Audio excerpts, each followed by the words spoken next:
Hey guys, it's time for the weekly review of PCS4 Highlights! Hello out there to all the viewers. Hi guys, Toby here. I cannot wait to get started and show you how EU has been going. Hey everyone, I'm excited to be a part of the show today. Yo, what's up guys? Paper Thin here from Asia. Just last week, PCS4 finally got underway. 4 days of play, 4 regions, action around the world. It was non-stop, it was awesome, and we've gathered the best highlights brought to you by the casters from the regions to put up against each other and decide who had the best week. At the end, I have the enviable job, or maybe terrible depending on how you look at it, of picking the best highlight and making 3 casters very sad and 1 very, very happy. First up on the list, as well as first up in PCS4, is the APAC region. Xenox, what do you got for me? Yeah, APAC's return to the PCS stage has been so exciting. Teams, of course, looking to navigate the new format. Some of them have adjusted well, others have taken a little bit of time to get going.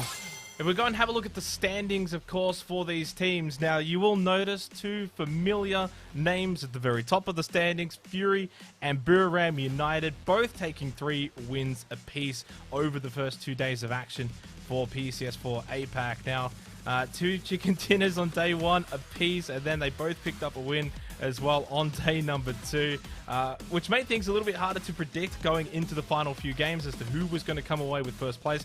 However, though, Fury, of course, they were able to get the kill differential that saw them knock out their rivals Buriram down into that 2nd position. Day Trade is, of course, a team that is number 1 in the pick'ems. We'll be seeing if they can meet their fan expectations in week 2. Okay, we're going to go and have a look at some of the highlights now, right? This is all of the best moments over the first week of PCS4 APAC. Not a surprise to see Fury amongst the highlights already. Their usage of their frag grenades is above all else the best in the region. You can see Colony under fire here from Fury as they were pushing in. This was match 5 of day 1. They ended up with a 14-kill chicken dinner. 7 kills with nades as well, even some Molotovs thrown in to get those eliminations, and Fury is pretty much unmatched when it comes to their ability to use their utility in the APAC region. They are, of course, a team that is already considered the best in the region, but then you throw in the nades and there is no one better. Team number 1 was another team that came to the demise of Fury as they were pushing through Erangel slowly in this 5th match. So let's go and have a look at the second highlight here, of course. This is going to be Buriram United's massive 19-kill chicken dinner over on Miramar. This was on day 2, match number 10. This got them back into the contention to be able to dethrone Fury. With 2 games to go, this got them from a position where they didn't look likely to get first, and then with 2 games to go, suddenly the pressure was right back on to Fury. They were behind.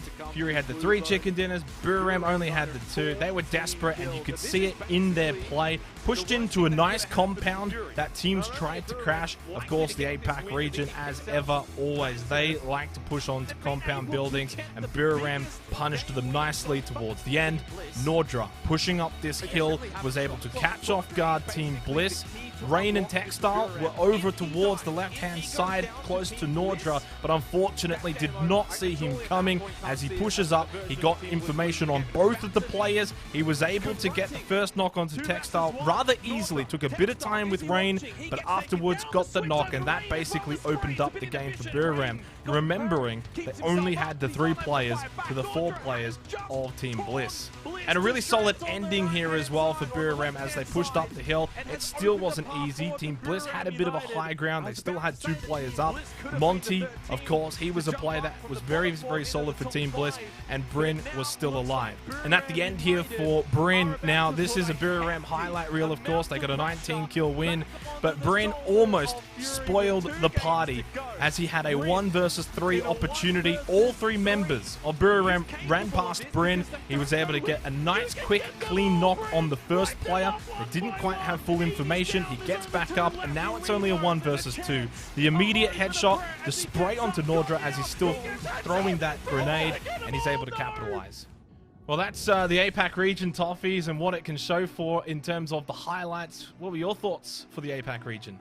Well, I'll say this for you. You have a lot of confidence, and I'll be honest, that bury round play was pretty amazing. But let's take a look at our next group. That is the Americas highlights. Horosaurus, I know that we had some newcomers to the scene, some new sub-regions put together. I can't wait to see what you got for me. You know, it's obvious we did have a lot of newcomers, but we also have one of the most stacked lobbies in the world, as everybody knows from our performance at PGIS. Now, the question is, were those PGIS teams going to continue their high performance that they had all throughout this year so far? And were some of these newcomers going to come in and knock them off their perch? I don't know what I'll leave the decision up to you. The highlights we have, though, are great. Well, speaking of Toffees, to wrap up week 1 of America, Sonics took first place with 2 chicken dinners and 84 kills, a phenomenal amount of kills. Now, it wasn't easy. Day 1, we had 6 games, 6 different winners, and it wasn't until day 2 that we saw some teams starting to step up and go for that second win. Also having a team that decided to make a late day run despite having a pretty poor performance on day number 1. Now, relatively less experienced PCS teams were making up the majority of the lobby, so a lot of questions were there as that was going to make the more experienced teams have an easier go of things. Well, we can't for sure say that this is the tendency, and if it's going to, you know, kind of keep going into week number 2. But as I mentioned before, teams like Dodge and Oath also made a run for first place with Sonics. So week 2, there's going to be a lot of variables at play, and it's going to be very exciting. So this is that first fight that we saw Sonics take for the win. It was a very, very difficult fight, despite the fact that they had this nice ridgeline. It was a 4v3. Troglodytes used amazing utility work with the flashbangs to make this wrap around on the flank, get 2 quick downs. First the knock and the flush onto Tiggleton, then the trade onto Shrimsy, and it was looking really, really bad for Sonics, but there you go, the superhero H-Win stepping up big, coming in from the side where Troglodytes was not expecting them, saving the day for Sonics, turning it into a 2v1. They had 13 kills already, and that was going to be the last 3 to get 16 kills and the win.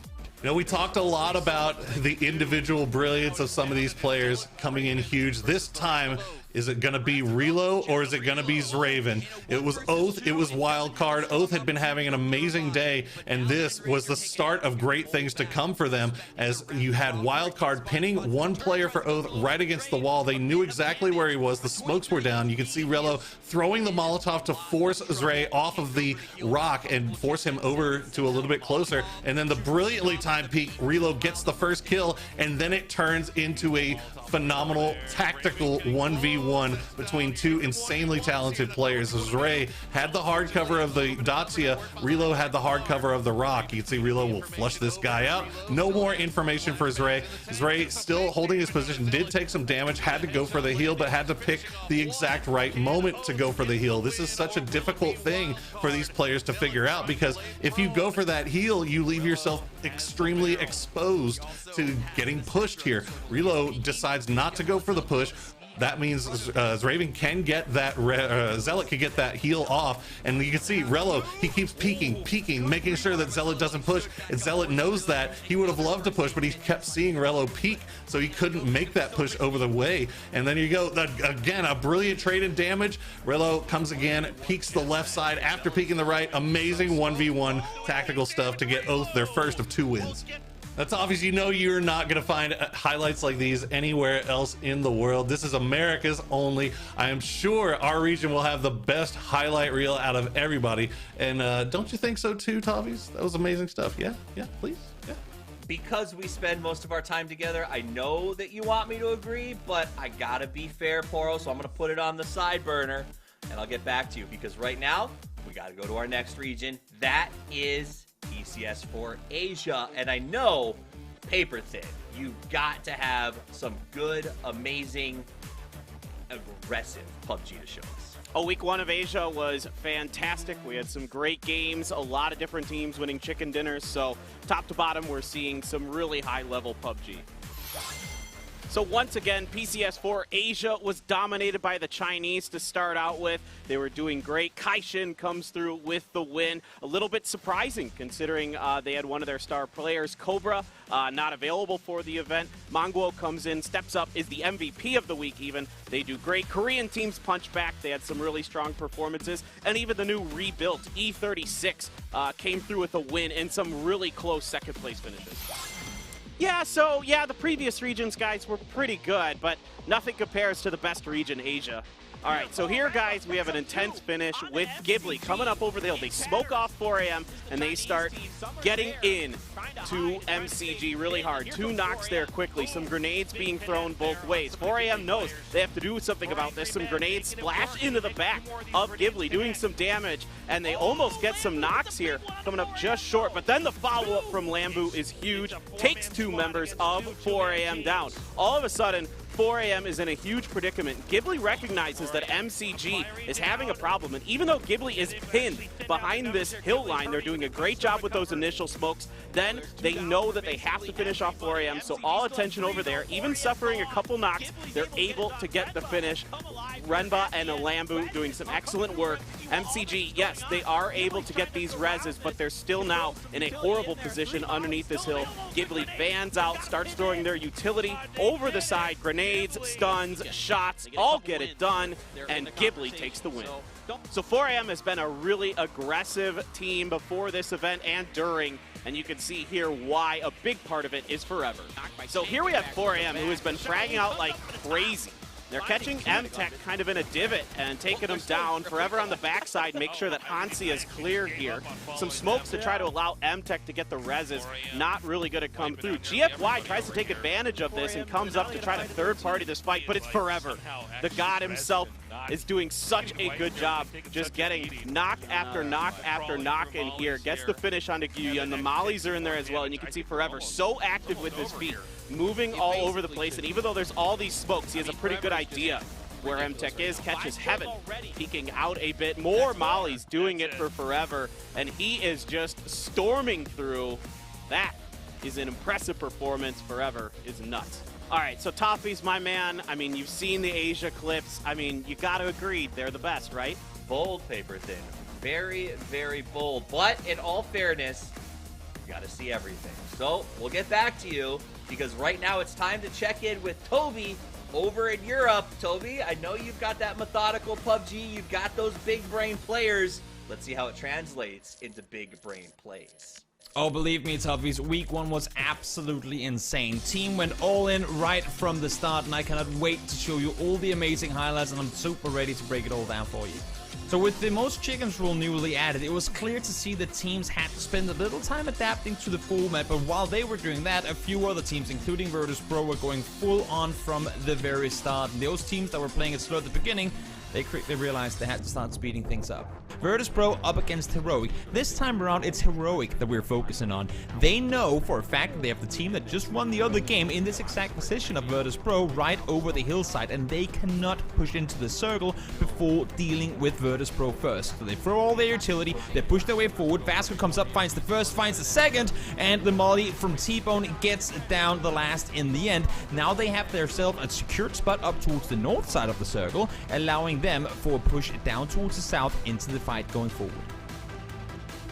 Na'Vi plays a perfect endgame here. They maintain full control of the hillside, forcing teams like Skate to make the push inside the city by spreading out and taking control. And once they've kind of hurdled everyone down towards Novo, they can sit tight up on the hillside, they can spread out, they can take full control and shoot at everyone they please, because pretty much no one has the time right now to focus on Na'Vi miles up the hill. They need to focus on the teams that are next to them. And as you can see here, Aliyah, Quizzy, Melman, example, they can all do pretty much whatever they want as long as they don't leave themselves overly exposed, which of course they don't. As the fight kind of comes to an end, what they do is they send 2 people down the hill, 2 players move further down towards the city to help pincer, to help force the opponents close to another, to still maintain and be able to avoid being in the near, like upfront confrontation themselves. They force the guys close to one another while the remaining 2 players sit up on the hill. Perfect sheep herding, force everyone into a corner.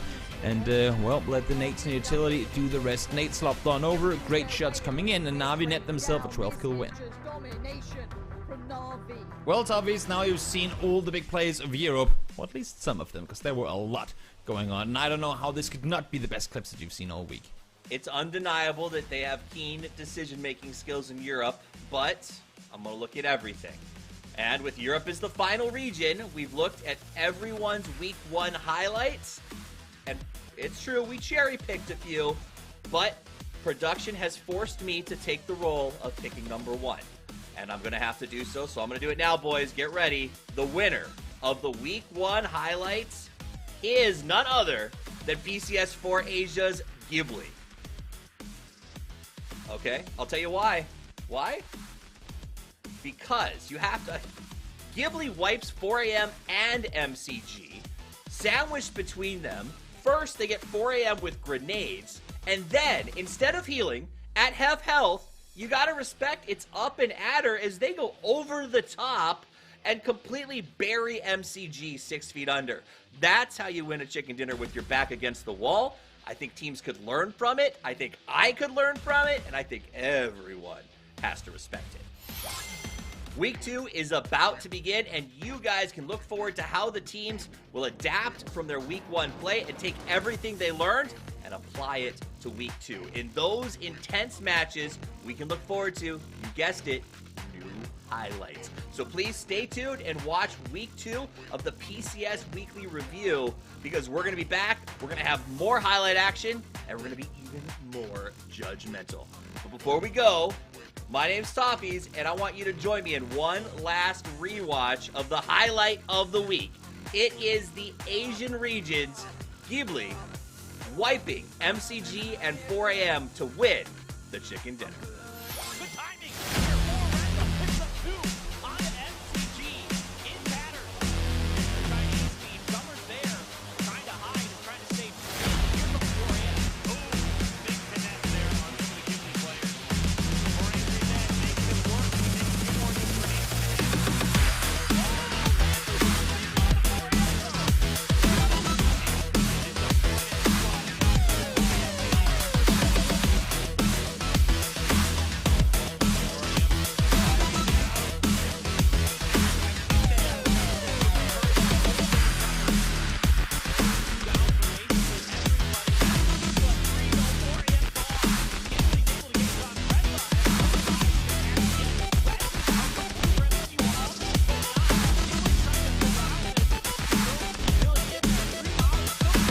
Grenades! They've got him pinned in! Oh my god, they did it! Ghibli!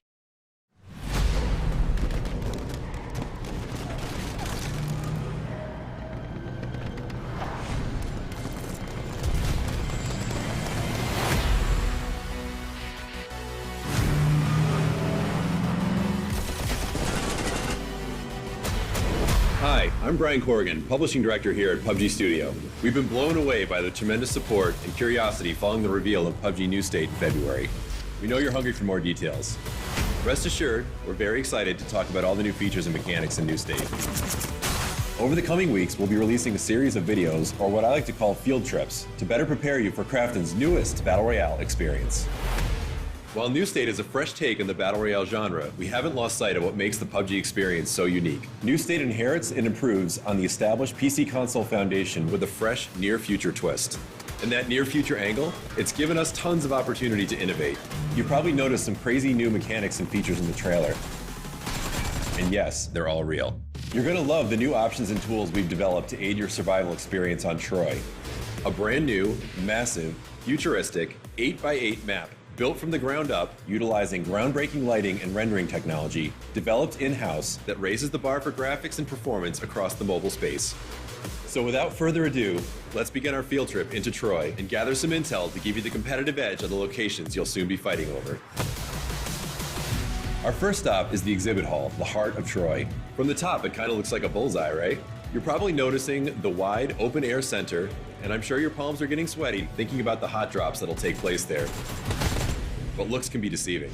The different levels of verticality provide options for all playstyles. Got good aim? Land on the roof and be ready to prove it quickly.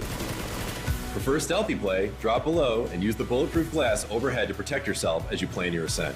There are many other dynamic features to discover around the exhibit hall, but I don't want to spoil them all. Let's move on to the next stop on our tour, the mall. The mall features a similar dynamic to the exhibit hall with an open roof and wide spaces, but this location, it's all about positioning. Each store has its share of advantages and disadvantages to account for as you size up the competition. The roof gets hot, but if you survive it, there are many ways to snake around and flank your indoor enemies, crushing them from the perimeter. If you're on the lower levels, the honeycomb architecture and bulletproof glass will give you the angles you need to secure your chicken dinner. Personally, I love holding the escalators, another fun element to strategize around. They're fully functional and directional, so be sure to choose the right direction or you'll risk losing precious speed and become an easy target. Moving over to the laboratory, with 4 levels of intense enclosures and corridor warfare. With its unique structure, ensuring your team's survival in the laboratory will take a great deal of cooperation and creative thinking. The central area is encased in bulletproof glass, so you're safe as long as you don't come out, or they don't come in, or the blue zone doesn't get you. For the last stop on today's tour, let's take a look at the trailer park. Or at least that's what it used to be. Now it's all bunkers and bullets here. You'll have to vault, sneak, and climb to conquer this spot. But if it's not looking good and you need a quick exit, use the ramp at the end of the runway to jet out of trouble. And with that, we've reached the end of the field trip. But stay tuned for the next episode where we'll dive into more features. Thanks for joining us. Be sure to follow our social channels for further updates, and we'll see you on the battlegrounds.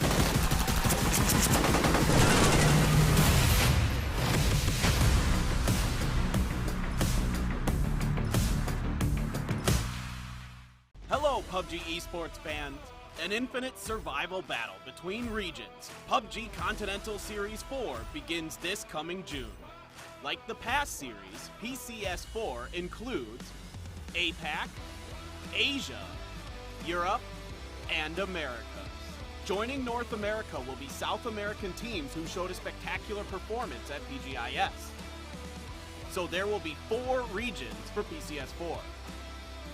From June 10th to 27th, 36 matches are ready for you to watch. A total of 16 teams can qualify for PCS4 through regional qualification rounds. You will be able to witness new changes to PUBG esports through PCS4. New in the shop, winner by chicken dinner. You will feel the essence of true survival in Battle Royale, coming to you from 4 different regions. Also, we extended from 4 matches a day to 6 matches a day, which lets you enjoy 12 more intense matches of PUBG in PCS4. $250,000 per region. In total, $1 million prize pool distribution and ranking system will also bring more excitement to PCS4. Top 8 of the week gets paid per standing, and the team with the highest winnings throughout the 3 weeks of the journey gets crowned the PCS4 champion and an additional $20,000 USD. On top of that, special awards up to $20,000 USD are granted to kill leaders, insane squads, and outstanding performances. The all-PCS team will be selected after the event is over and are also eligible for special awards. Expect exciting plays. You can anticipate incoming bold and heroic plays with the special awards. The prize pool gets even better with crowdfunding through Pick'em Challenge and special item purchases. There are plenty of special events prepared for our fans, so keep an eye out. Real Survival kicks off this coming June 10th. PUBG Continental Series 4. Feel the essence of Battle Royale through PCS4.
Hello PUBG esports fans. PUBG Continental Series 4 is fast approaching, pitting 64 teams from 4 regions against each other in typical heart-pounding PUBG fashion. That means it's time once again for you, the fans, to get ready for another Pick'em challenge, so that you can start earning esports points once the tournament starts on June 10th. PCS4 esports items go up for sale on June 2nd, the same day the Pick'em challenge begins. These items are available for purchase for 3 weeks, and serve as a key way to earn the voting coupons you'll need to pick up even more cool rewards. You can grab up to 14 voting coupons from buying PCS4 items, so pick up as many as you like for even more votes. A free voting coupon can also be obtained by watching PCS4 live streams, which we'll get into later. Every one of these purchases supports the PCS4 teams, with 30% of net sales going right back to the teams through equal distribution and via the prize pool. You get cool stuff, support your favorite teams, and get the chance to earn even more cool stuff. It's a win-win-win situation. To earn the great new rewards in the esports shop, you'll need to play one of the Pick'em Challenge games. Back once again is our Pick the Winner game. Pick the Winner lets you predict overall winners for each participating region. Each voting coupon spent gives you one pick, and you can only vote for each team once, so choose wisely. If your chosen team is declared the winner of their region, you'll receive 100,000 EP to spend in the esports shop. With 4 different regions, there's 400,000 EP up for grabs in this game, so plan out your picks and rake in the rewards. Our second game is Team Face-Off. In Team Face-Off, you can earn EP without needing a coupon, simply by picking the winner between 2 rival teams. Like before, EP prizes will be weighted depending on how many votes a team has gotten, so playing it safe for a smaller prize or risking your vote for a higher payout are both valid options. The third game of this tournament is the Chicken Challenge. To play, simply tune into the games as they're being played live on the official PUBG Twitch channels and vote for which team you think will win the chicken dinner. You have until the 11-minute mark to cast your vote, but choosing correctly will earn you a small EP prize. You can play the Chicken Challenge every single game of the tournament, so tune in and win. The last way to earn EP is by watching each broadcast for a special code that will pop up randomly during the games. Enter it fast enough and pick up some free EP for your account. You can get up to 50,000 free EP using these 2 methods, so cast your votes and keep an eye open for codes. You can also get a free voting coupon through a broadcast code. Right after the last match of the week finishes, a code will pop up on screen. Enter it fast enough and you'll earn a free voting coupon to use in the Pick'em Challenge.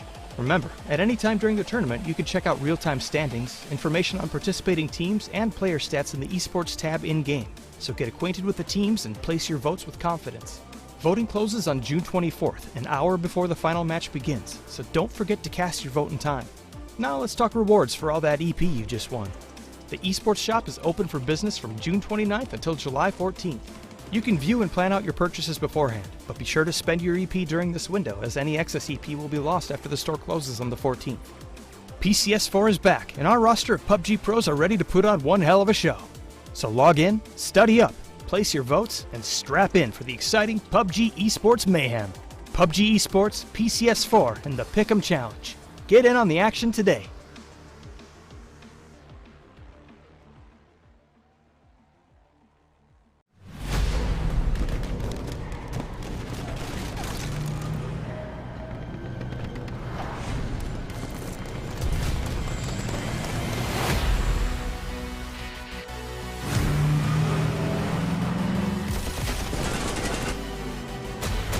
Hi, I'm Brian Corrigan, Publishing Director here at PUBG Studio. We've been blown away by the tremendous support and curiosity following the reveal of PUBG New State in February.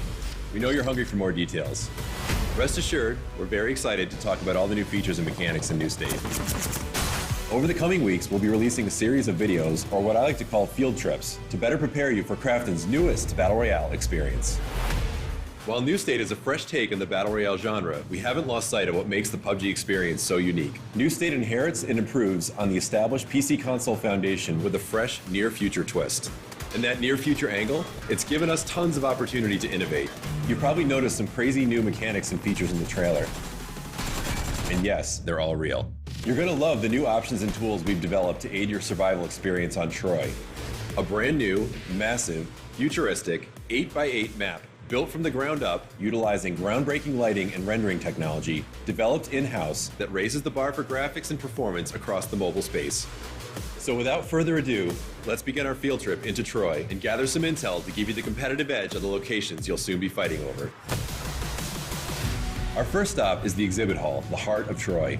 From the top, it kind of looks like a bullseye, right? You're probably noticing the wide, open-air center, and I'm sure your palms are getting sweaty thinking about the hot drops that'll take place there. But looks can be deceiving. The different levels of verticality provide options for all playstyles. Got good aim? Land on the roof and be ready to prove it quickly. Prefer stealthy play? Drop below and use the bulletproof glass overhead to protect yourself as you plan your ascent. There are many other dynamic features to discover around the exhibit hall, but I don't want to spoil them all. Let's move on to the next stop on our tour, the mall. The mall features a similar dynamic to the exhibit hall with an open roof and wide spaces, but this location, it's all about positioning. Each store has its share of advantages and disadvantages to account for as you size up the competition. The roof gets hot, but if you survive it, there are many ways to snake around and flank your indoor enemies, crushing them from the perimeter. If you're on the lower levels, the honeycomb architecture and bulletproof glass will give you the angles you need to secure your chicken dinner. Personally, I love holding the escalators, another fun element to strategize around. They're fully functional and directional, so be sure to choose the right direction, or you'll risk losing precious speed and become an easy target. Moving over to the laboratory, with 4 levels of intense enclosures and corridor warfare. With its unique structure, ensuring your team's survival in the laboratory will take a great deal of cooperation and creative thinking. The central area is encased in bulletproof glass, so you're safe as long as you don't come out, or they don't come in, or the blue zone doesn't get you. For the last stop on today's tour, let's take a look at the trailer park.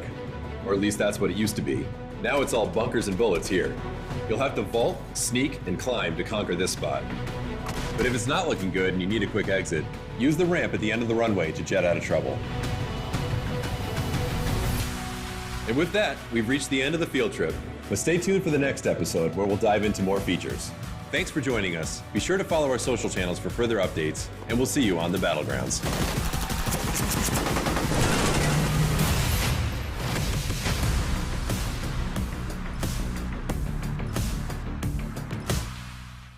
Hello, PUBG esports fans. An infinite survival battle between regions, PUBG Continental Series 4 begins this coming June. Like the past series, PCS4 includes APAC, Asia, Europe, and America. Joining North America will be South American teams who showed a spectacular performance at PGIS. So there will be 4 regions for PCS4. From June 10th to 27th, 36 matches are ready for you to watch. A total of 16 teams can qualify for PCS4 through regional qualification rounds. You will be able to witness new changes to PUBG esports through PCS4. New in the shop, Winner by Chicken Dinner. You will feel the essence of true survival in Battle Royale, coming to you from 4 different regions. Also, we extended from 4 matches a day to 6 matches a day, which lets you enjoy 12 more intense matches of PUBG in PCS4. $250,000 per region. In total, $1 million prize pool distribution and ranking system will also bring more excitement to PCS4.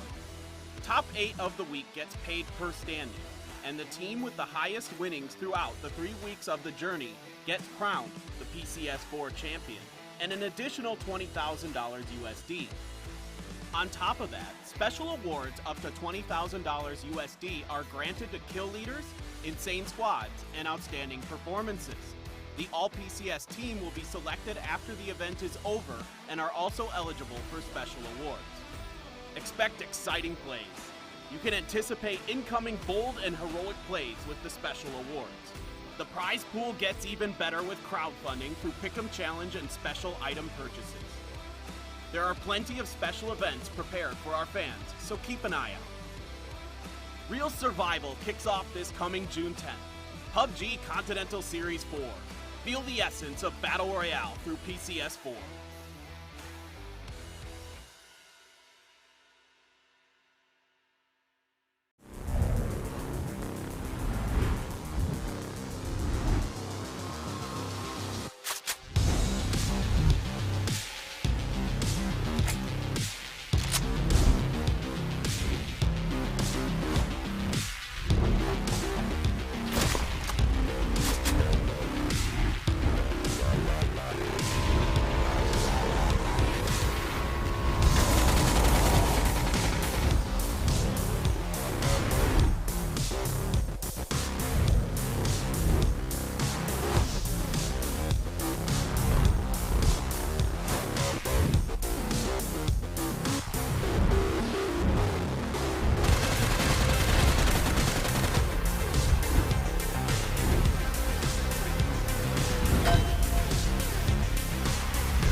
Hello PUBG esports fans.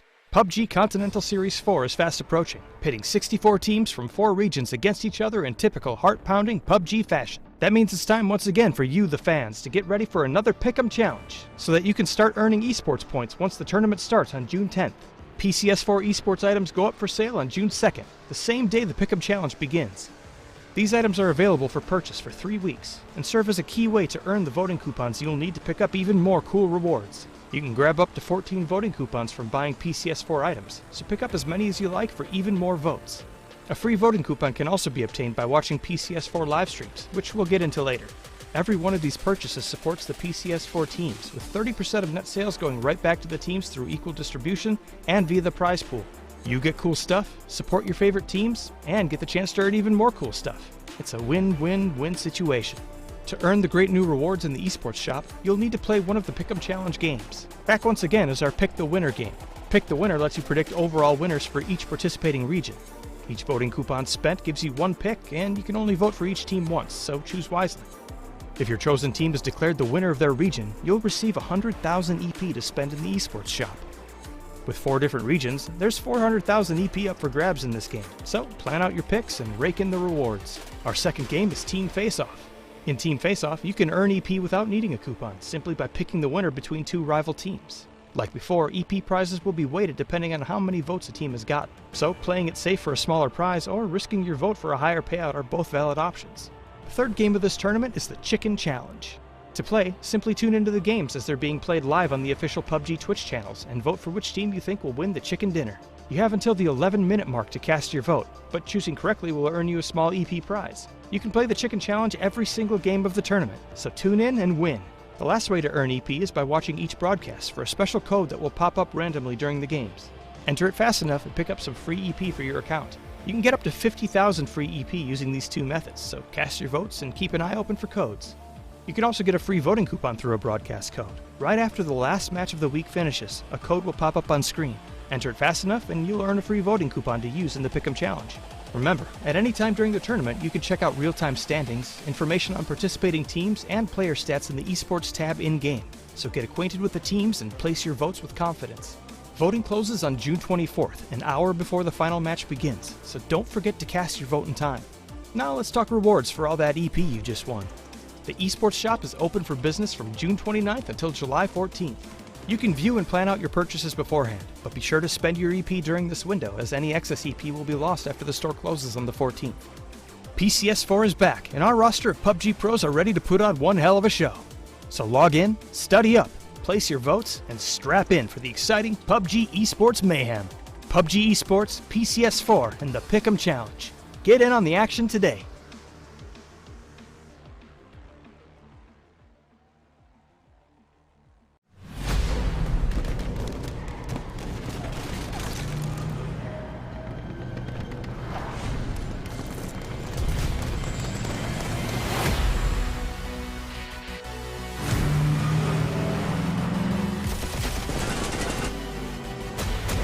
Hi, I'm Brian Corrigan, Publishing Director here at PUBG Studio. We've been blown away by the tremendous support and curiosity following the reveal of PUBG New State in February. We know you're hungry for more details. Rest assured, we're very excited to talk about all the new features and mechanics in New State. Over the coming weeks, we'll be releasing a series of videos, or what I like to call field trips, to better prepare you for Krafton's newest Battle Royale experience. While New State is a fresh take on the Battle Royale genre, we haven't lost sight of what makes the PUBG experience so unique. New State inherits and improves on the established PC console foundation with a fresh, near-future twist. And that near-future angle, it's given us tons of opportunity to innovate. You've probably noticed some crazy new mechanics and features in the trailer. And yes, they're all real. You're gonna love the new options and tools we've developed to aid your survival experience on Troy.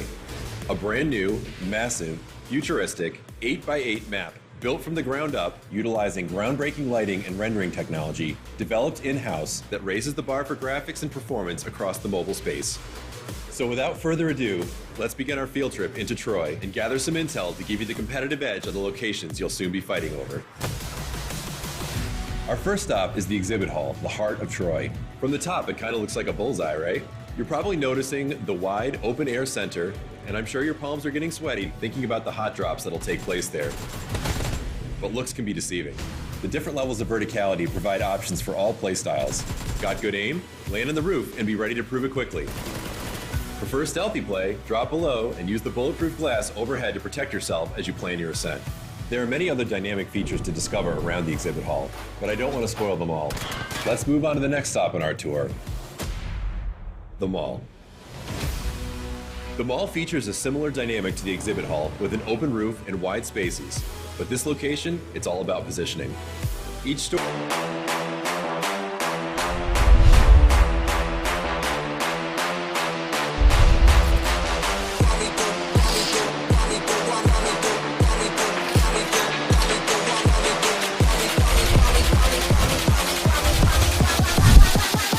me do my two-step.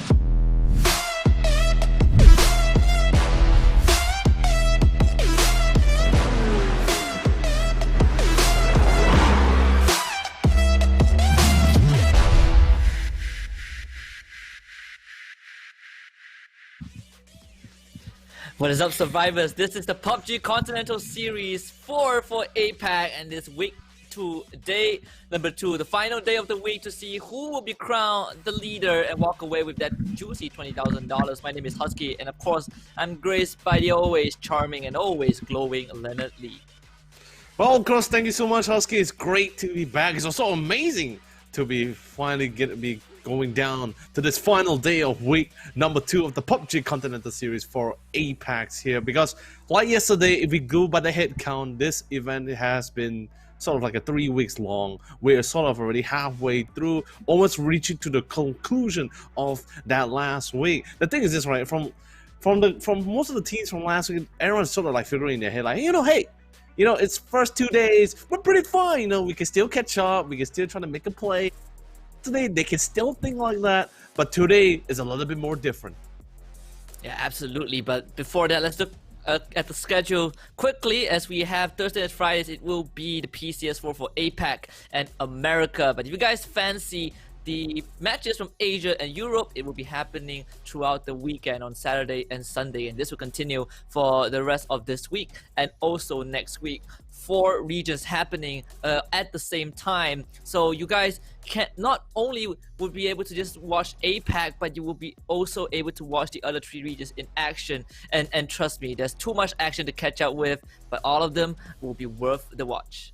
And it is all really thanks to PUBG Corp for making this all really happen here for all of you PUBG as well, as to really get to see this 1 month long of PUBG action constantly going back to back, and not just from our region, not just our region, Asia Pacific alone, but we also have the other existing one, Americas, Asia, Europe as well. So I think that's pretty cool stuff what PUBG Corp has really in store for us. But what's even more surprising is this currently new format that has really thrown out for us for this PUBG Continental Series. Yeah, and we have 6 days of matches, and instead of 6 matches per day across 6 days, yeah, I'm correct about that. So instead of 4 matches per day, we have bumped it up to 6 matches. So we get 12 matches per week for a total of 36 matches.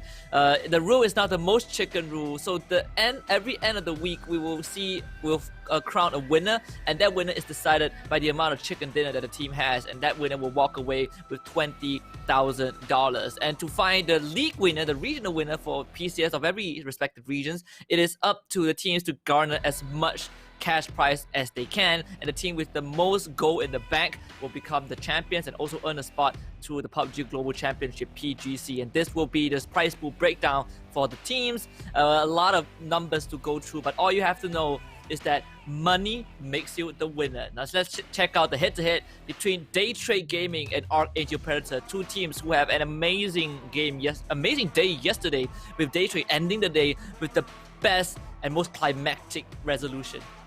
Well, of course, since not only did they finally achieve their first chicken dinner among these 2 weeks, but also they're going to be taking the top spot here with 44 kills. Already sort of drawing the line in the sand for a majority of this team. But if we're just sort of comparing the match leaderboard for this week and from last week as well, I guess you could say the difference is just majorly surrounding on the fact that it is no longer a 2-horse race between Buriram and Buriram United Esports and Fury. Now, especially from yesterday as well, everyone is getting chicken dinners. every team, returning teams, and even the newer ones like Attack All Around, who's trying to make their first debut, are stepping up to the plate. And there is pretty much no real definite winners so far. Although yes, Daytrade is taking the top spot because of the number of kills to really be the tiebreaker here, but more to see, especially this is the final day itself.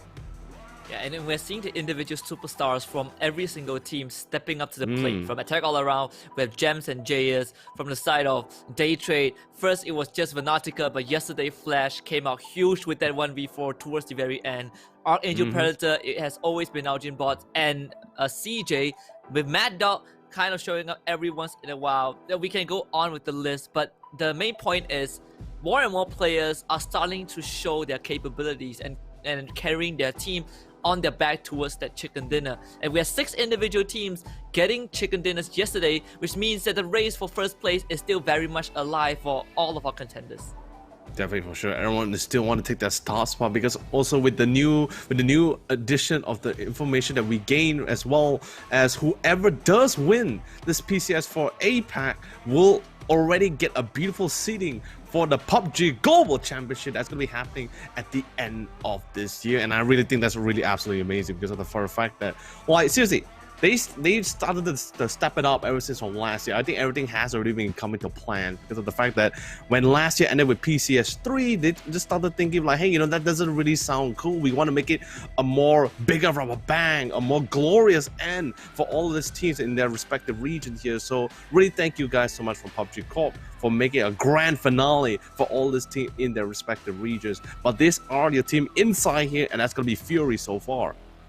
Yeah, Fury, the 4 horsemen from Oceania. So far, they have been overshadowing their countrymen from Team Bliss, Flood, Inside, Ronan, and Waikikamuka. All 4 of them have been on that leaderboard for whatever category there is.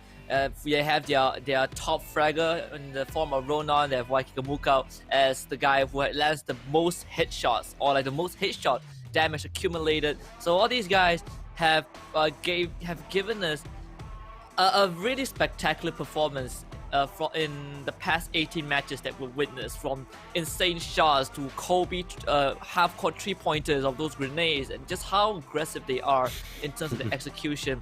And yesterday, you could say it was a bumpy ride for them. They had one chicken dinner, but they could have gotten more if not for teams like Attack All Around or Daytrade or Sharper Esports throwing a wrench in their plans. But that's how competition is. Everyone is just continuously getting better day by day.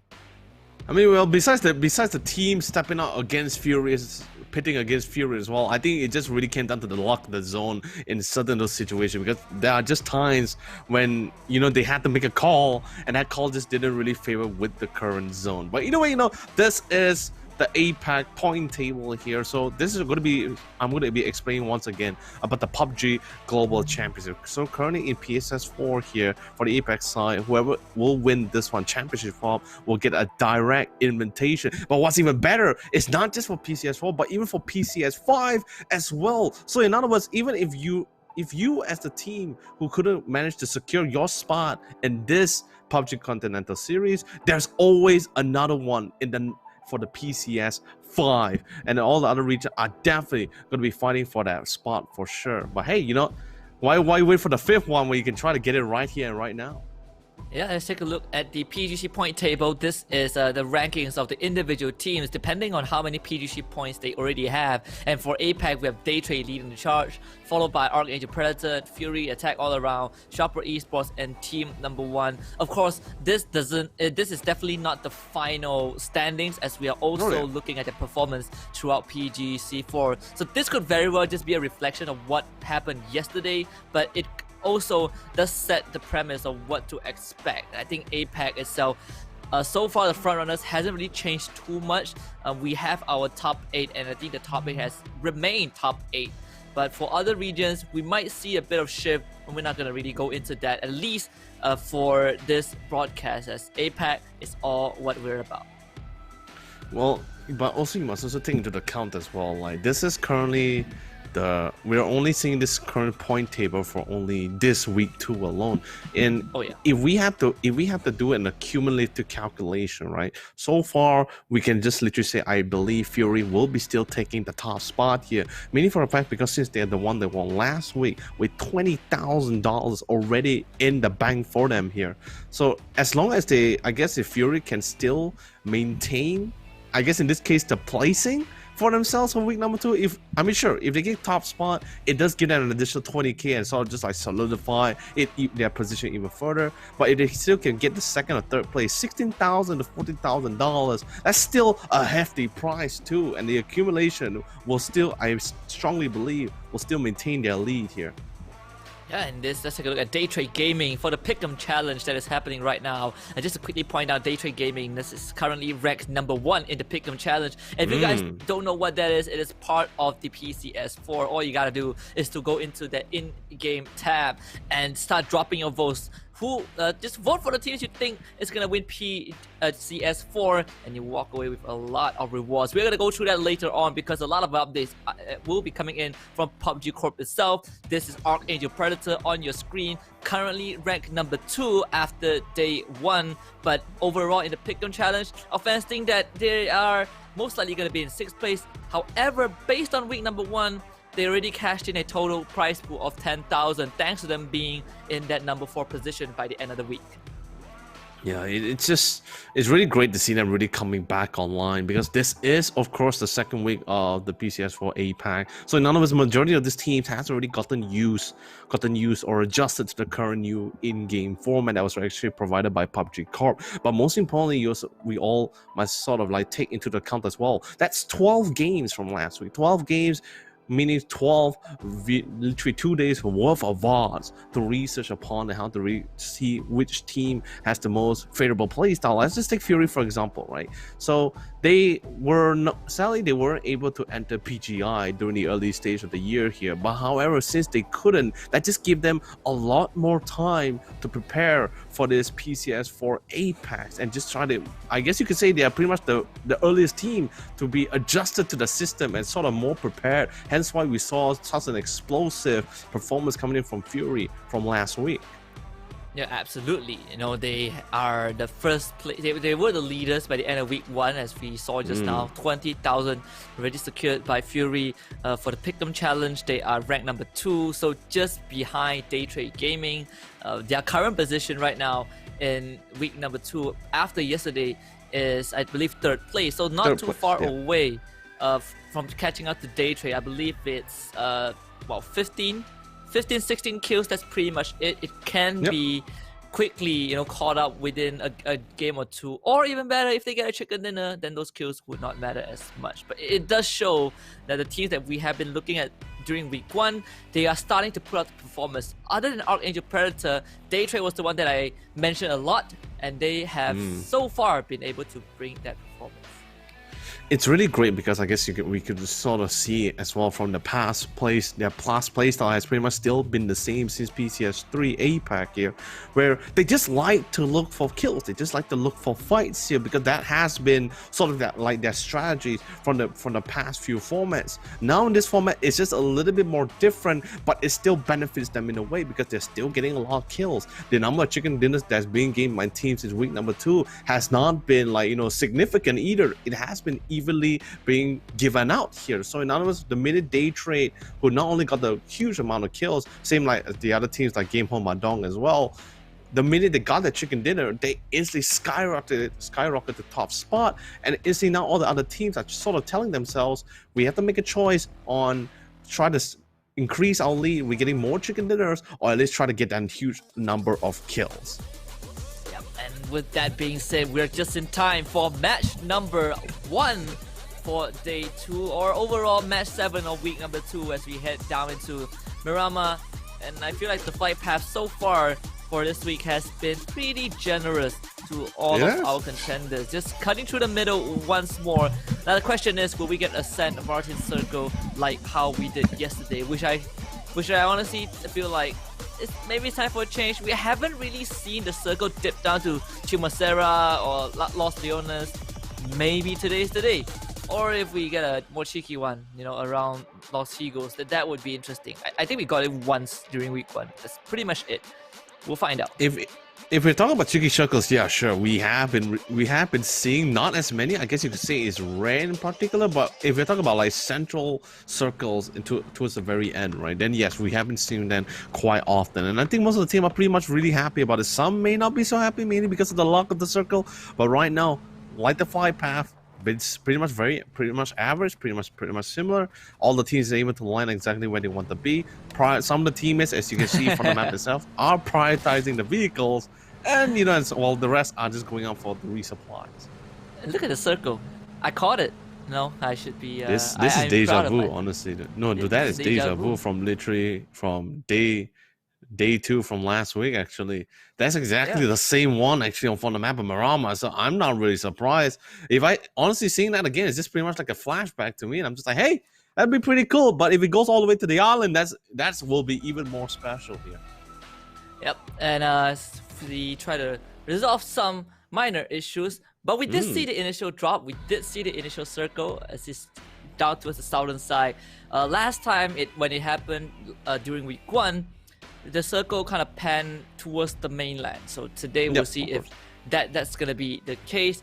That, however, though, will probably give us those early fights, because a lot of teams, due to the flight path, they're probably dropping into their usual spots, and that means that whoever is in the circle right now, we're probably going to be the only team or with a +1. That's pretty much it. So a lot of early rotations is to be expected, but judging from how we have observed these teams play, some teams have started to adopt those late entry into the safe zone. Fury has been doing that since their inception, since I believe PCS3, PCS2 I believe was almost the same as well.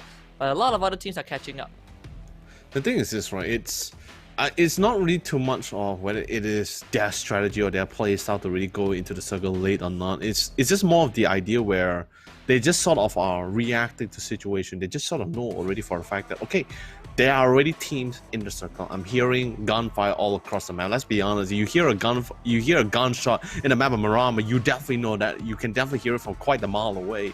So the teams already sort of can safely assume that there are already teams in the circle, or maybe even having better compounds or better vantage points that's going to be really disadvantaged for them should they push in. Hence why you see a lot of teams just started going in a little bit more late than usual. However, just to add more to the points that you and I has been, like you stated just now and I stated yesterday as well, there are only few teams like Fury, that has been maintaining or sort of reverting, I guess in this case for Fury compared to last week's performance, reverting back to their previous play style, and that has been playing at the edge of the circle here. And we just got an update, you know, from the League Ops and production side. And it will take a while. I believe there is a remake for map number 1, but thankfully, you know, that happened right off the bat. So we don't have any kills just yet. No, we don't have anyone who has been eliminated just yet. No one has gotten an advantage. I think this is probably the most appropriate timing to go for that remake. You know, at least. Nothing is lost. Nothing has been lost. The only thing that's probably going to change is the initial circle, but it's not too big of a deal.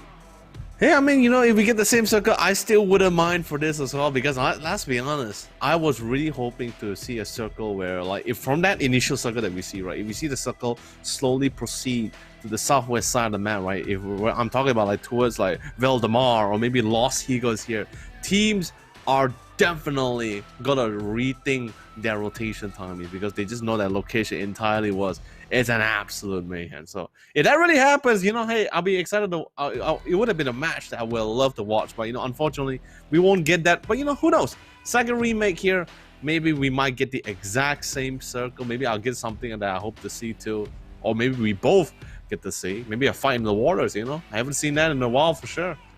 Yeah, and with that being said, let's take the time to roll out all the juicy info that we have. Now, we talked slightly about PGC, but before we get back into the topic of the PUBG Global Championship, there is something that we want to tell you guys, and this is pretty huge of a news, is that PUBG is now going to appear on a new platform, for a lack of a better term.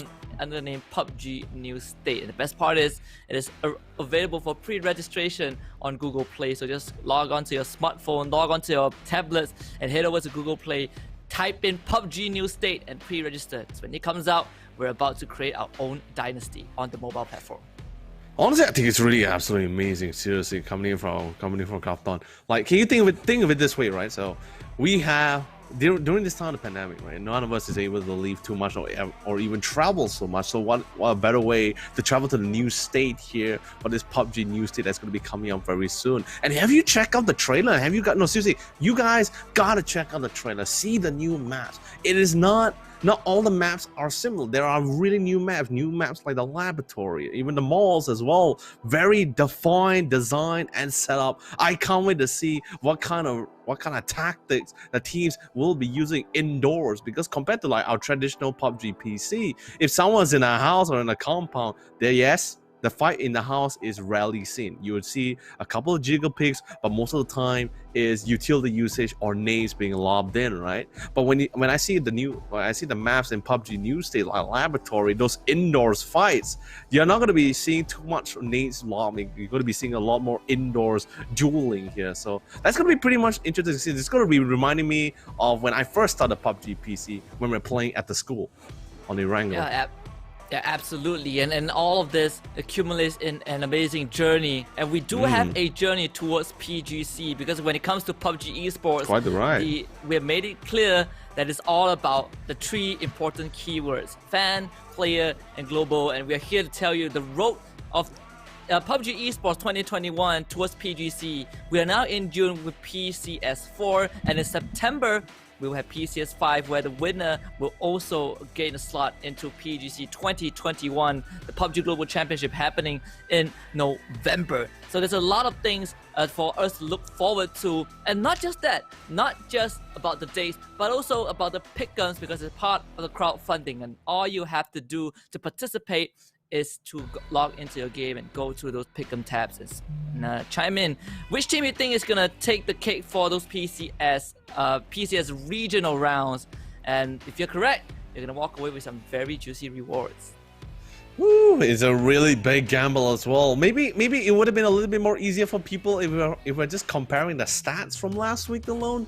But this week is totally off the boards, off the charts. And let's be honest, some of the teams, some of the fans from their respective region as well is absolutely going insane. In particular, maybe for the Philippines, because seriously, not just our Angel Predator, but even the Colony also are stepping up onto the plate. I think even like yesterday game alone, how many times did we notice like our Angel Predator and the Colony side by side? Yes, fighting each other for sure, but yes, not alone, side by side, reaching to the final circle, almost becoming the top 4 team to go head to head with each other. But sadly enough, they keep going fighting for each other for the entire time. So really unfortunate for that one. Yeah, I mean, there are no friends on the battlefield. You know, they might be playing with each other previously in Archangel Predator, but now everyone are each other's nemesis as we get the remake going. Finally, back to Mirama, a completely inverse version of that flight path. We're now cutting still across the middle, but from the southeastern side towards the northwest. This also does give a more even distribution of the drop zone, but let's see where the first circle is going to form, and that will definitely affect how these teams make their rotation. The winner chicken dinner percentage is on the right side of your screen. Archangel Predator having the highest percentage of 30.4, followed by Fury with 28.6, and then Barium United in third place with 17.9. Well, you can't blame them at all. The Philippine fans are going absolutely insane after yesterday's game as well. And remember, our Angel Predator was this close, and I mean really close, to securing their second chicken dinner in a row. Just really unfortunate for certain situation. This didn't really allow them. But just going from the drop itself, I'm already seeing once again, Game Home Handong did they actually change up their flight drop, especially for the map of Marama. They're playing a little bit more towards the outer part of the map, dropping a little bit more early. Although yes, it does give them the opportunity to get the supply first, or maybe just get a quick vehicle to go into the side. But hey, the circle is, you couldn't ask for a more better circle, especially for the teams who actually drop relatively early as well. I'm counting at least 10 teams? Yeah, 10, about almost 8 to 9 teams already in the circle, but not so fun for Simon T as Jaxi was able to find him first. Yep, down but not out. Unfortunately, there's not much cover to work with, and all Jaxi needs to do is to find that angle. Fortunately, the terrain does keep Simon T alive. Now, question is, where are his teammates? I think they are not nearby. That's probably an isolated drop for Simon T to gather some to get vehicles and resources. So he's most likely gonna bleed out. So rest in peace. It is unfortunate to lose a member, but I guess you could say it's still sort of like still a win. Although it's ideally for the team to have all 4 members, or even if they had to lose one, it has to be at least a little bit more closer towards the very end of the game. But hey, losing one early, they still have 3 members. I still think it's pretty doable. But this is your chart for at least top 5 teams for week 2, day number 1, and of course Day Trade taking the top spot with 44 kills, and of course they are in the lead here for the match leaderboard and also closest to securing 20k for this week. But you know, things can change because it is still relatively early. We talked about, you know, those early fights, especially when it comes down to an open terrain on Miramar, where vehicles is an integral part of, well, every single team, because if you run on foot on Miramar, it is nothing short of a death sentence. Berlin United was a team that has not been able to really stick it until the end. You can kind of place them in the middle of the pack yesterday, but it's not really their fault. They were just heavily contested as they ended up in 3rd place by the end of week 1. So that gave them a guaranteed $14,000 in terms of prize pool.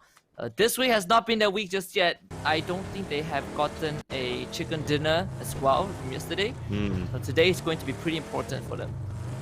It really is as well, because like the thing is this, right? Since they couldn't win from last week, they still have a substantial amount of savings they had from last week, 14,000 on the line. But the thing is this, right? It's with the current pace that they have for themselves, it can get really scary if they're not able to get even one chicken dinner, or at least contest for the top 3 spots in particular.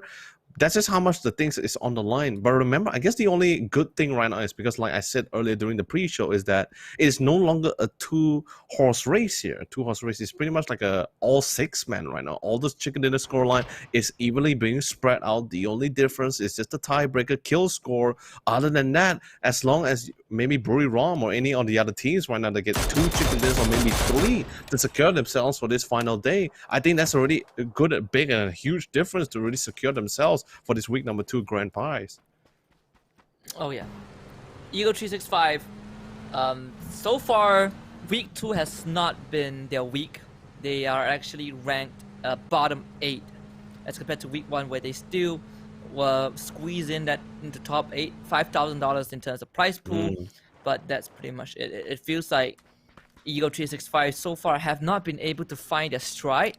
And they are running out of time because there's only 6 more rounds left for them to prove something that they deserve to be one of the front runners contending for the 1st place. Birmingham United, though, Eddie just spot out Magic Esports driving through, but unfortunately not able to land his shots.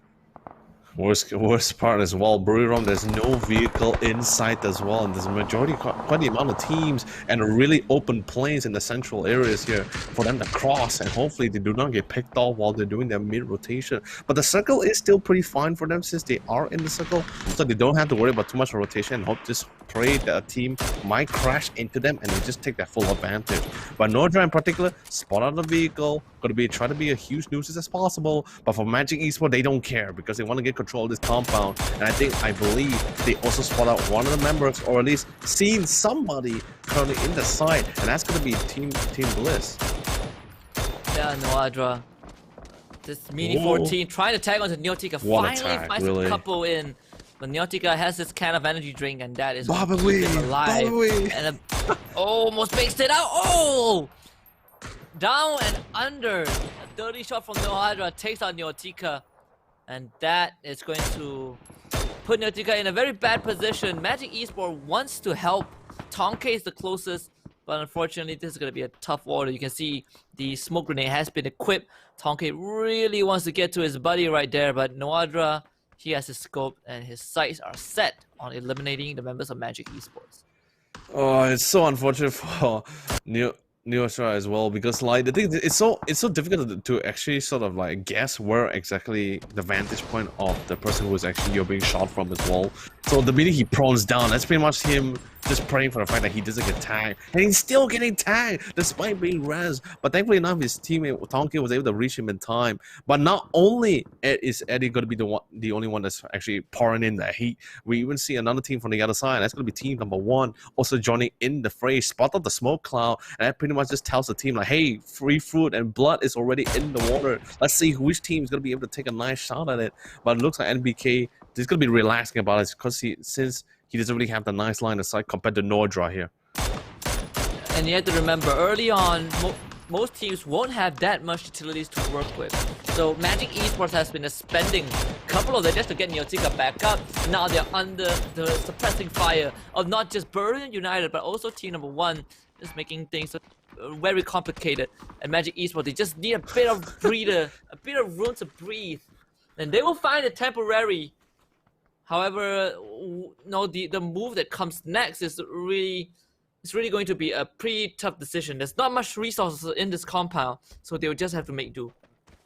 Yeah, it's going to be quite the time for them to go for the heals as well. Since, like you said, pretty much not the big enough. I mean, I guess it's big enough to just supply the team once, but after such a conflict, it does take a little bit of a beating for sure in the terms of supplies. But hey, this is the chart: headshot damage, top 3. I'm actually honestly, I don't even need to look. I think if we don't look at it for like 2.5 weeks here, maybe until the final day itself, I might take a peek at this, because I don't think anyone could really top Waikiki. The amount of damage he has been doing since from last week was already significant. This week, he may not be popping as much, but he's still accumulating that damage point, and that's still going to continue to further take the lead unless Fury bails out early like the last game from yesterday. Oh yeah. Well, today is probably going to be a different one, a more different day for team number 1, as NBK is his debut, his very first match for at least for PCS4. So let's see what he can bring to the table, as they're under assault from attack all around, and that is going to be the crash right away. Sapao needs to hold his angle, and he's filling in the shoe of YM Cut. So that is a very big shoe to fit. Jam just getting a beautiful spray down to Sapao. Doesn't even get tagged. Oh, the peak is there to Mill. And Jam's just making it happen, opening up the site, opening out the neighborhood.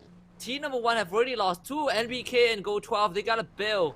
And that is 2 casualties for the side of team number 1. Not the start that they were looking for, but they just have to bear with the losses. I think it's a really good call as well, coming from the last 2 remaining members of team number 1 to go for the fallback as well. Then, especially when if one player gets knocked, it does raises the point of a concern. You loses 2, instantly have to bail out. It's still very early into the circle. It's still only phase 2. So the rest of the remaining members that actually fell back, I think that's a really good call. They managed to just ensure that they stay in the game, or at least try to be a nuisance as possible, because they are one of the 6 teams here who actually won the chicken dinner from yesterday here.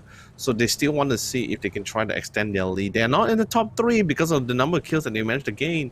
So, but I guess in this case, some of the teams here, their tactics are still going to be playing for that chicken dinner spot, following according directly with the format instead of going by the tiebreakers here. Yep, and if you look at the updated total kills, Fury still stays at the top with 104, but Day Trade's catching up. Catching up. 1 kill behind Fury, Berlin United in 3rd place, and of course we have Attack all around in 4th. So a bit of a shift in that ranking, but overall, these are the aggressive teams that you need to be careful about. Belmont needs to be careful himself. He does down Namsi, but Flood from Fury has his crosshair set on Belmont, and Southport Esports was the team that ruined Fury's chance of getting their 2nd chicken dinner, and Fury, they're not exacting revenge. Belmont actually gets tagged. Waikiki finds those shots, and you can see for the side of Sharper Esports, they really want to keep Belmont alive, but this is so tough. And in fact, those long range 200-meter shots from Waikiki finishes him off, and Sharper Esports just have to take the L and get out. It's so unfortunate. His team was trying to go for the pickup as well, but then because of the smoke, it just rolled down. Speaking of rolling down, God Ace team. Eagle 365 once again. Pretty much similar to yesterday as well. Driving, crashing into the side and punishing. And that payment is their life for it. God Ace gets a beautiful spray down. And Daytrade, seeing the commotion, are also joining in suit as well. The only remaining member right now is Chibre, and he's nowhere near to pick up his second teammate that got knocked down. But let's be honest, Chibre can only say his prayers for literally that third remaining member is going to be joining his fallen allies on the bench to spectate Chibre to see if he can make the play. However, BN United, I guess this time you could say that they're feeling a little bit more happy in this case because similar to, I guess we can put Eagle 365, BN United, some of these few teams in the same category for yesterday's gameplay, right? Every time they're rotating, every time they're crashing into sight, they always have massive losses, similar to like what we witnessed just now. Yeah, and it feels like sometimes we've seen teams be successful when it comes to that. We've seen teams who just end up losing everyone when they attempt to go for those push. You really need to be calculated when you make these moves. And Eagle 365 is a good example of how not to go for these kind of push. And it's just a really reckless maneuver that can get you killed. And sometimes you don't want to take those 50-50 odds. And Eagle 365 now, with only Cheerbird left alive, he will just have to try and tough it out on this in this match. Speaking of toughing things out, Eddie's still slowly rotating around the hill that they managed to get nicely for themselves, and then we're not going to be able to see very soon exactly where this phase 3 is going to be. It's still, of course, this is still relatively early into the game. The circle is still relatively nice and big, and it looks like the circle favors is still in the favor for Buriram, and they're still praying that it still slowly falls towards the very end as well, mainly because of the fact not only do they have the vantage point, they just don't have the vehicle to really descend the hill or get into another safe spot in time, especially with this empty and open central plains. Yeah, and Fury, they have parked themselves just at the circumference of the safe zone. So rotation for them is going to be pretty straightforward. It's a couple of miles away. And they will also be able to gatekeep whoever tries to make a rotation through their side of the map. Impala under Sharper Esports control. They did lose Belmore earlier on to Fury.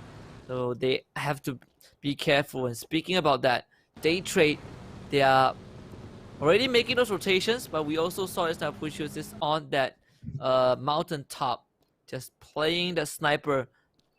So he's playing away from the rest of his team. As you can see, the distance between Daytrade and Puchus is pretty far, but that also gives Puchus some opportunities to gather more information and even potentially go for a pickoff if he feels that he can do so. Still coming down the line. Daytrade rotating towards La Bedinta as well. Not too far across the map. It's also going to be Victim Rise from Indonesia as well. Victim Rise so far, I think they have been... their performance so far has been pretty much like ups and downs. There are games where it's great, where they got the chicken dinner from last week, and then there'll be games where it's got even better. But until the very end, they just got sandwiched from all around, and that's really unfortunate. Inside, going for a quick rotation to the central plane, but he has the vehicle. Did get tagged. He was really shocked about it as well. Not too surprising for me though, because of how all these teams, their literally spray controls and also sniping abilities has been really on point so far. Yeah, and we've seen some really crazy shots. That I think yesterday Jay has put out an absolute clinic where he got that triple spray down, if you remember. Our dear observers giving us that slow-mo treatment, just amazing. And Fury now, they did relocate, and we talked about this previously, where they are playing at the outskirts of the safe zone, so a lot of opportunities for them to not just rotate easily into the safe zone, but also gatekeep any other team that tries to make the same maneuver. And maybe Ronan might run into the members of Daytrade. Norris knows where he is, but you have to be a bit more disciplined with that trigger, and that's exactly what Norris is doing. I don't think... Okay, Ronan sees him. Gets tagged, gets spotted, Norris goes for a couple of pre-fire. Both teams just pretty much just saying hi to each other, saying hi to the new neighbors, letting them know like, hey, you know, we just moved into the new area, moving to the new state. And of course, you guys should also go and pre-register for the PUBG New State at the same time. It's already in Google Play Store, so do check it out. Pre-registration is already currently out. But coming back to the game, next circle does comes in. Buriram is no longer having the advantage of the circle, but they are still nearby. There's still pretty much a decent amount of cover from the hill, but a nade comes in. Woo! Gotta be a little careful there, buddy. Got the low attack, but definitely not out for the count. And Venatica suffering a scratch as JS also spots out the members of Fury. Again, Fury having to fight two teams at once inside, taking the brunt of it. That 30 damage is not sufficient to get a knock, but maybe Norris will be able to make it happen. Second a flies through, Flood has to cover off those smoke grenades. The second grenade will miss. As Flood now desperately needs to try and heal out Fury out in the open, and it's sprayed out from Yanku. This catches right to move out in the open. Elimination does get confirmed by the by attack all around. Fury, they actually want to make an assault onto attack all around. This is the compound that AAA have initially snatched away, and it seems like for Fury, they want to go for the contest. They have already lost one member. This is not going to be any easier. JS misses that spray and Ronan. Plus inside, punches the ball and inside, goes for the transfer. Oh, almost takes out not Jam, but another member from AAA. As Fury somehow able to cross that territory, but they still need to fight their way through. Oh, they took massive amount of damage, and this is also going to be putting a huge dent to their resources and their supplies. And speaking of which, Archangel Predator looks like they meant to crash into the compounds of Victim Rise, and they want to try to smoke him out. However, the nade was trying to clock in the time, but he got picked up before he could even throw it out. Argent Boss in the house, goes for one knock, spots the other on the other side of the hallway. He's going to push in to finish things off, because he wanted to try to minimize as much contenders in this house as much as possible. But that just means it's also opening up opportunity for the rest of the members of Victim Rise, because at least this way they don't have to worry too much of picking up their fallen teammates. But also seeing from the scoreline, looks like the colony has been eliminated and removed from play. Same as Eagle 365, if Buriram United will hunt down the remaining survivors of that Team Chibrit. Archangel Predator coming in for the push though. They want to make sure that no survivors are left. And it will be Aljinbor leading the charge. There's only Man left alive. Genforce is down and he cannot reach him. So Victim Rise also on their last legs. Man just holding out on this balcony. Those smoke grenades will buy a bit of time, but eventually we might see an engage coming in from Archangel Predator. Meanwhile, on the other side is Fury. Still somehow taking the fight to the enemy. Blue Zone closing in, Man forced to push on forward. He gets shot, but those Blue Zones most likely gonna take him out. He surrenders to fate, and Victim Rise will be eliminated. And look at where the circle is. Smack in the middle with the highway cutting through. So all these teams will need to try and get into position with Game On Hadong guarding that western side, splitting that half of the territory with Team number 1, who will be watching over the eastern part of the circle. Alright, so Team Bliss, despite being nearby, they are now literally having the full disadvantage. The reins of the nades just slowly rolling down the hill. Magic Esports feeling so satisfied about it because they don't really have to literally focus too much on trigonometry and just let gravity do the work as it just naturally rolls it down. Tonke, however, trying to see if he can go for the flank from the back side, but he's also keeping his eye on Buriram, who's slowly converging to their location, or at least being in the lines of sight. And this is going to be putting Team Bliss in a spot where they have just no choice but to scale up this hill quickly as possible to get a better cover, because if not, they're going to be having they're going to be between the crossfire of two teams. It looks like the fight is going on, and Cheeky is taking the top spot and instantly removing them from play, as Tonke and Cheeky will be pincering them exactly at the same time. Talk about clean communication as they just scissor things out. Yeah, Chesing is so good. He put himself in such an aggressive position, knowing that there's no way Team Bliss could, well, retaliate as got A's. Not so lucky though, he smoked himself out. So his teammates might need to get him back up. BN United in a tough spot. Attack all around, still have control over the compound. However, they will be visited by Day Trade as well. So two teams trying to get control of the neighborhood. Only one team might have the chance of getting the authority, getting the dominance over this territory. as that nade almost hits onto Flash. Attack all around, still holding strong, but with 2 teams pressuring them, this is gonna be a very tough hold. Oh, Flash, a little bit more, a second more quicker, and you would have actually take the full brunt of that nade. Thankfully, no, he wasn't 1 second slower, but he did take quite a chunk off his HP there. But that's just gonna let him fall back here. The A-Train attack all around. They need to make a choice here. Do they want to clear out? Do they want to clear out each other? At least that way, when they're pushing into the circle, they don't have to worry too much about it. Looks like Fury, they're gonna try to take a gamble as they slowly push forward, but that's gonna be putting them between not only Team Expendables, but attack all around as well. The teams will be joining alongside each other, and 777 already finding the jackpot he is for the team, but they're not going to try to take the shot just yet, because there is a compound nearby and someone is definitely there, and they are not wrong. Yeah, Fury somehow managing to get into the circle. They have the Expendables in front of them. Namsi was taken down, so Fury able to still survive, and I think this is a very good choice, but the circle just does not favor Fury. And in fact, if you're team number 1, you will feel really happy about that. The kill phase still continues to light up as Sifley, excuse me, the first debut for him as well in PCS4, taking out 2 members of the Expendables. There's a lot of stand-ins, or not stand-ins, but a lot of members making a debut from different teams today, and I'm loving that. But the Expendables maybe not so much, as they lose 2 of their members to team number 1. Game of Hadong as well, still staying alive and staying strong, but they probably will need to move pretty soon to see the vehicles getting shot as AAA under fire. Norin will steal the gems kill away from Cloris as the crash just comes in. Attack all out. Yango lead the charge straight into the barrel of NBK, and NBK put it to sleep. Now turns around. No way! What a shot! NBK and Go 12 just transfers Glooms to the grave and attack all around. Not able to cut through the freeway as they like.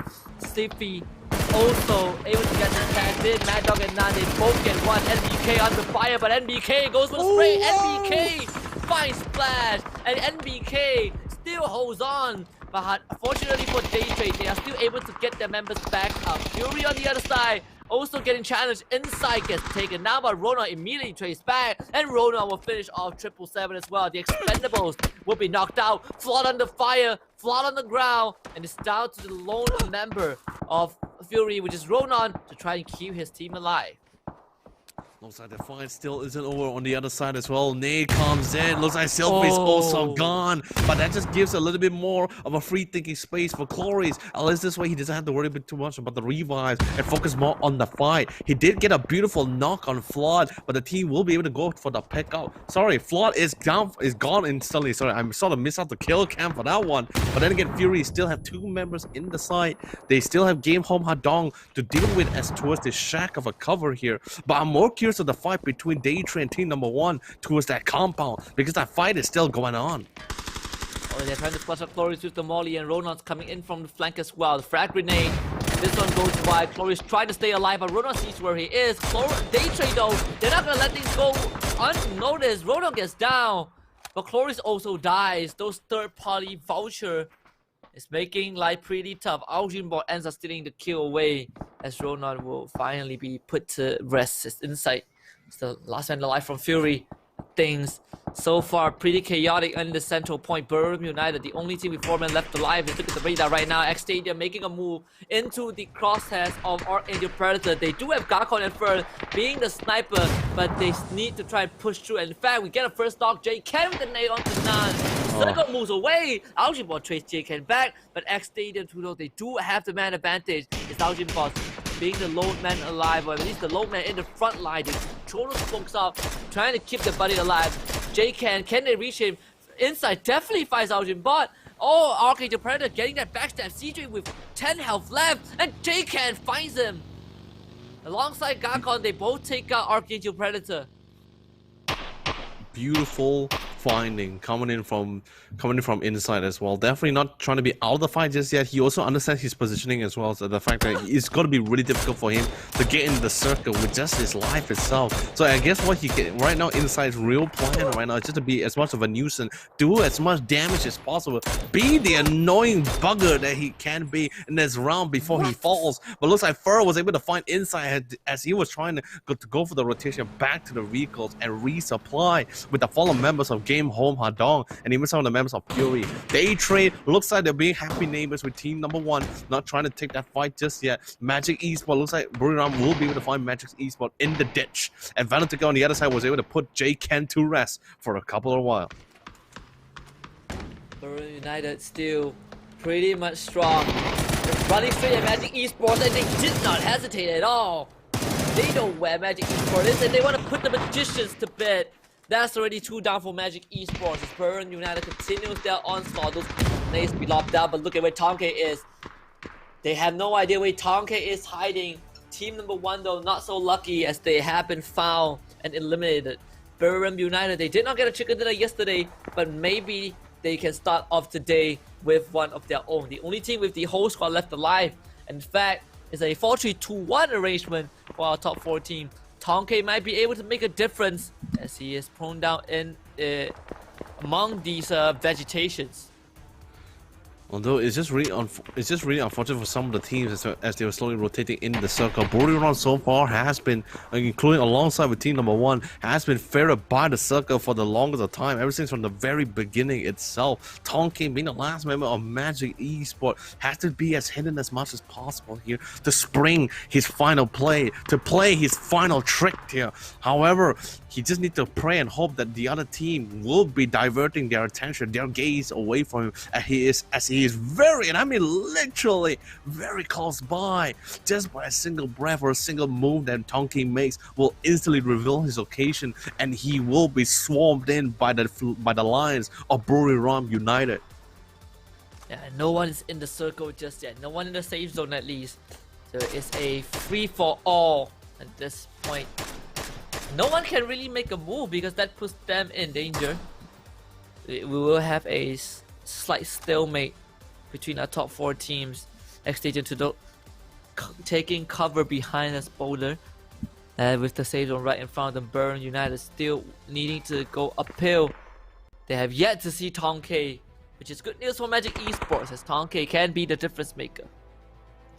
It's also going to be taking quite a bit as well. He's just looking for the position for a majority of his team. Daytra and Buriram, they will be fighting each other because they not only are they the closest to each other, but they're also in the line of sight as it is flat central plains. Both teams sort of respecting each other for the fact that, okay, I know you're there, I know you're nearby. We might have a choice, or maybe we could have an alliance here. But right now, Daytra, they're just trying to put a little bit of insurance here as it begins to prop down the smoke trails to give them some form of covers. There are only 2 members remaining. Maybe they can try to make this play for this 2v4 or hope that Tonke joins in this as a third-party clash. Nordja was able to find 74L1 on the other side. It looks like Tonke will sacrifice himself to the zone instead of doing some form of damage. Fur gets knocked down. 2 members instantly from active gone from the mist. But because of that, that allows Daytrade to join this fight as the third party as nades starts falling in. Buriram and Daytrade are clashing with each other while X Stadium are still trying to prioritize and picking up the members. This might be the prime moment for all 3 teams in this current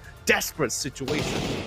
Yeah, Buriram is such a good spot to take this chicken dinner. The stadium only has 1 man left standing and the revive is highly unlikely. They trade with 2, but you can see the cover being set up by Buriram United. It's perfectly arranged as the Nautica gets knocked down as well. Those nades are just not paying off. But Nautica and Norris, they both die at the front line. Extended to the only with 1 less survivor. The Noxy is gonna fight Gakon as he's hiding in the brush. 78 health.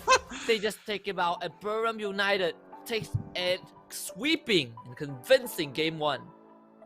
Beautifully cleanly done. Buriram feeling really happy about this as well, despite the positioning, how close they were from yesterday's game as well. Finally, first game and first of the last day of week number 2, they managed to secure their chicken dinner and also ensure that they're also still in this game and in this tournament itself. Coming in with that scoreline which they have with the number of kills, I believe we're going to be seeing them with top number 3 of the scoreline. So I guess you could say right now they are going to be able to contest with the majority amount of teams, but I still believe that Day Trade will still be taking top spot with the number of kills that they had. Oh, yeah, absolutely. You know, this is the first chicken dinner for Buriram United. They did not look too hot yesterday, but we mentioned this at the start of the broadcast. Any chicken dinner for these kind of teams would be a start of a possible overtaking by the end of the day. However, with Day Trade's performance, I think they should still remain at the top.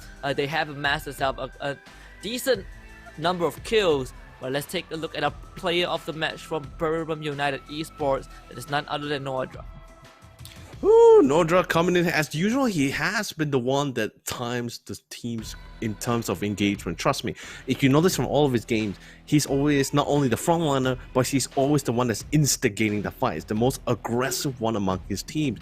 Yes, don't get me wrong, Gonmeow is a great shooter. Everyone else is also a great shooter comparable to Nordra as well. But if we're talking in terms of aggressiveness, who wants to take the lead, the confidence that really comes to play and the skills to back it up, Nordra is the only one to really that can really maintain his team's fragging and firepower abilities here. But anyway, this is our top 5 kill scoreboard here for the first game here in day number 2.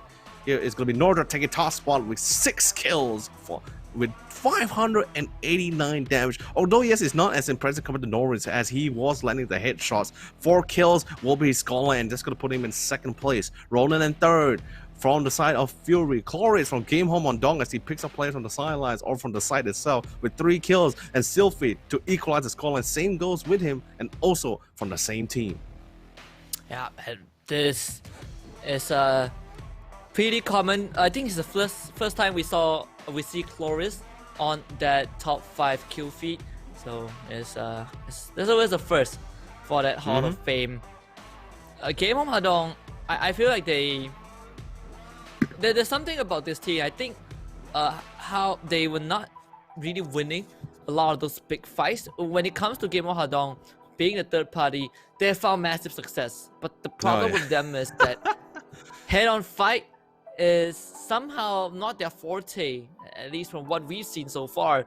So that has been their downfall, because when it comes to those late game, those final few phases, you really need to buckle up and take those fights. And we've seen great examples. Day Trade, Buriram United, attack all around, Fury, Archangel, Predator, even the Colony. These are the teams that if they get into the final circle, you have to be very worried, because they know how to take on the fight. Victim Rise have demonstrated that to us before, but Game of Hadong, we have yet to see that.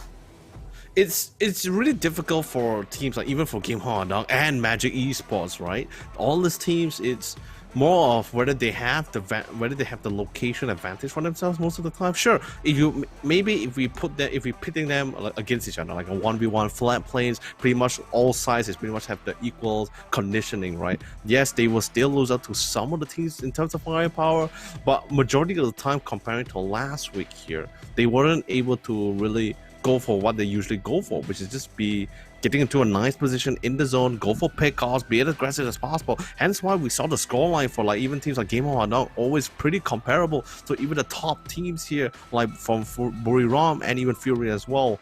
But this is your total leaderboard accumulative across, and Day Trade still taking the top spot with 50 kills. They have quite the lead, sort of reminding us exactly what Fury had for themselves. But Buriram, because like I said, with that clean investment from yesterday's, the amount of kills that they had, 1 chicken dinner was literally enough for them to take the 2nd place. And right now, we can see that they are already gearing up for a 2nd game. It's a quick toilet break. Just gotta make sure that these guys are ready for that map number 2. And just look at those focused expression, right? I love seeing it when they start getting into the zone. They're just thinking about what they should do, what can they achieve for the next game. when you're carrying the weight of an ex-champion coming into PCS4, with the stakes being higher, with a new format, and people expecting you to show up on the world stage by the end of the year, there's a lot of responsibility on their shoulders. Attack all around, they might not have the same amount of weight, but their improvement in performance has kind of, well, given them that responsibility. Well, Talent all around, their first debut so far has been quite significant, especially since the beginning of day number 2 here, or week number 2 here in this case. Last week, we saw them have really strong fragging ability, especially coming in from his teammates like Jams and Yayers as well, or even Yakon as well. But everyone is slowly falling in place. The team synergy is starting getting a little bit more better. They're getting more adjustable to the format. And same goes for team number 1 here, your Vietnam Idol group here, and they're slowly coming back into the play. What I'm only concerned right now is just that although yes, they managed to get their first chicken dinner so far from yesterday's, it's a matter of whether they can still maintain that, because it's really difficult to maintain that scoreline as well. And remember, they don't really have a lot of kills either, 19 kills, and they have been only playing around the zone and location so far. But either way, by the way, guys, not only to Husky as well and the viewers and the production, don't forget to drink water for today, because it's important to stay hydrated and keep a healthy body. Healthy body means a healthy mind and a happy person. I actually have mine here. This was from my dinner. I have a canned drink with me. Hey, that's not. I mean, technically, it's still made from H2O. I guess that's still fine. Yeah, it's liquid. Yeah, it's fine. Okay. Do you remember this? There was this news lately. I'm not a football or soccer, where depending on which part of the world you come from, I'm not a football fan. Right. Not that I'm not a football fan, but I don't watch much football. You know, my dad watches that, but not me. So I'm more of a basketball guy. Have you read the recent news where Cristiano Ronaldo, he was at a press conference and then he removed 2 bottles of soft drinks from his table and the stocks just dropped by 4.1 billion? Yeah, and then some people were, because he's a very health conscious guy, right? He's a very health conscious guy. He doesn't like soft drinks, he doesn't like carbonated drinks, he likes to eat healthy, live healthy. So his favorite liquid is your favorite liquid as well, H2O. And I remember someone in the comment section just saying, hey, if you think about it, soft drink is also H2O, you know, a part of the components is water. So I'm using that argument. I mean, yeah, we're everywhere. You know, we get into everything. But you know, Cristiano Ronaldo is secretly my one of my cult members here. So he knows what needs to be done. He knows what is the true one. I don't know about you, but has your family or like your friends or whatnot always tell you that you know, I don't know if I can mention this, 100+ is like the remedy if you have a fever or if you have a sore throat, if you have like isotonics, flu. yes. Isotonics, right? Okay. It actually so a quick sharing, I actually got into a very minor accident when I was young, where it almost almost damaged my vocal cords, right? I couldn't speak, and it was that exact drink that healed my throat. True. Or else I would be signaling hand signals. Yeah, I mean, hey, that'd be pretty cool, man. You can be like, do you not know this? There's so many news channels that's requiring hand signature people right now. So I guess even if you went to that path, I still think you can still make it up. But thank God that your vocal cord is fully healed, because if not, I wouldn't be talking to you, or nor will we be enjoying our conversation for the past few years. I guess I'll be whoa. All right, that's a decent landing. That's a 4 out of 10. 4 out of 10. As we get go 12 with the spray. I give it a 5 at least. All right, 5 out of 10. I'll stick with you. But yeah, what I wanted to say is, other than we have a pretty interesting circle on the northwestern side, is that I could use 100+. I could provide them with a fresh tagline, which is drink more. You know, improves your vocal cords, as we are now back. Back to us for a while. As we gonna wait a bit of updates and see what is going on. But again, for the second map on Erangel, I'm loving that circle. I hope that we don't change, because that's the first time we get a northwestern. Western Circle. Yeah. No, I don't think that's the first time. If you say second, third, I believe that will be the second, third time we get a Northwestern Circle. But we have not seen a circle like we have not seen a circle that is like drifting, and I mean like drifting all the way to Kameski before. We had a circle that was driven towards the north side, in particular like Severny. But other than that, we have never seen a majorly rotation to the northwest side. But if that does happen, it does becomes a little bit more interesting because there's also quite a decent amount of mountain ranges there. Yeah, and we just got an update. So unfortunately, a crash happened during the drop, so we will go for a remake. But okay, fear not. So sad. The round just started. No life is lost. Well, Go almost got a kill. Thankfully, I mean thankfully no one went down. Yeah, it's still relatively early. It's going to be all fine. A slightly slower start, but hey, anything to make sure that the games go well. And this is going to give us some time to remind you guys that a lot of good news is coming in from PUBG Corp themselves. And the first one I want to introduce to you guys, if you guys have not heard of it yet, is that we are moving into a new dynasty, or should I say new state, because PUBG New State is now available for pre-registering on the Google Play Store. And all you gotta do right now is to head over to Google Play Store and click that pre-register. And in fact, let me show you what I have done, because the moment I hear about the news, I have pre-registered myself on New State. You can see right here, pre-registered. Oh, the green screen cuts right through. Yeah, but it says, but still it says pre-register. Yeah, it says pre-register. So I've done it. Everyone is slowly coming to the mix, and guys, seriously, if you guys have no idea what the new state is about, or maybe you guys are intrigued about it, but you need a little bit more assurance, a little bit more proof, check out the trailer. Seriously, it's absolutely amazing. And most importantly, we got one of the people to really walk you guys through of the potential new maps that PUBG New State is bringing in. A lot more new indoor combat system and design, more dimensional gameplay that's going to be able to come into the mix, something we will all love to see in the near future. But not just for the PUBG New States here, we also have a grand finish for this year 2021. Oh yeah, the future is so bright here for us, especially despite the situation we are facing in. PUBG call from last, I'm going to walk you guys through a video, okay, Husky? We're just going to go through a quick history lesson, right? Last year, we had the beginning of Charity Showdown, was the beginning for our PUBG Continental Series journey. And then PUBG Corp decided, like, hey, ending the year where the teams are only crowned in their respective region doesn't seem nice. It doesn't feel great for the teams that work so hard and grinded their way for the entire year. This year will be different because we are ending this year on the global international stage, and that's going to be the PUBG Global Championship that's going to be happening at the end of this year, and the teams in their respective regions will be competing to take one of that seeding spot, to take that grand invitation to go to the Global Championship. And we are both excited to see, because PCS4 and PCS5, we're going to be sending two teams to represent us in the Global Championship, and I think that's going to be absolutely insane.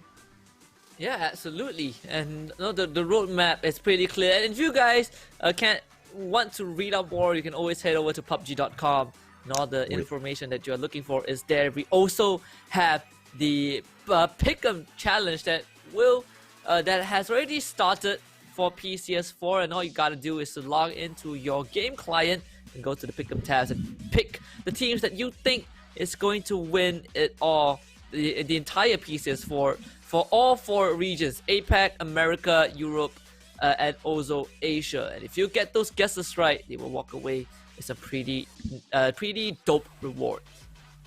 I mean, like, it's already amazing as it is. You guys are already, like, not only supporting your favorite team and also getting a little bit something out of it with the Pick'em challenge, but the fact you guys are supporting them from the very beginning here, from the very beginning of the series. It doesn't matter what series you guys were in, whether it's PUBG Continental Series 2, 3 for the APAC, Asia, America, Europe. The fact that you guys are still here, the fact you are here to see the growth of the teams here, I think that's really amazing for you guys. So seriously, thank you guys so much. But most importantly, thank you to the production teams and also PUBG Corp for making this all happen, for the talents and even for the players at the same time. In particular, also gonna give a big shout out to our broadcast partners here from GeekFam as well, for doing an absolutely phenomenal job here for the Asia Pacific side.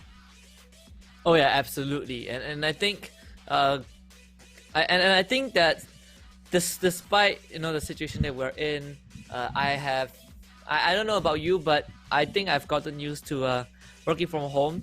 I am really missing the environment and the cheers of the fans. But regardless of where we are or where we come from or how things are, we're just grateful, to be on board for this journey. And I think the players are as well. This year is probably the freshest start that we ever got. New format, new teams, new matches, new roadmap. And now the question is, after Buriram United got that chicken dinner in Game 1, I wonder what other surprises that we will see in the upcoming Game 2. It's definitely going to be a point to raise for an alarm, especially for Fury in particular as well, because right now they are being pressured heavily currently, not just from the existing expectation that they really are sort of facing and gaining from the fans and the team and from their team members as well, but most importantly for the fact that Buriram finally caught up to the board and they have already overtaken Fury by a very slim margin of a single-digit scoreline. But that doesn't make for a fact that Buriram cannot further increase the gap between them. Fury has not been having the greatest of start. Buriram, however, loving the beginning that they had, and that literally allowed them to gain that winner chicken dinner, their first one for this week as well. But here's a really beautiful flight path, and the pick'em challenge for this Erangel second map here will be Fury taking the top spot. A very western flight path, and it's gonna make these draws a bit more crowded than usual, but it's all about getting those vehicles, and Man has his priorities set straight, able to find one UAZ of his own, and oh no! Oh, he gets carjacked! Oh no! Ring around the rosy, son! Run! Stolen! Run! Right in front of Run them. to the rocks! Boy. No! Oh, Chinoy! Oh! What a way to go out! Loses his car, bro. He dropped first as well. That is so unlucky. What a tragic way to end.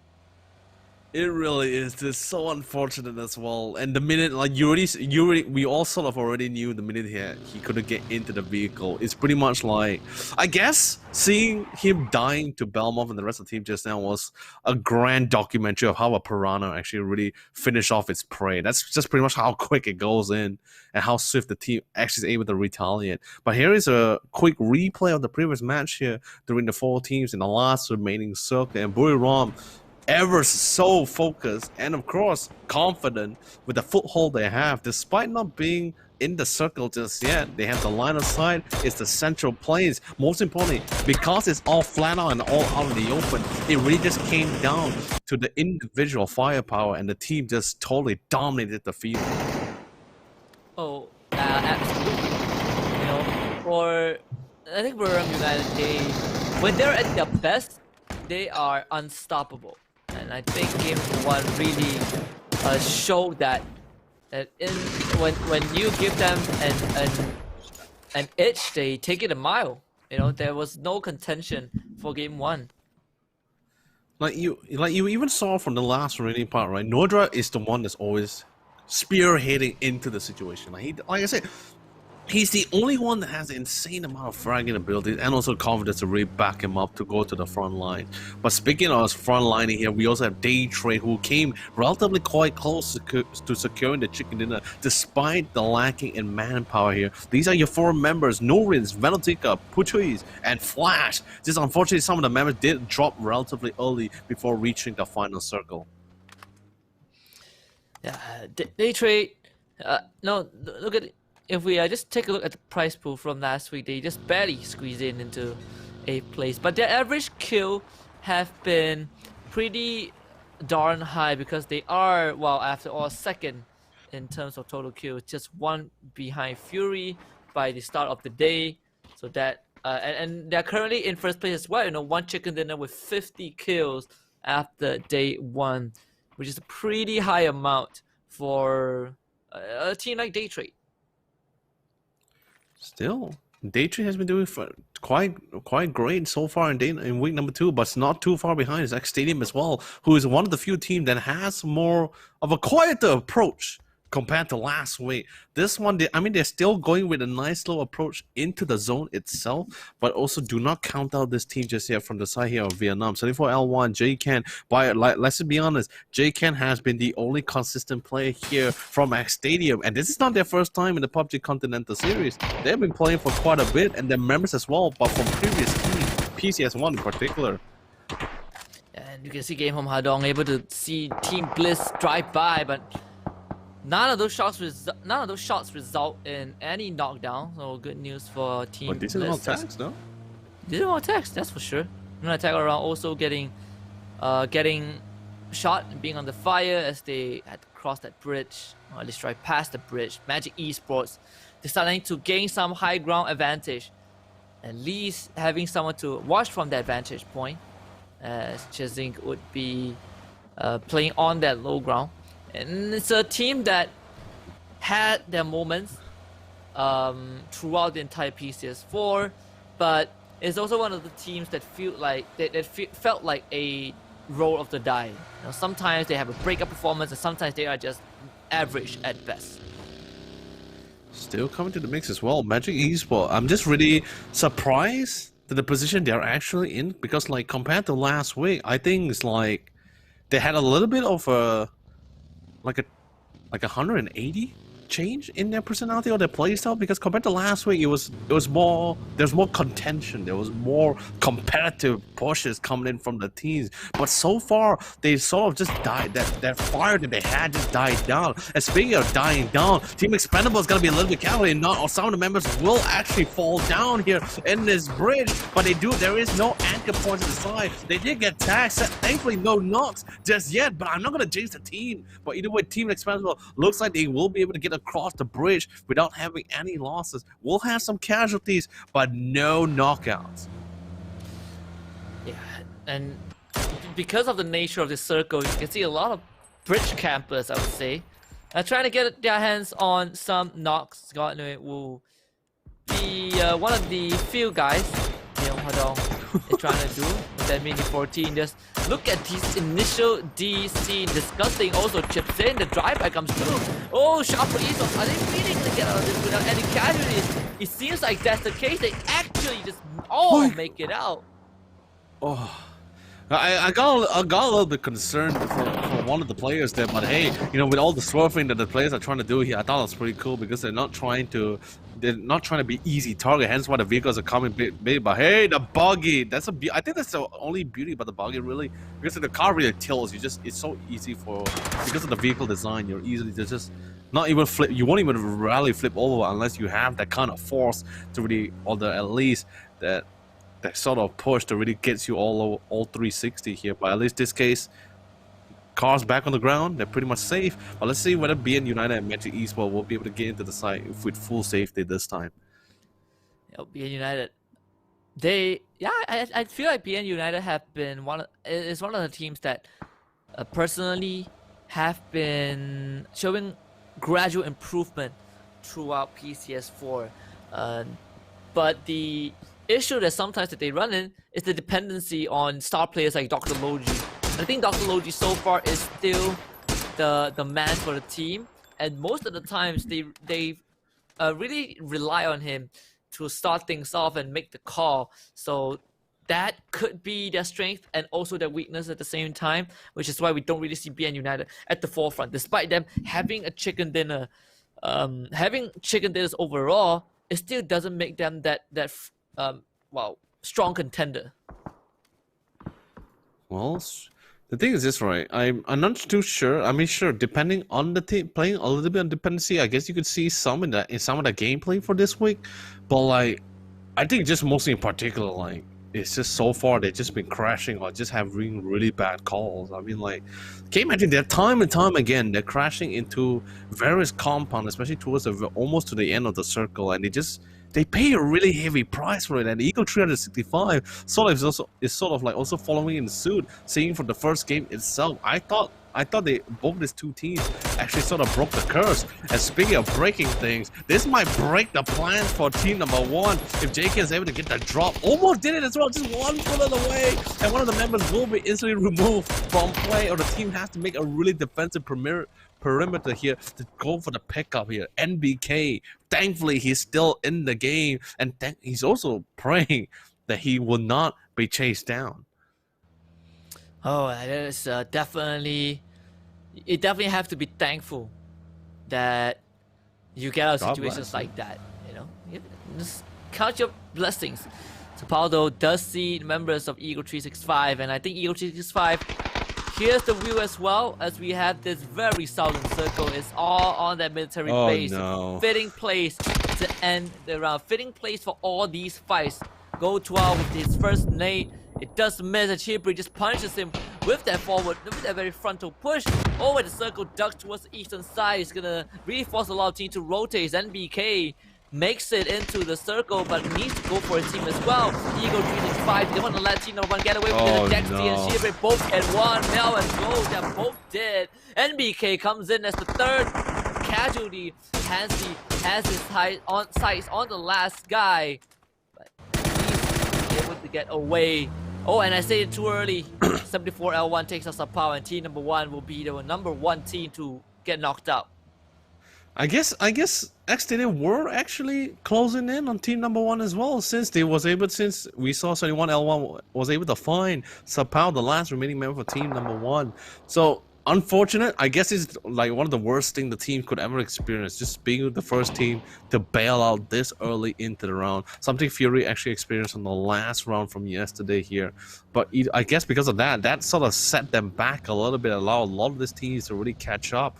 Now they're trying to work their way to really get to that top spot. Because even if Fury is not able to secure number 1 here for week number 2, as long as they get 2nd or 3rd place, they can still remain in the lead, accumulative point cash wise later on. Oh yeah, I definitely believe that sometimes all you need is just a bit of room to kind of rethink your strategy. And Eagle 365 with that explosive start is definitely gonna give them a lot of confidence. Let's see, Burm United. They're just gonna drive by Day Trade. Oh, attack all around. Getting run at. And it's BN United in one fell swoop, eliminating everyone. BN United actually did not suffer much casualties. They can still go for the revive, but Nautica under fire. They had to slam the brakes, but not in time, as Alex just lines there and knocks them down. Burm United, though, able to drive right by, but his push he lost the wheel! shots, and right off the cliff, God Mouse crashes, but doesn't burn just yet. They are still alive, and they're able to recompose themselves. Daytrade almost getting that kill, but Burn United escapes with their lives. I'm not sure whether Gongmyeong car lost his wheel or not. I spotted one wheel was sort of missing, but we had to confirm it down later on. But with the team sort of like more like grouping up, while Gongmyeong was still far behind, I think he really did lose his front wheels. That's gonna take him some time to really regroup back with his team. But he is somewhere down the hill, so I guess he sort of have that nice cover.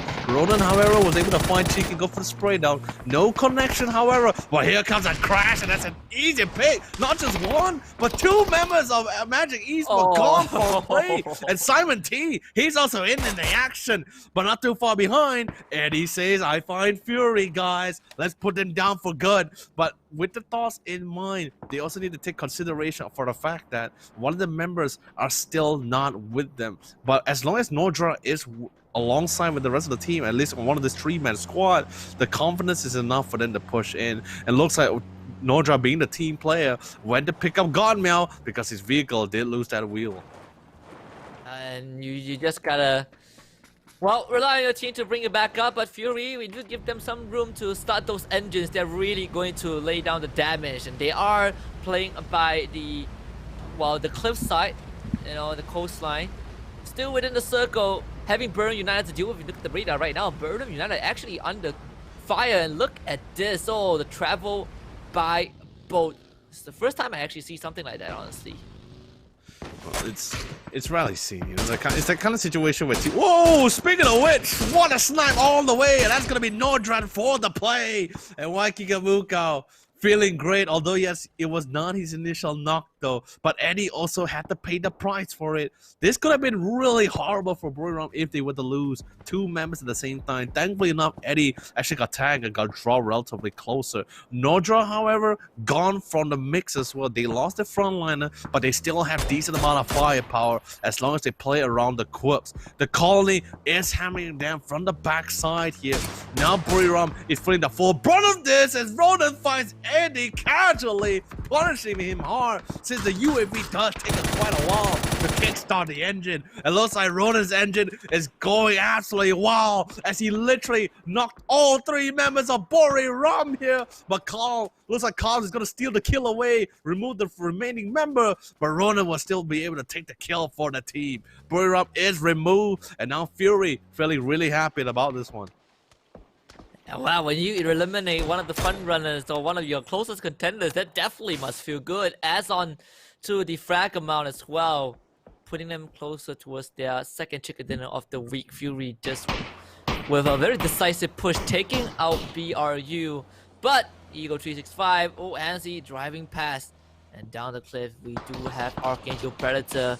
And they hear the engines just not showing themselves, at least just yet. Eagle 365 though still under fire. Mad Dog does see Vandal. And also knows that Shibri might be on the other side. And they found him. It's a Mamanji though that takes out Jaxi. Mad Dog takes out Chibrit. Eagle 365 fighting too many fights. Biting up too much that they can chew. And this might actually bite them in the back. Still pushing him out. A couple of skirmishes is happening all across the site as well. Depending on where the circle could potentially be, it could be quite hard for some of this team, especially for Archangel Predator. But looks like Hansi was able to clean up Mad Dog, ex-captain for Archangel Predators here, and now he's actually going to be. He is knocked out, but not out for the count. The rest of the team slowly joining hand in hand. They want to try to clean them off since they have the high vantage point. Corey was able to find Chibrit alongside. Leonsi actually going to be falling to his death. I don't really blame him, but he was able to find Gen Foss and pick him up at the same time. I'm not sure how that logic really comes to play, but it does work. But it looks like CJ finally scales up the mountain to really pick up his teammate. Oh yeah. Oh, Eagle 365. Evendo now getting taken out. Eagle 365's chances are slowly dwindling. Archangel Predator slowly inches in for the kill. Fury, on the other hand, taking on Sharper Esports. Eagle 365, Vandal getting revived by Chibrit. And here comes the nade, Arjun Boss. This one will land actually double nade. They both bounce past. Vandal should be brought back up. They just need a bit more time. And he does. But CJ just blows him up once more. And this time, there's not going to be any revive. CJ closes things out. Eagle 365 Esports have been eliminated. Eliminated away. More contenders with the chicken dinners are being removed from play. Some of the top few teams are feeling really happy about this one, but Daytrade and the rest of the team, they also realize that there are more fighters also in the mix as well. And even if they were to be eliminated really early, they're still praying for a fact that it's not going to be their contenders. It's going to be at least someone else with a relatively lower kill score line here. But some of the teams are slowly rolling back. I think our Angel Predator or RG Boss in this case was a little sad that he couldn't really catch up to the UAV, but he is going to tank the zone for it because they are really in need for the vehicle, because scaling up that mountain, a really steep hill by the way, it's going to be a nightmare for some of them. I definitely feel like whoever has the high ground in this situation will have a slight advantage. Daytrade though. Oh, they move into the shack, but they've already been spotted by BN United. Simon T having his crosshairs ready in case anyone from Daytrade just go for the peak. And Daytrade, they now, because they are in such a precarious position, they have to rely on that third member to try and create space. Still pushing in. Next stadium finds Expendables as they both will going to be clashing with each other, but the zone is persisting. 777 spots one in the smoke, goes for a couple of pre-fires as well. The teams are setting up the smoke tree. They're trying to set up themselves and they slowly rotate in.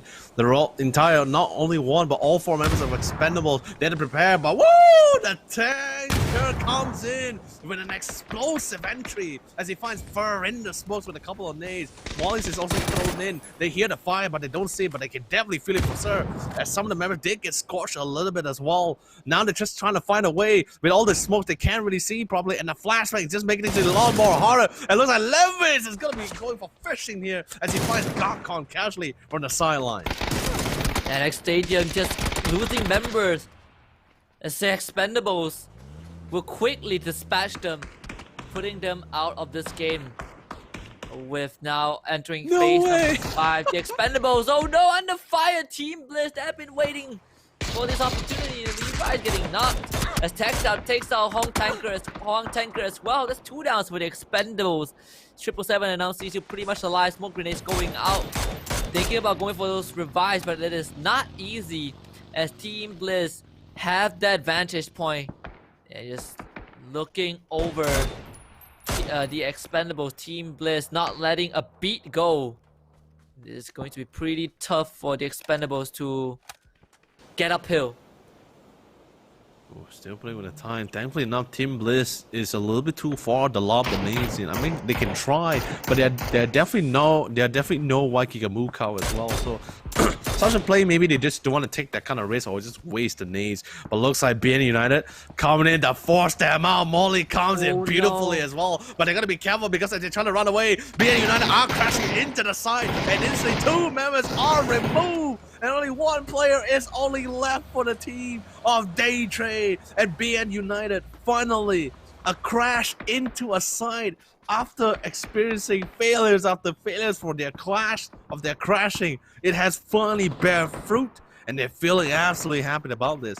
Last known member is gonna be our dear friend Fuji's here. But Ajibas, I don't think he knows he's in there. Oh, Fuji's No! just peeks out, takes out Arjun bots. Archangel Predator, they still are in this game. Butchers, maybe not so lucky, running out of health. He gotta go for the shield pretty soon. Tosses out the first frag, but Mad Dogs gets backstabbed by Cloris as Butchers surrenders himself towards the zone. Want to give more away. CJ with a perfect spray, fight two from the colony. Ridiculous. As Alex and Maestro, they both go down. YQ steals that away, but it's all enough. Now they know where the Predators are. As Fury sets this side to take it out AAP, counters around, and but Monty takes out Archangel Predator. Those third party not going in AAP's favor as Calps gets shot and deleted by the members of Fury. And with that, Fury now knows where the colony are located, giving Fury a lot of important information to potentially give them the second match. Fury is looking absolutely good for this one. Not only did they have the favorable of the zone, they had a really good drop. The zone really is playing in their favor. They had a great advantage to get into several areas in time to really set things up. I guess the first game, I guess you could say it was a little bit more of a warm-up for them. Now in the second games, the gears are starting to roll into place here. And now the team is just trying to pick things up where they left behind. And Waikika Mukau never fails to deliver and impress us with his beautiful tags. And by the way, guys, that was his second shot and it landed on the head. Oh yeah, that was just perfectly done. Taking out the colony circle, favoring Fury a bit. There is that drop crate, or the supply crate, right in front of Fury. And most likely has been claimed at this point. Sharper Esports will need to move from this building very soon, but Fury gets there onto the high ground first. That is going to give them so much advantage because despite BN United being in the circle, what makes them, what puts them in such a dangerous position is the fact that there's a freeway there. So crossing that freeway puts you out in the open. You need to expend a lot of utilities, smoke grenades to keep yourself hidden. And here comes Game On Hadong, trying to challenge Team Bliss if they know where Rain is. Rain to toss out that smoke grenade just to obscure a bit of line of sight, but Cloris has an inkling of where the members of Team Bliss are. The Oceanic region taking on Vietnam. Monty coming in from the side, might be able to get flanking. Godwin bombs Rain, but Monty immediately trades one back. Monty finds two. Monty actually takes out Cloris as well. Textile down on the ground, but Monty's the last man alive, and it's going to be him having to take on Disgusting, and Disgusting is driving right through, but you can't drive into the crosshair of your opponent. It comes right now. No way! Can you even win this? Oh my! I cannot cannot believe it. Disgusting. Takes out Monty. And Game Hadong just barely survives. He might be able to get these revives in though. All of his members are on the ground. If he makes it there in time, Game Hadong will have the entire squad out for this final top 4 brawl. Oh, Monty, he is down. I hope he's not blaming himself so hard for that one, because that was just the last remaining member, and just look at how low HP Disgusting was. He must have been disgusted with himself, because if he had secured the kill, his team would have been a top 4 right now, still playing. Now they're sitting at the bench, and I think his team right now are just patting him in the back and just telling him like, hey, it's okay. There's still more games to go. 16 more games to be more exact here for the team to try to turn things around. But either way, we have to say goodbye to that team and move on to our final top 4. Yep, and the best part is Disgusting. Because of his clutch, his entire team is now revived and back up. Then we're looking at 4 full squads duking it out in this top 4. As I say that Chloris gets knocked by Young B. BA United not wanting to let Game Hadong go. Godmay trying to protect his buddy, but it's not enough. Gades finds Chloris, and he also punishes Godmay for trying to save his buddy. Frag does go out, and I just tag onto Godmay. Not enough to take him out, but that was just the first. As he's now definitely gonna bleed out. Game Hadong down to the last 2 members, and BN United have their priorities set straight. Look at where Fury is though. They're taking control of their southern side, but they're also making sure that the mainland, the central area is within their control, and the circle just says Fury is making the right choice. And all these teams who have to cross the highway, they gotta face Fury. This is gonna be an absolute nightmare for Shopper Esports. If 6sax can't even, if 6sax doesn't tag or drop Flood or Waikikamuka right now, it's gonna be a total nightmare for them to get into the side, because they really need an anchor point to really set things up for the team to get into the side. If not, the blue zone is gonna pressure them in, and they have absolutely no choice but to take this fight, or more importantly, prioritizing running in instead of fighting back, because the zone damage right now in phase 7, let's just say, it's pretty significant here. Oh, I definitely feel so. 6sax have a really important task. No, as the sniper from the side of Fury, Simon T, getting found by Ronan, as Ronan just secures the kill. Already 5 on the board. BN United really wants to take out Ronan, and even though Fury have a lot of control over a huge territory, it also means that their forces are spread thin.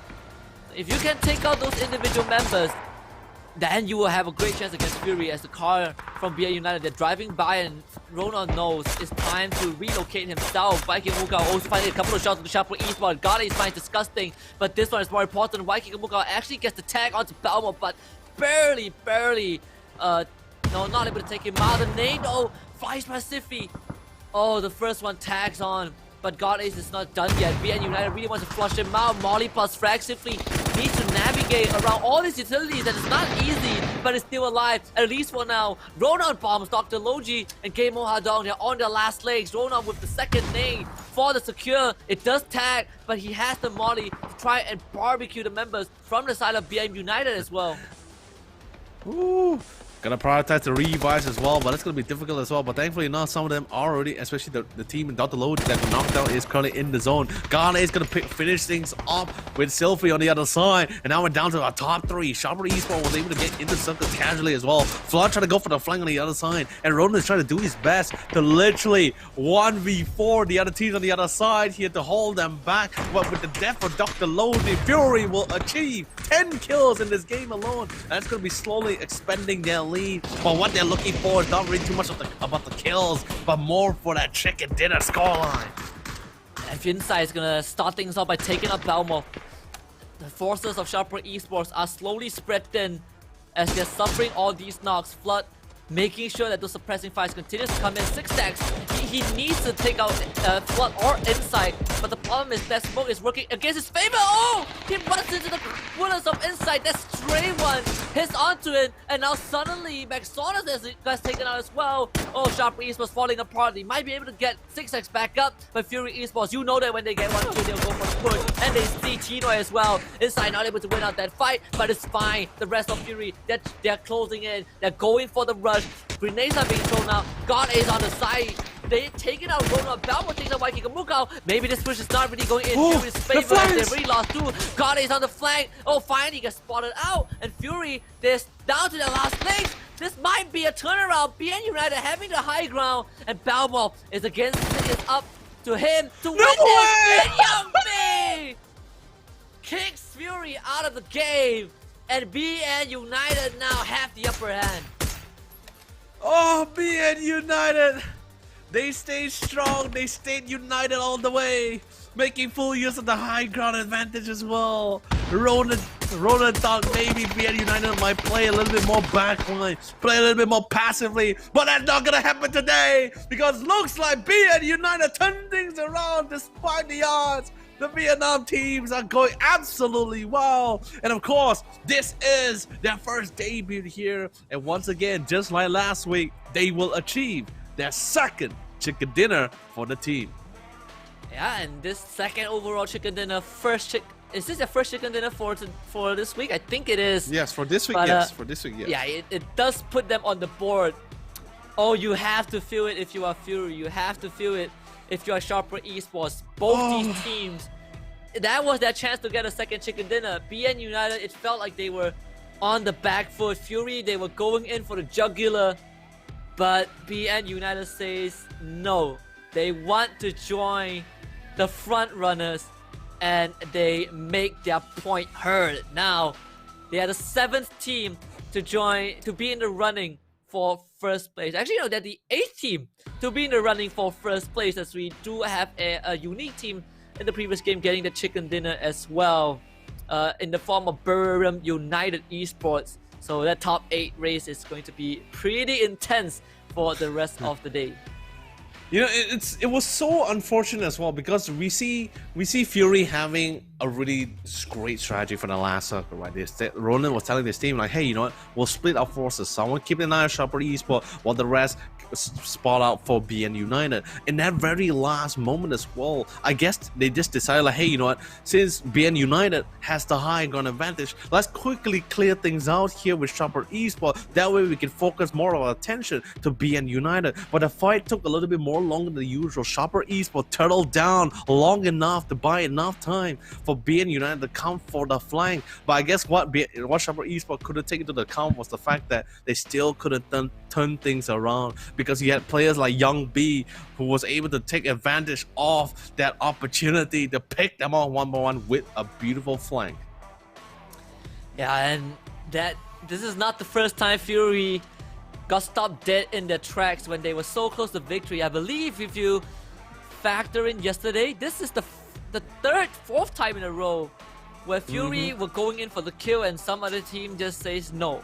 If you look at the top 5 kill leaderboard, Ronan leads with 6 kills, followed by Young B, God Ace, and Simon T. I guess we only have 2 teams on this Hall of Fame for Game 2, but these 2 teams are definitely worthy of those spots. BN United and Fury, they lead the charts for the overall match number 8, but ultimately only the winners get remembered, and this time it's BN United.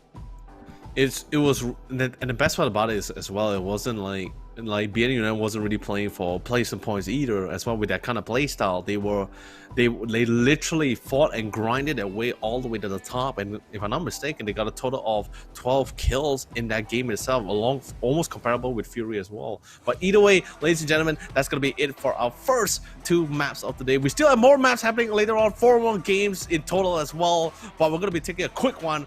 So don't go away for too long, because more PUBG action happening right after this quick break.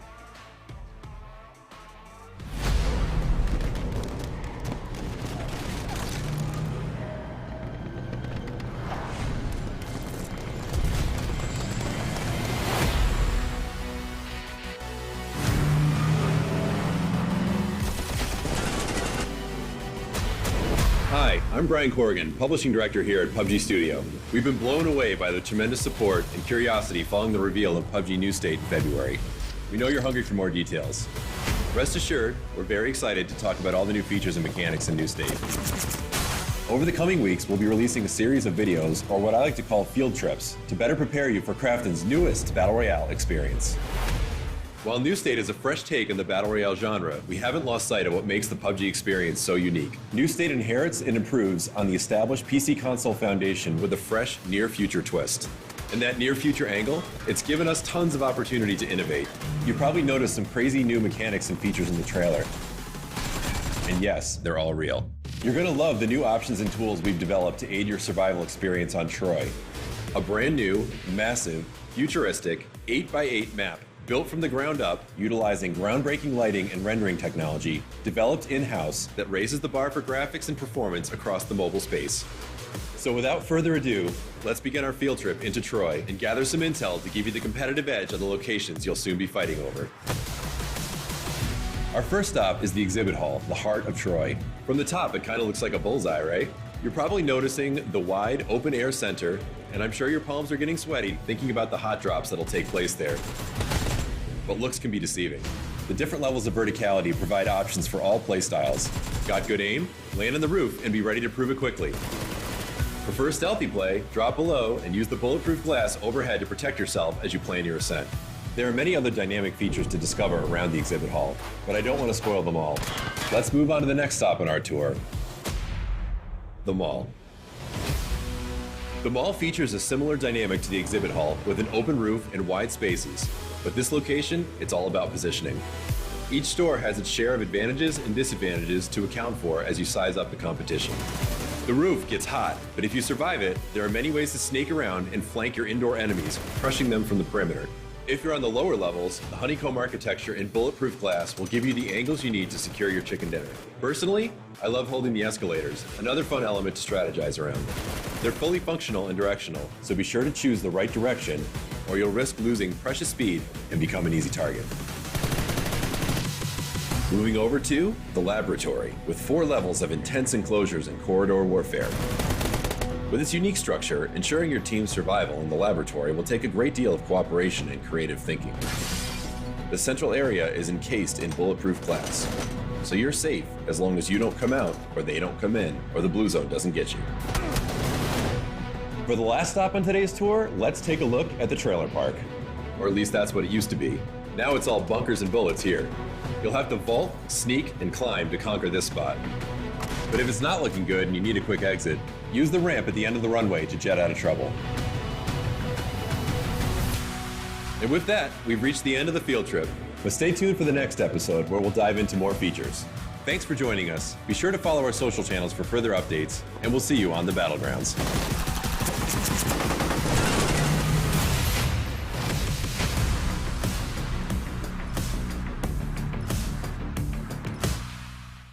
Hello, PUBG esports fans.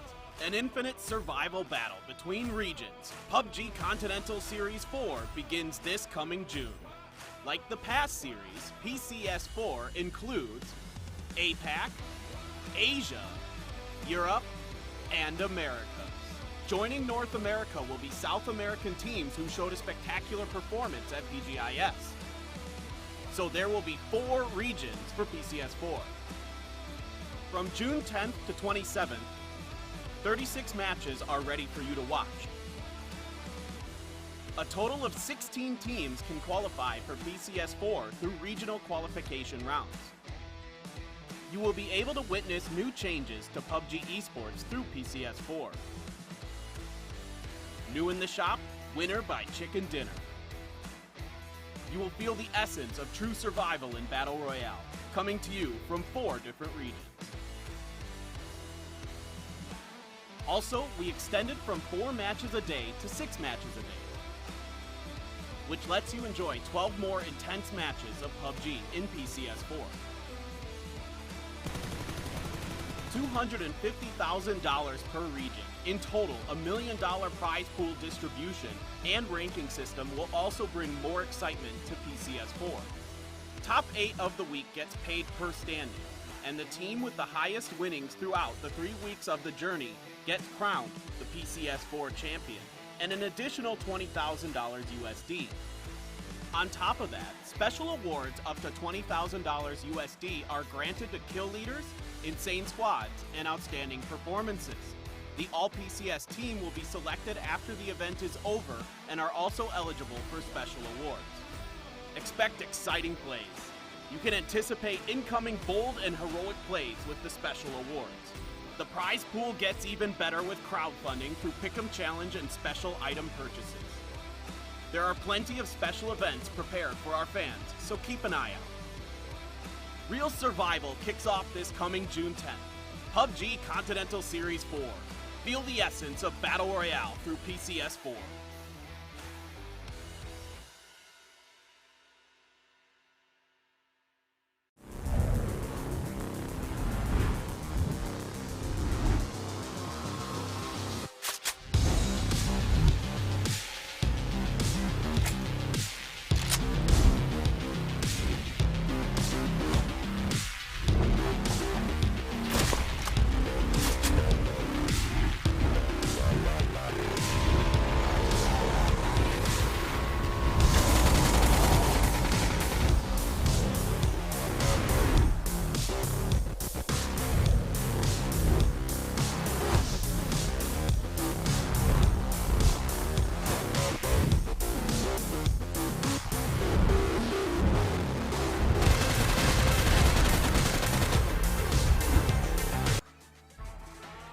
And folks, we are back once again. Although yes, the break seems relatively long, but the day is still going to be continuing to proceed on as we have 4 more matches to go in this last day of week number 2 for the PUBG Continental 4 APAC here. I'm Leno, also known as YOLO Lee. Joining me once again is the one and only and fantastic, beautiful gentleman. It's going to be Husky. Husky, by the way, quick question to you and all the viewers as well. During that quick break, have you guys quickly drunk water there? Like, have you guys replenish your H2O?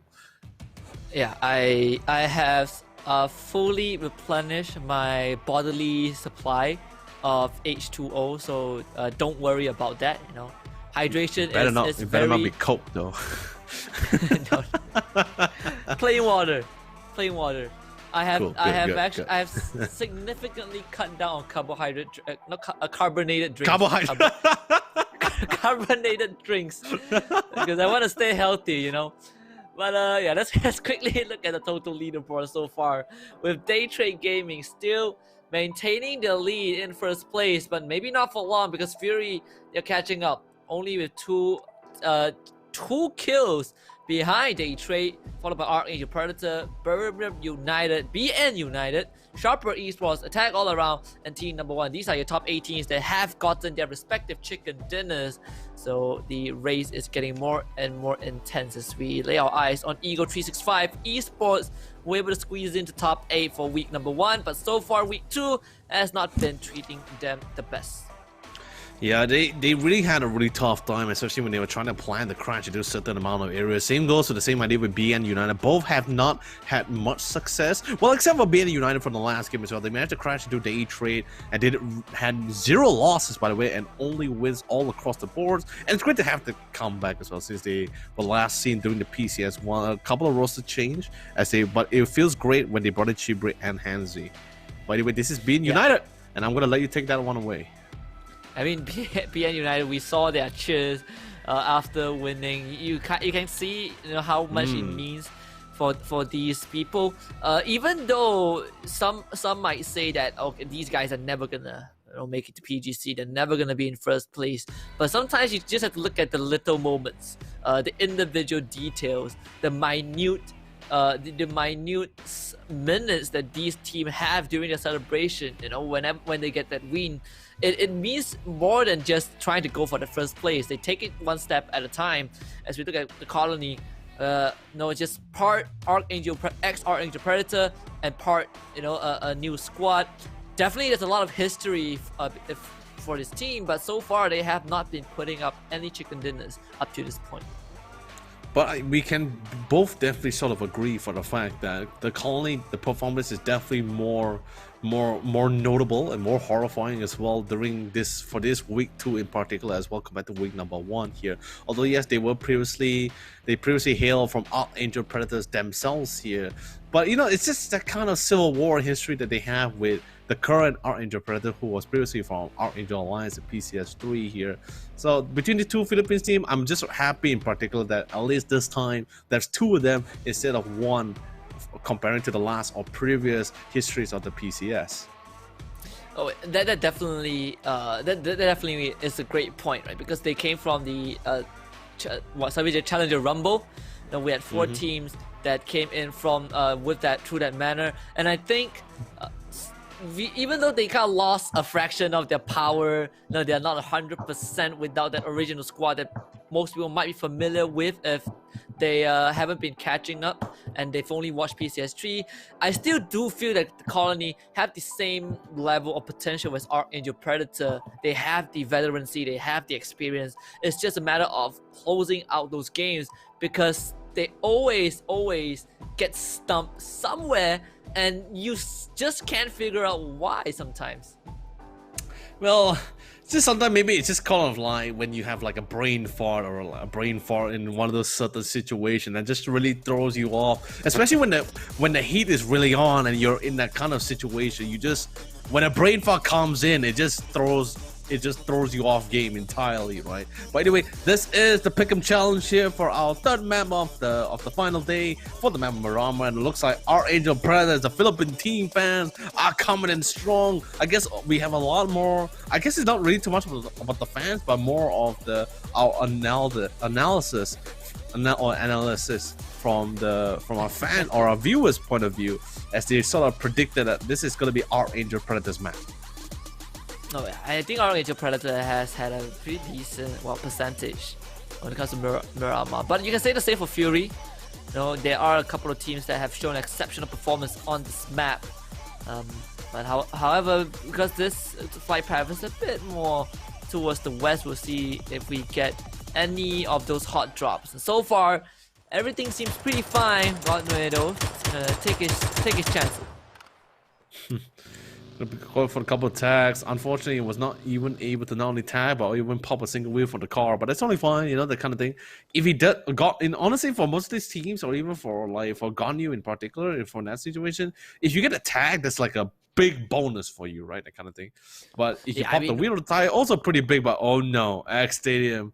Looks like 74L1 decided to go for a long drop here, and that just allowed members of attack all around to go for a quick tap on him, chunking half of his HP. By the way, he spotted the car, but most importantly, his goal is mostly not for supplies, but for the vehicles. Oh yeah, he when you go for drops like this, it's all about getting the vehicle. You get the vehicle, and then you just regroup with your team. There's no reason to stay there, because you might get picked off, and it's not worth losing your life this early on, especially when you have secured like a vehicle and then you just die. That's a freebie for whoever takes you out. Still pushing, but the thing is this, right? But but I'm gonna hold my thought back, because at least this way we're gonna be having another grand view of the replay from the last game as well, where BN United was able to steal the throne and the crown away from Fury.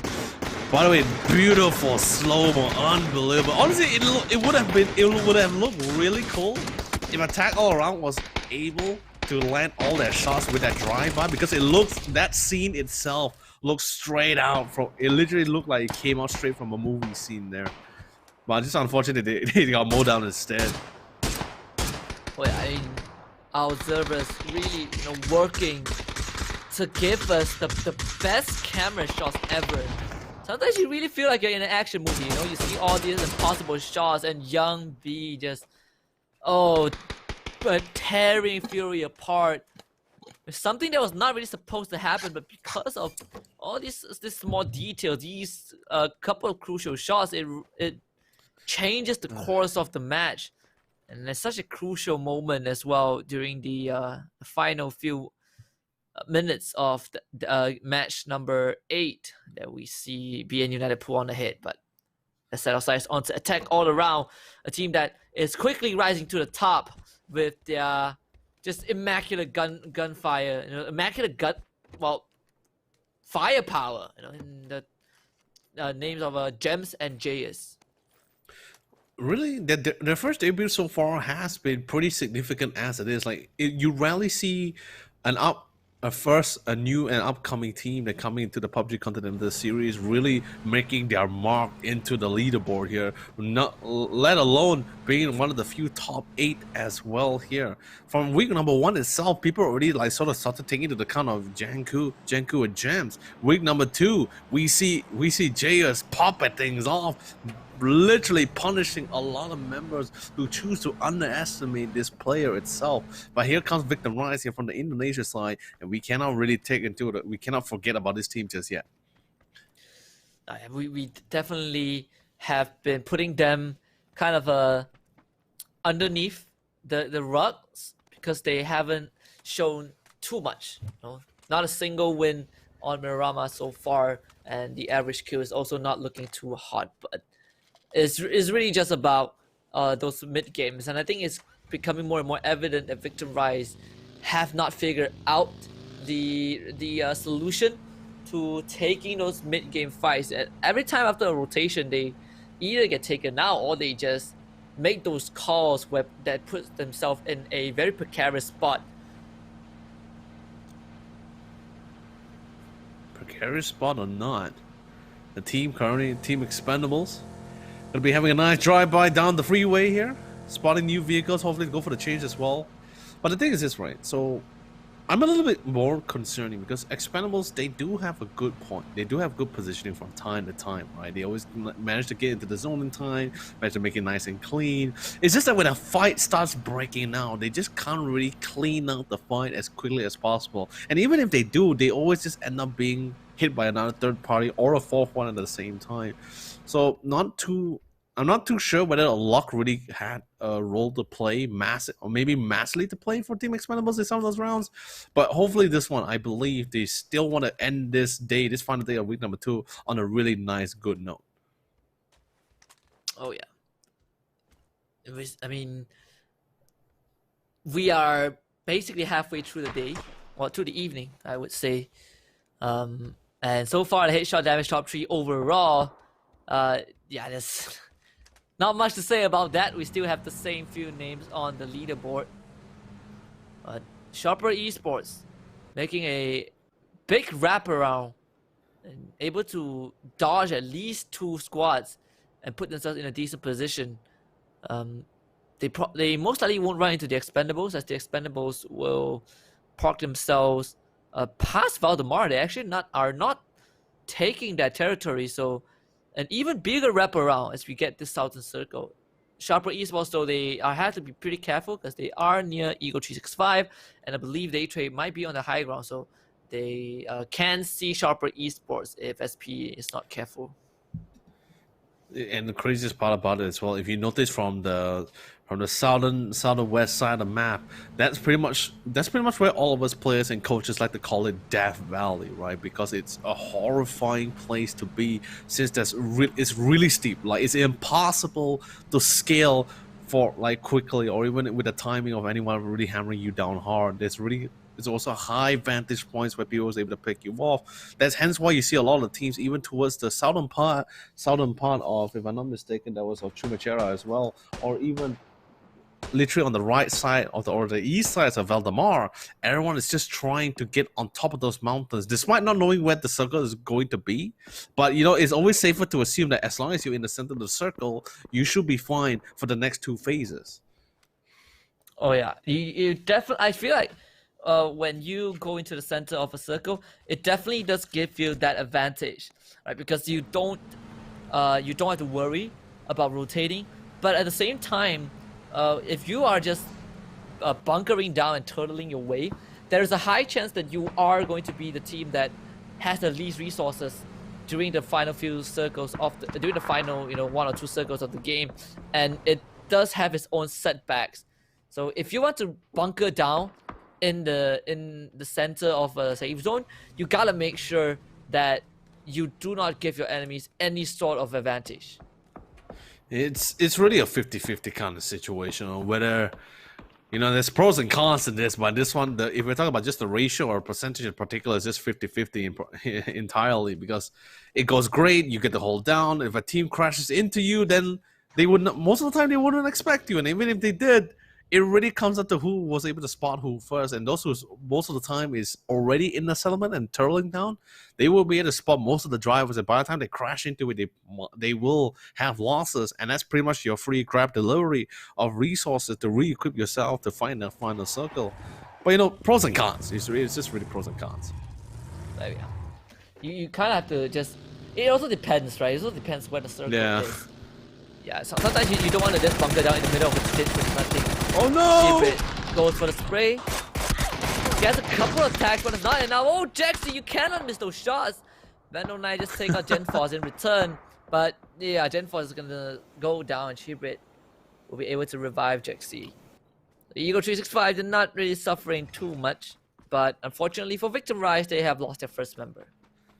You know, I guess Chibrit doesn't feel too bad shooting back their previous teammates that's currently on this ascending that hill, making things a lot more harder. I mean, it's not too difficult for them. They're still in the game. They did lose one of the members, and especially since with that decent, I wouldn't say a decent trade, but after having that small skirmish that they had during their rotation, I guess you could Victim Rise from Indonesia could just take it as a win for themselves, because things could have gotten way more worse or go down south there, especially since they didn't really have the vantage point, nor do they have the early spotting advantage either. So I guess you could say they managed to get it off with not too many losses. I think that's fine with them for this one. But Fury, they're slowly descending as usual. They're playing with the same playstyle which they had for every single time as they're playing around the edge of the circle. They're not going to try to challenge in the side compared to Daytrade, who had a little bit more confidence here, but they also at the same time they understand the responsibility. But looks like Flash crashing into the side, but starting from all angles. He's out in unknown territory, but he's able to get for one drop on Cheeky, trying to fall with the second K, but Tika comes in with the save to go for the back him up. However, Flash does fall down, but Cheeky and also Flash will be removed from play, and now there's going to be a fight between Magic Esports and Daytrade. Oh, Jizing, that was such an unfortunate death. His car flipped right before he hit the parking lot, and he lost his life because of that. But Flash, you know, throwing his life for it is a 1-for-1 trade is not too bad. You know that Daytrade and Magic Esports are going to be locking horns. Team Bliss playing on this high ground, really great vantage point, and they have those scopes to, well, play these long range fights. Monty will get that first blood onto Meow, is to cripple the members of team number one. But even though they're on the high ground, you can't really see through the terrain. So team number one should be safe. Oh yeah, definitely safe for sure. And Bruram also playing a little bit more of a defensive approach as well, as they play around the edge a lot more similar to what Fury has been doing. Especially if you notice from the scoreline, the total leaderboard right now, that they are quite far from top number 3. Although it's just 1 point differential, though 1 point kill, though it's anything can really change. We're only halfway through of the final day, so they want to just try to see if they can go for easy pickoffs. This, although yes, it doesn't seem honorable, it doesn't feel great, but they just want to take as many opportunities, as many points as possible. It looks like Expendable 777 is a little bit in a disarray because he has absolutely no idea where the shot is coming from. But then again, thankfully, with the car being slanted down, the wheels will not be easily targeted by Nodra. Another question is, how is he going to get out of this? Nodra finally gives up on shooting, at least for now. 777 navigates his way through. Should be able to get out of this. He does. He's out. He did lose the one of the wheels though, the bottom right, he did? The back wheel dang. on the right side. Yeah. Oh, that's unfortunate. Real unfortunate to lose one of the wheels, especially from a car that doesn't really have I mean, it's one of the fastest cars in the game, but losing the back wheels in particular, you're going to be losing half of that speed ability for yourself. Although he will still be able to have the control since he has the 2 front wheels though, but the speed wouldn't be as fast as possible. I believe he's going to abandon the car once he finds a safe spot near his team. Circle calls in, still in the favor for some of the majority of this team. Buriram still playing a little bit more the edge, but at least they have a rough idea of how many teams they will have to go through. And the first team they have to face is going to be Team Expendables, unless ED here gets spotted out by team number 1. Yeah, we'll see if that's going to be the case, because for team number 1 they are playing their usual spot, just on the on the top side of the well, I wouldn't say mountain, the hill, Daytrade already moving downwards. Fury will also start making a move. And then we see Fury do this a lot where they get enough resources, they be like, alright, let's move into the open grounds and hold off our opponents from there. Most of the time it works out, but it does put you out in the open. The Expendables crashing in, they want to go for Victim Rise. Victim Rise on the run, but they are running into the crosshair of the colony. Alec takes our C1.3, but Fury will trade him back. Kausto with the finisher will make Victim Rise pay for it. Man, pretty much trapped with all 4 members of the Expendables nearby. Breathing right beside him, the only thing he can do right now is to hope that they don't find him. Well, finding him or not, he better ducked in and better ducked in deep too. If not, he's gonna be losing more than his life in this one, and probably an opportunity to help his team. But now Victim Rise looks like they're gonna be really tight neighbors with each other because of how small the vicinity is and the perimeter as well. Mad Dog sniffs out one of the members of our attack all around here. The Thailand team got to be really careful against the Philippines as they are preparing to siege upon them should they get a little bit more closer to the compound. But Mad Dog is sort of making his point there, and I think he was able to pop down one of the wheels of the vehicle as well. So now the team is slowly going to come and try to pick him up, but they are going to be playing around the edge to see if they can able to spot them out or at least know where the shots are actually coming from. I just want to get out from this as fast as they can, and they will. Thankfully, Archangel Predator were not able to get any kills as Attack All Around just goes the long way. It's just phase number 3, so they can still afford to tank a bit of that zone just so that they can make it to safety. And I believe Attack All Around should have the resources to stay alive. And so far, only X Stadium and Victim Rise have lost members. But Victim Rise, they got the worst end of the stick, losing 3 members from the get-go. Ooh, looks like Eddie's gonna be able to pass by. He's gonna be passing by Sylphid. I'm not sure whether he spotted Sylphid in the building or not from the very edge as he was coming in. But the comp is coming out. It looks like they're going to be finding Eddie, and Eddie's all alone. He was just going to go for the scouting mission for the team here, and he's going to pay his life for it.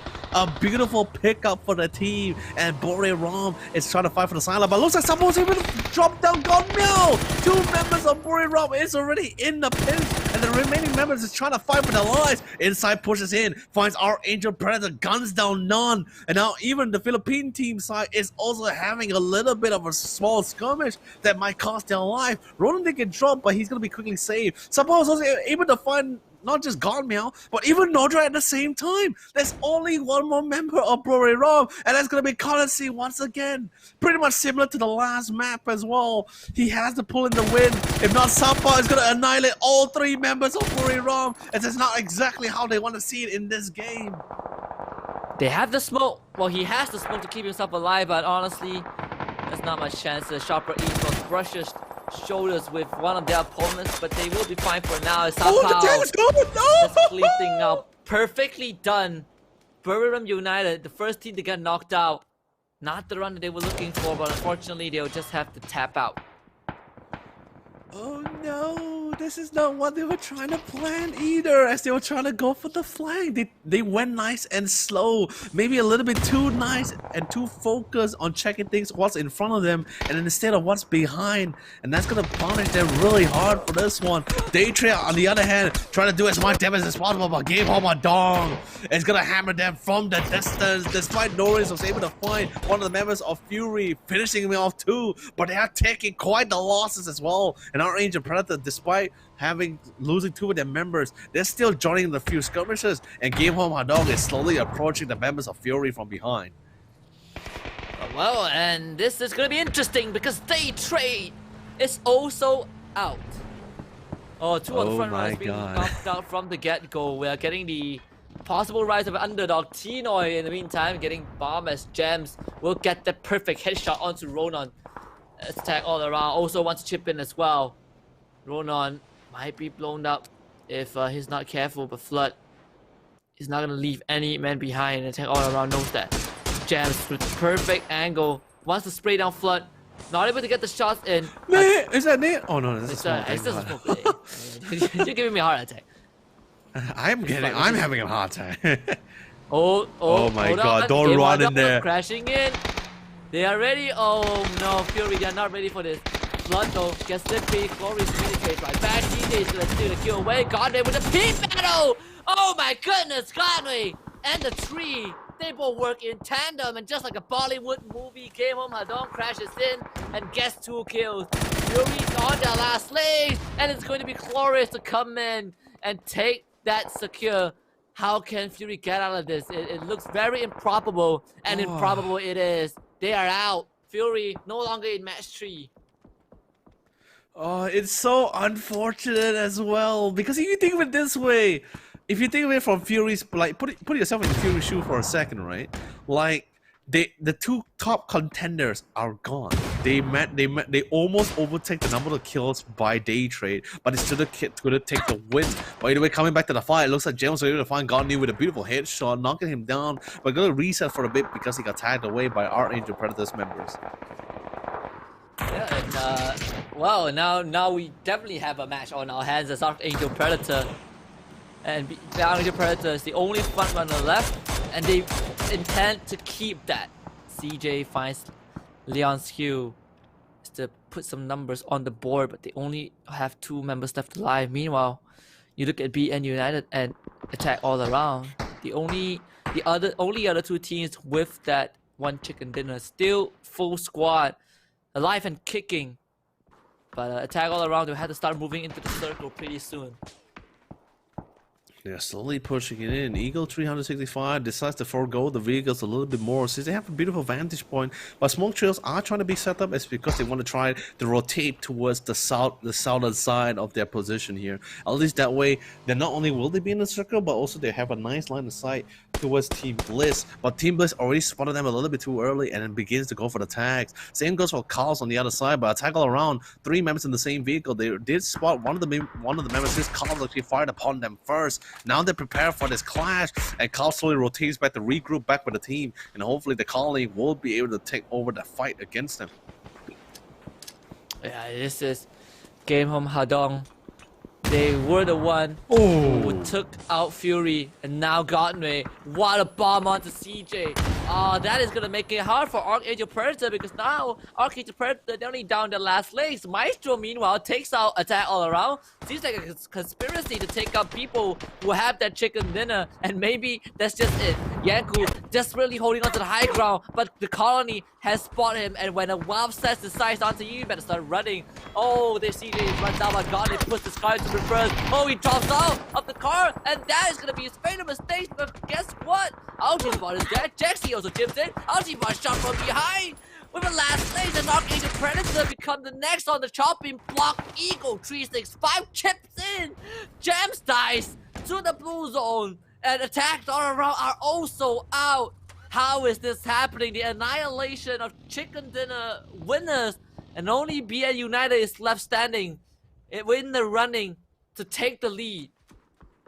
I mean, that's what happens. That's what happens when you go and shake a hornet's nest. You get stung. You're gonna be stung back there, and they did, and it was deadly painful as well for the team. That's gonna be costing them the round. And like you said, Big United, yes, so far they look like things are looking pretty up for them as well. Since the majority of these teams are playing for the position, for the circles here, and those that's already in the circle with the vantage point, looks like they're literally scoring all of this beautiful timings and advantages all for themselves. Magic Esports is going to be the final member. Did get removed away by the beautiful tag, and BN United, they are finally spotted out.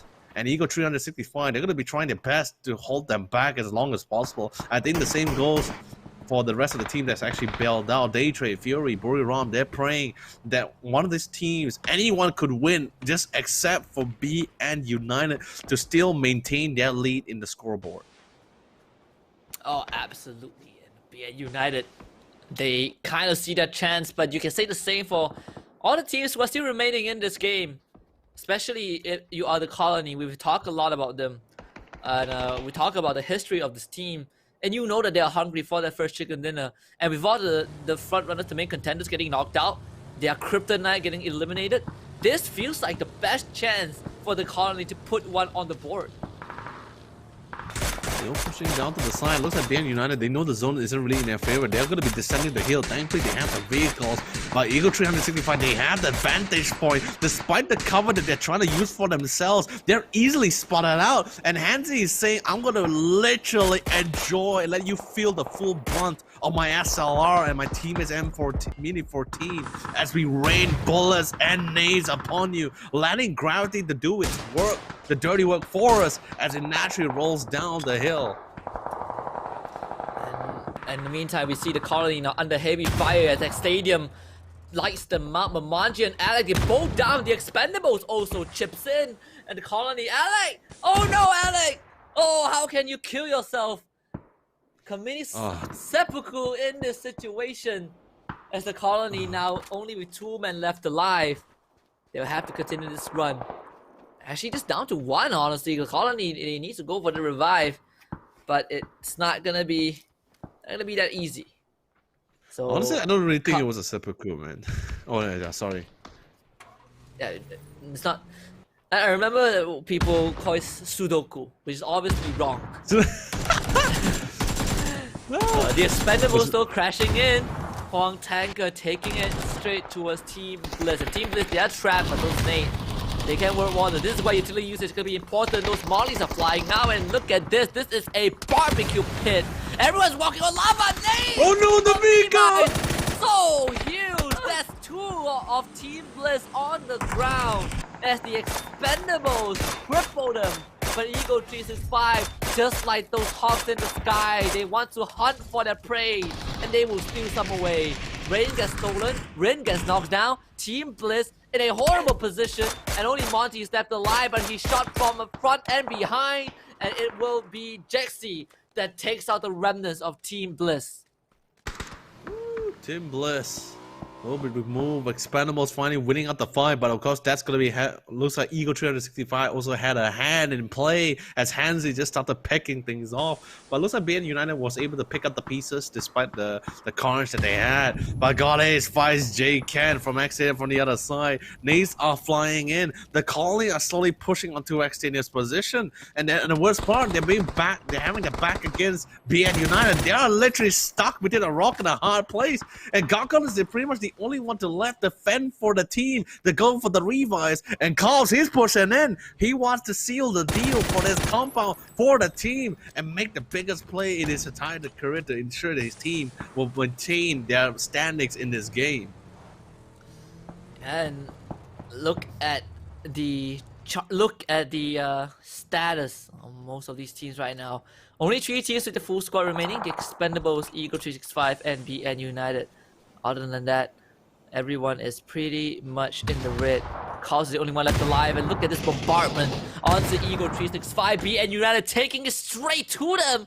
Young B with the first knockdown. That frag was perfect. You see that BN United, they blind the hands here as well. Only the supply going to work with. Oh, then Molly, Chibrit, not able to survive as they will fry him and cook him. Well done. It seems like Eagle 365 chasing the wrath of a very hungry BN United. They got the chicken in the previous match. We saw how pumped up they were, and that momentum is being carried forward as Young B down Jexy as well. No mercy given. Bando 9 also goes down, and Eagle 365, they have been absolutely annihilated by BN United. Woo, they are looking great. They're feeling the momentum, the boost coming in strong from the last win, from the last game. I guess this time Eagle 365, they're sort of biting back right now, mainly because of the fact that they should have prioritized in finishing off members of BN United while they had the vantage point. Now that decision is biting back towards them, and now it's going to be them to sit at the sideline to see who will be coming on top. It looks like BN United and Team Expanse are the only 2 teams who had full-fledged members here, but things can change in this situation because remember, Team Expandables, you see that position, they have a beautiful high ground, but Young B finds victimized Mon on the sideline, removes him from play. Now it really comes down to this third-party players that's going to be coming in from X Stadium and the Colony to decide this tiebreaker between BN United and the Expendables.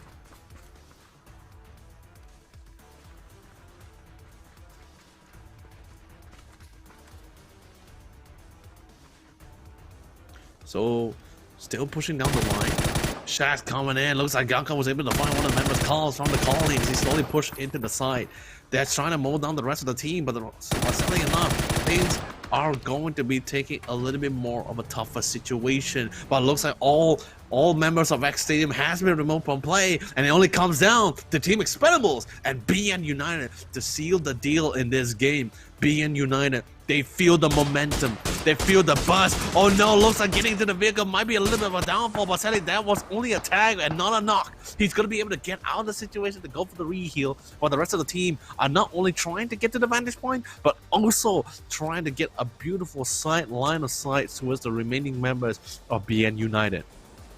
They're preparing for themselves. Smoke trails coming in. Nades looks great. There's a connection, but no drop just yet. But the damage has been done. More nades and more utilities will be committed down the hill. Gravity will do its work, do its part for this fight as the nades will slowly roll down. But Levin's gonna be really careful from the flanks because he is easily spotted from the side, from the slope of that hill.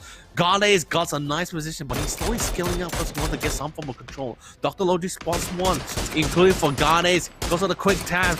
Izzy goes to the prone. Thankfully enough, he is proning from the side of the wheel, so he will not get picked off from below the side of the car.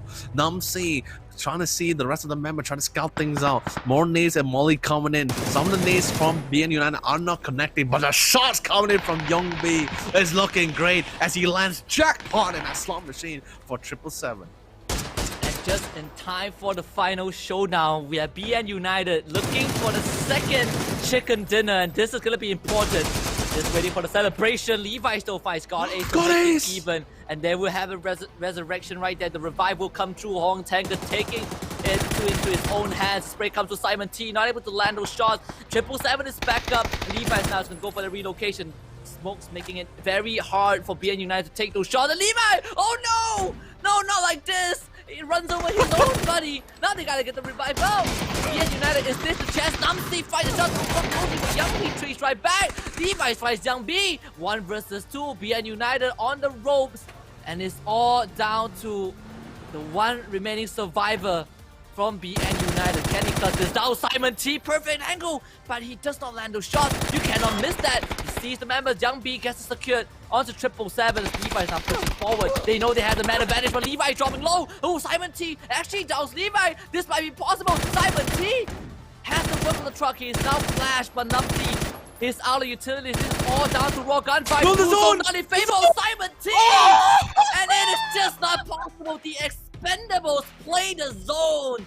They play the environment and they play for the win. They are the nice team to get their chicken dinner this week.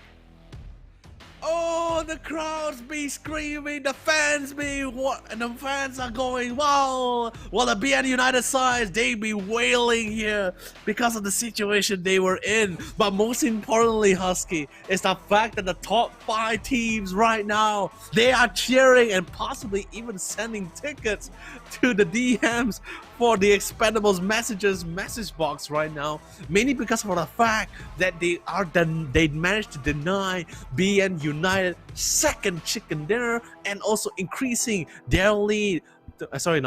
Denying their lead to prevent their grade in their current position. So really well played coming from Expendables, but woo, talk about close calls, really.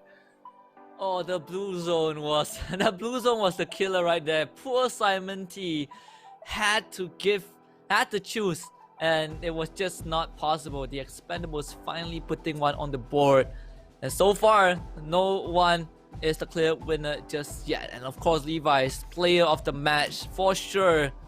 Has pure confidence towards the ending of that match, taking on BN United with just precise shots, and he was the one who set up the chain reaction to bring the Expendables to that easy win.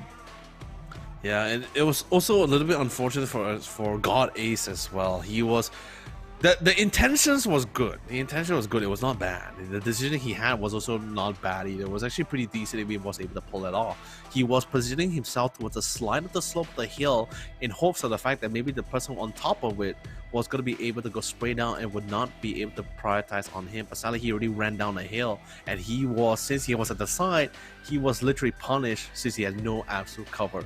But these are your top 5 kills leaderboard here for that match, with Youngbi from BN United taking the top spot here with the amazing amount of sniping skills ability. Jaxi for Eagle 365 with 6. Levis from our champion squad, 4 kills. Arjun Butts with 4 to equalize the score in 4th place. And Namsi also from the champion team here, from the winning team, for 3 kills to boot. Yeah, and that is gonna round out match number 9 for week 2. And what a way to close out that match, that previous round on Miramar, the Expendables. They always bring in that aggression, but most of the time it backfires. Not this time though, as they were able to stop BN United from continuing that win streak. So far, it feels like it's not just the battle attrition, it's not just about who is more aggressive, but we're seeing a lot of these scenarios where outside intervention is going to mess up a lot of the team's plans to pull ahead. And for the competitive experience, I'm loving this. People are taking those opportunities whenever they see it, and this match was one of the examples.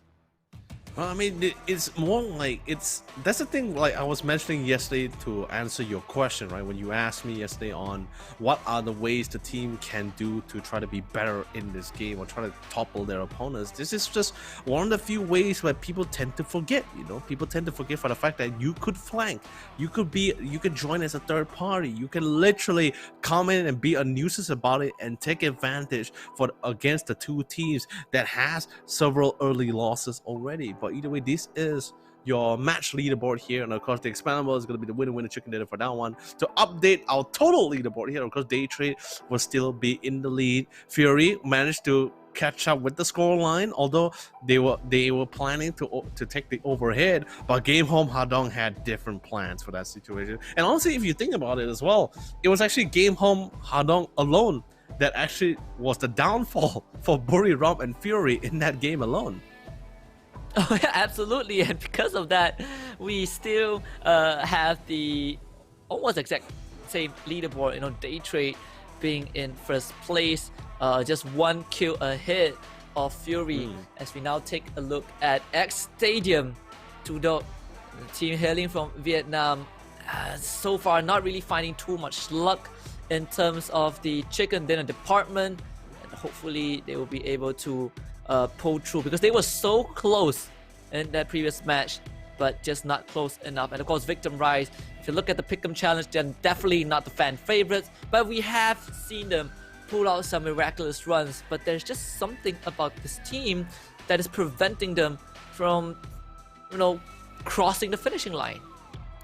It's really difficult because so far Victim Rise has been playing more for the positioning, more for the high ground advantage, especially it's more observable on the map of Miramar, because you can definitely see their tactics more closely and more obviously as well compared to the map of Erangel so far, since Erangel is the kind of map where you want to play around the edge of the circle here. They had great success for Victim Rise, but there'll be times where they just couldn't really clean up the fight.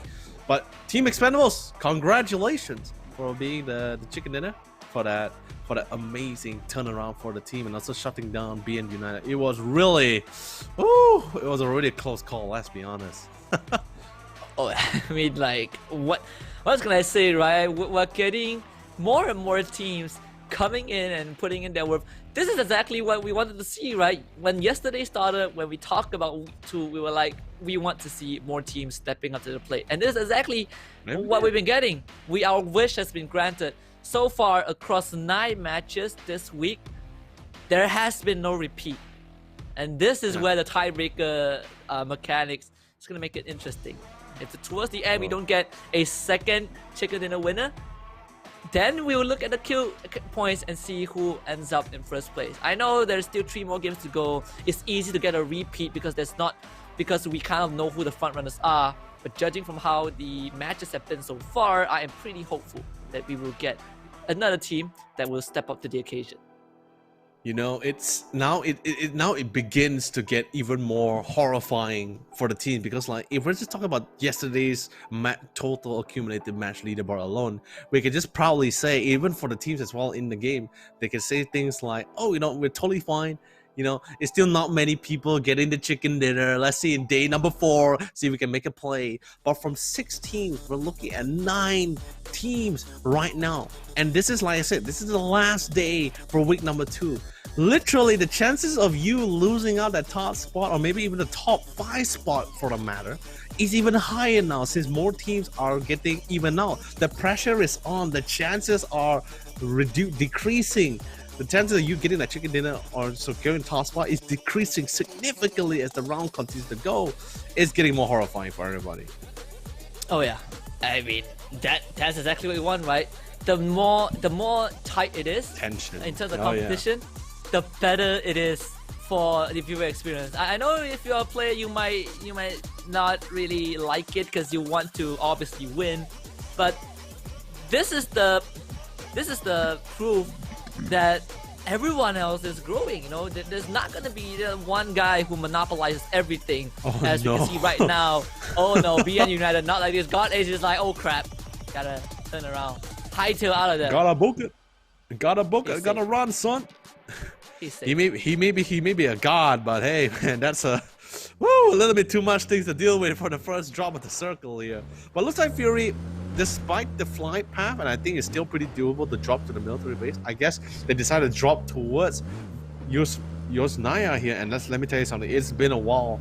Actually, it's actually the first time they're gonna be dropping at Yosnaya Poliana here. And what's even crazier, the circle is already favoring them in this very beginning. And I think pretty much similar to what they had from the second map that we had today basically the first Erangel map that we had.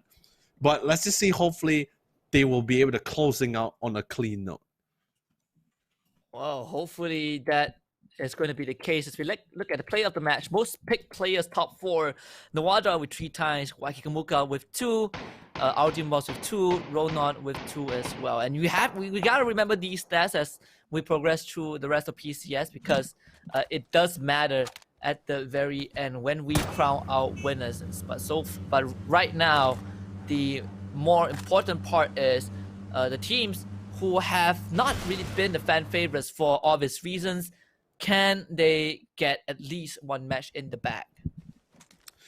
It's definitely doable, because right now, previously it was only 30% of the lobby was, or at least 1/3 of the lobby was the only one with chicken dinners. And now look at it as well, 2/3 already, and we're slowly approaching to our last 2 maps here. We're still in the start of our 4th map of today, but that just shows that we're almost reaching to the conclusion of the day to see who is going to be taking that top spot. And the only thing that's differentiating between these 2 teams, all these teams right now, is just the number of kills they have and 1 single chicken dinner. Oh yeah, you know, now if you look at it that way, it's like, sure, we might be behind in kills, but we just need 1 more chicken dinner. You know, the more chicken dinner you have, the better it is. It's going to be quite repetitive throughout the entire PCS4, but that's how the new format works right now. Chicken dinner first, then the total prize pool would be the ultimate decider of who becomes the regional winners. The colony, though, so close in that previous match, but just needed a bit more to make their mark. Unfortunately, that was not the case. They had decent amount of frags, 39 kills, and counting. But just because they don't have the chicken dinner, they were not able to squeeze into that top 8. Oh man, this is pretty nerve-wracking as well. But at least this time, some of the team was already well suited in the circle, like Fury right now. Currently, they are taking the top spot with the most amount of prize pool. It's really difficult for any of this team to really capture the Fury. Should Fury end this week on either one of the top 3 spots here? Because if we're talking about the top 3 spot, the first one of course will be $20,000, right? The second place will be 16. The third place will be 14. getting any of this top 3 will still solidify Fury in the top spot itself. And in the final week, all Fury has to do is just get another top 3, maybe even a top 5, and they'll still, and potentially they will actually take PCS4. Yeah, that's a really good point. You know, at the end of the day, we're looking at the prize money, right?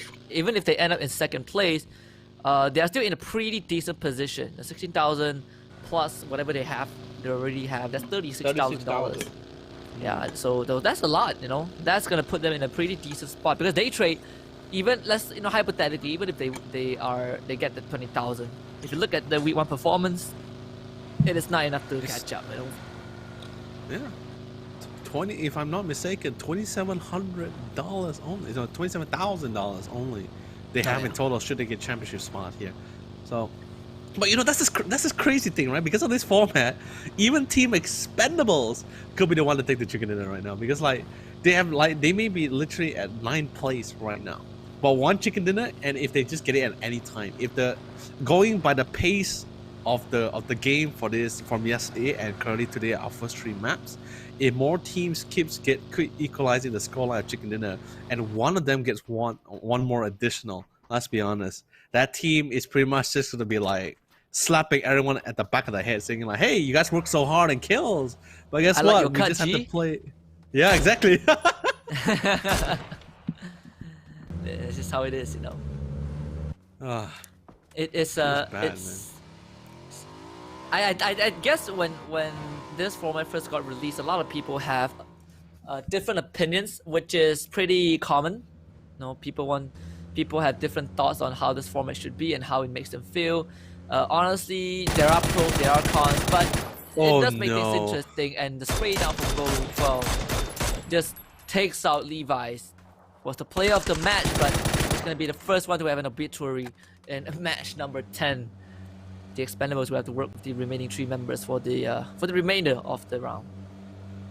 Yeah, definitely for sure. Everyone's just currently on their way to get into the site. Or I guess you could say for any of you viewers who's trying to see a new change in pace, you guys can go check out the new PUBG new state here. That is currently the pre-registration is currently available for your Google Play Store here. So you guys want to check things out or travel to new horizons here, especially new maps and more in-game and indoors mechanics, you guys can go register yourself because it's currently right now open for the taking. Just look at that circle. Was obnoxious as always. And if you check out the radar, everyone is already duking it out with each other. You know, everyone is really engaged and really invested in these early kills. Tonke, for example, has his crosshair on the colony. Actually gets attacked. Oh my goodness! But Maestro turns straight back, and he's now gonna be undercover. Everyone just playing this fast and furious. You know, like even when we saw from the circle view just now, right? We saw Day Trade and Buram. Not only were they outside the circle, but they're so far from it as well. That just tells you and a lot of people for the fact that how much of a pressure they're feeling from this. Their position in this top 5 placement can be easily taken away by difference of kill scores of a tiebreaker or a single chicken dinner from any of these lower placing teams here. That's just how frantic they're all feeling in this kind of situation. Oh yeah. Well, right now it's going to be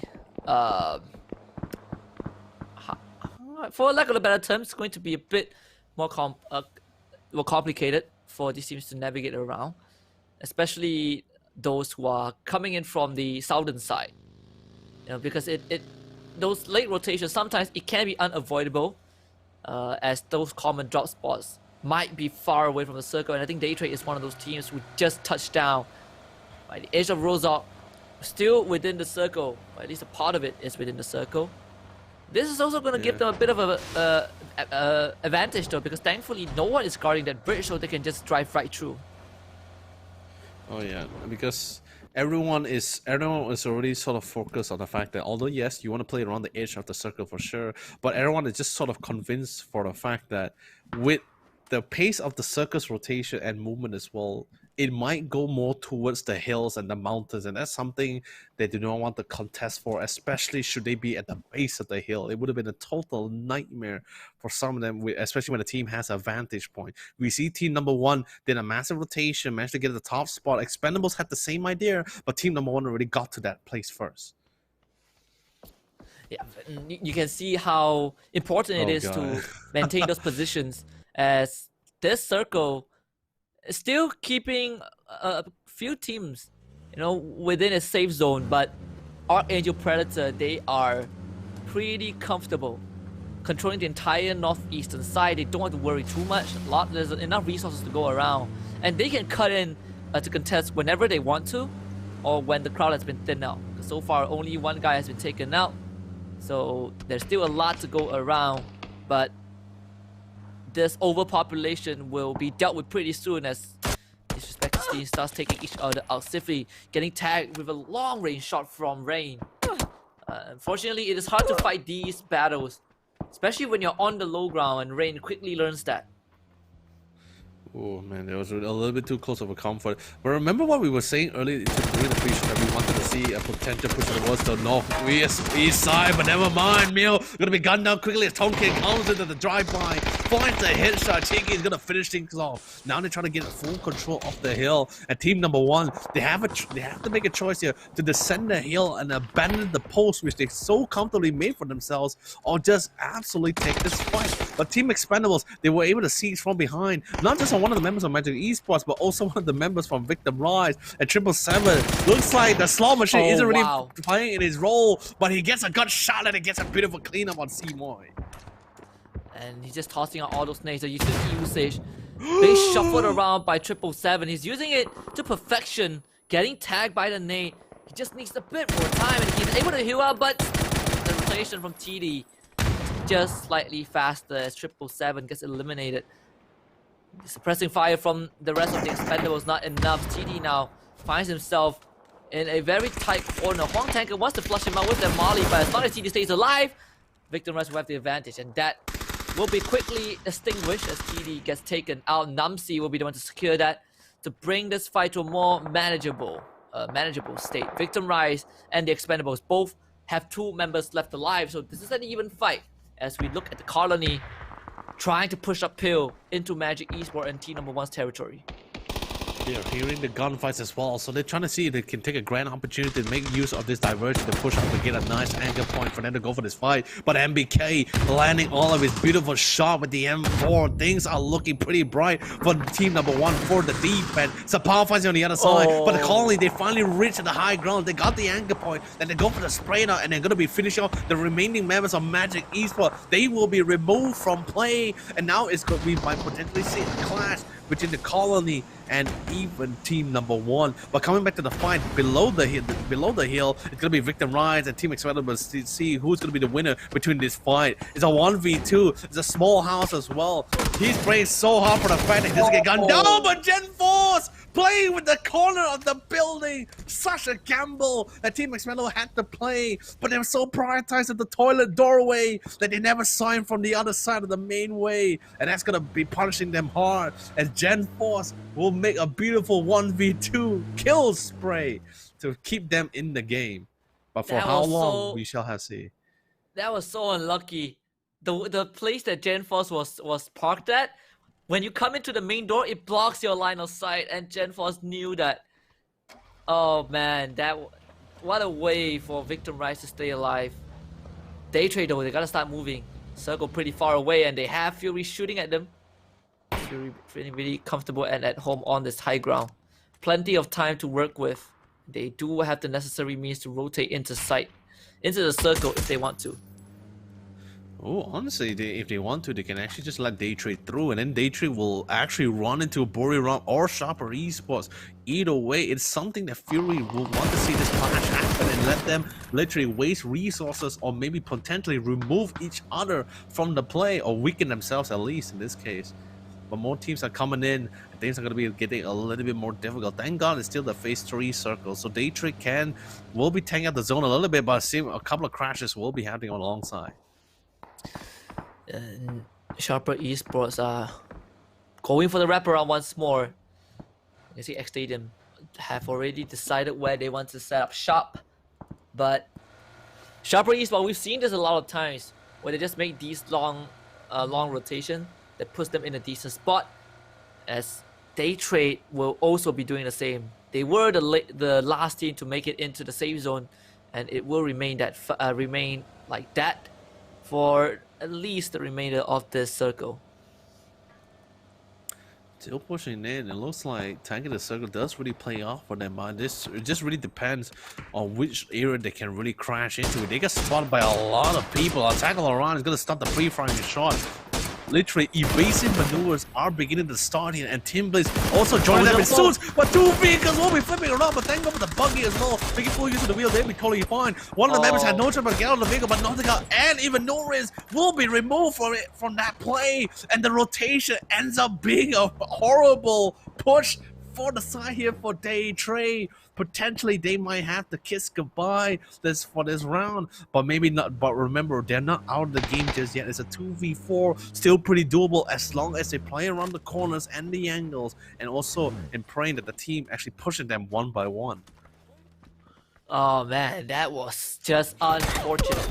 Buriram United taking on attack all around. We're seeing that so far attack all around. Both of them are trading evenly. Eagle 365, they want to take control of this high ground, but they gotta go to Victor Rise. Hybrid doesn't have much with that weapon though. No scopes, nothing. Only has an iron sight to work with, but maybe that nade is gonna connect. Goes super wide. And Eagle 365 won't be able to push up high ground, at least for now. Archangel Predator, they've already rotated since the last circle, and they made it into a pretty decent spot. And that's gonna put them in the center of the safe zone. Oh, things position-wise, I guess you could say our Archangel Predators are looking pretty up and notch as well, but I'm just assuming from the pace of the circle, we might still see the circle continue to persist towards the north side here, towards the central plains. But if it does maintain towards the central part of our Archangel Predator's position, then there's something that they would definitely love to have for themselves, since they're really comfortable settled down in that area, in that building, in that compound, with the necessary utilities as well. Team Bliss, they're taking precautions before pushing into Day Trade here. But Fury, they're on the way, taking the same path that team number 1 and Expendable actually took to get into the side. But Sharper Esports, they're actually not too far behind. Same goes for X Stadium, and this is where Fury has to be really careful about this one. Yeah, absolutely. Flood golden nade bounce. Oh, just a bit short. Viking Lookout does get taken out. It is a trade, but Flood, now getting shot at by Sharper Esports from the low ground. The nades are gonna start raining through. Flood needs some time to bring his body back up. Only with 7 HP. Those nades are making it so hard. Thankfully, he's able to heal back up. So now Fury makes the decision to retreat. That's gonna disengage them from the current battle.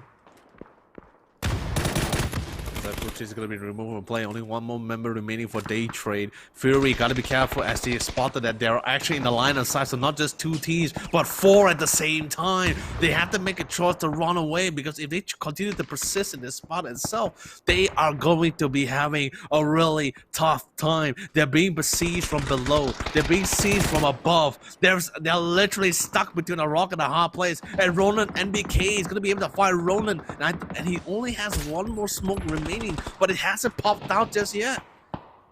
Yeah, and X Stadium and Sharper Esports making life hard for Fury as we change our attention to Buriram United.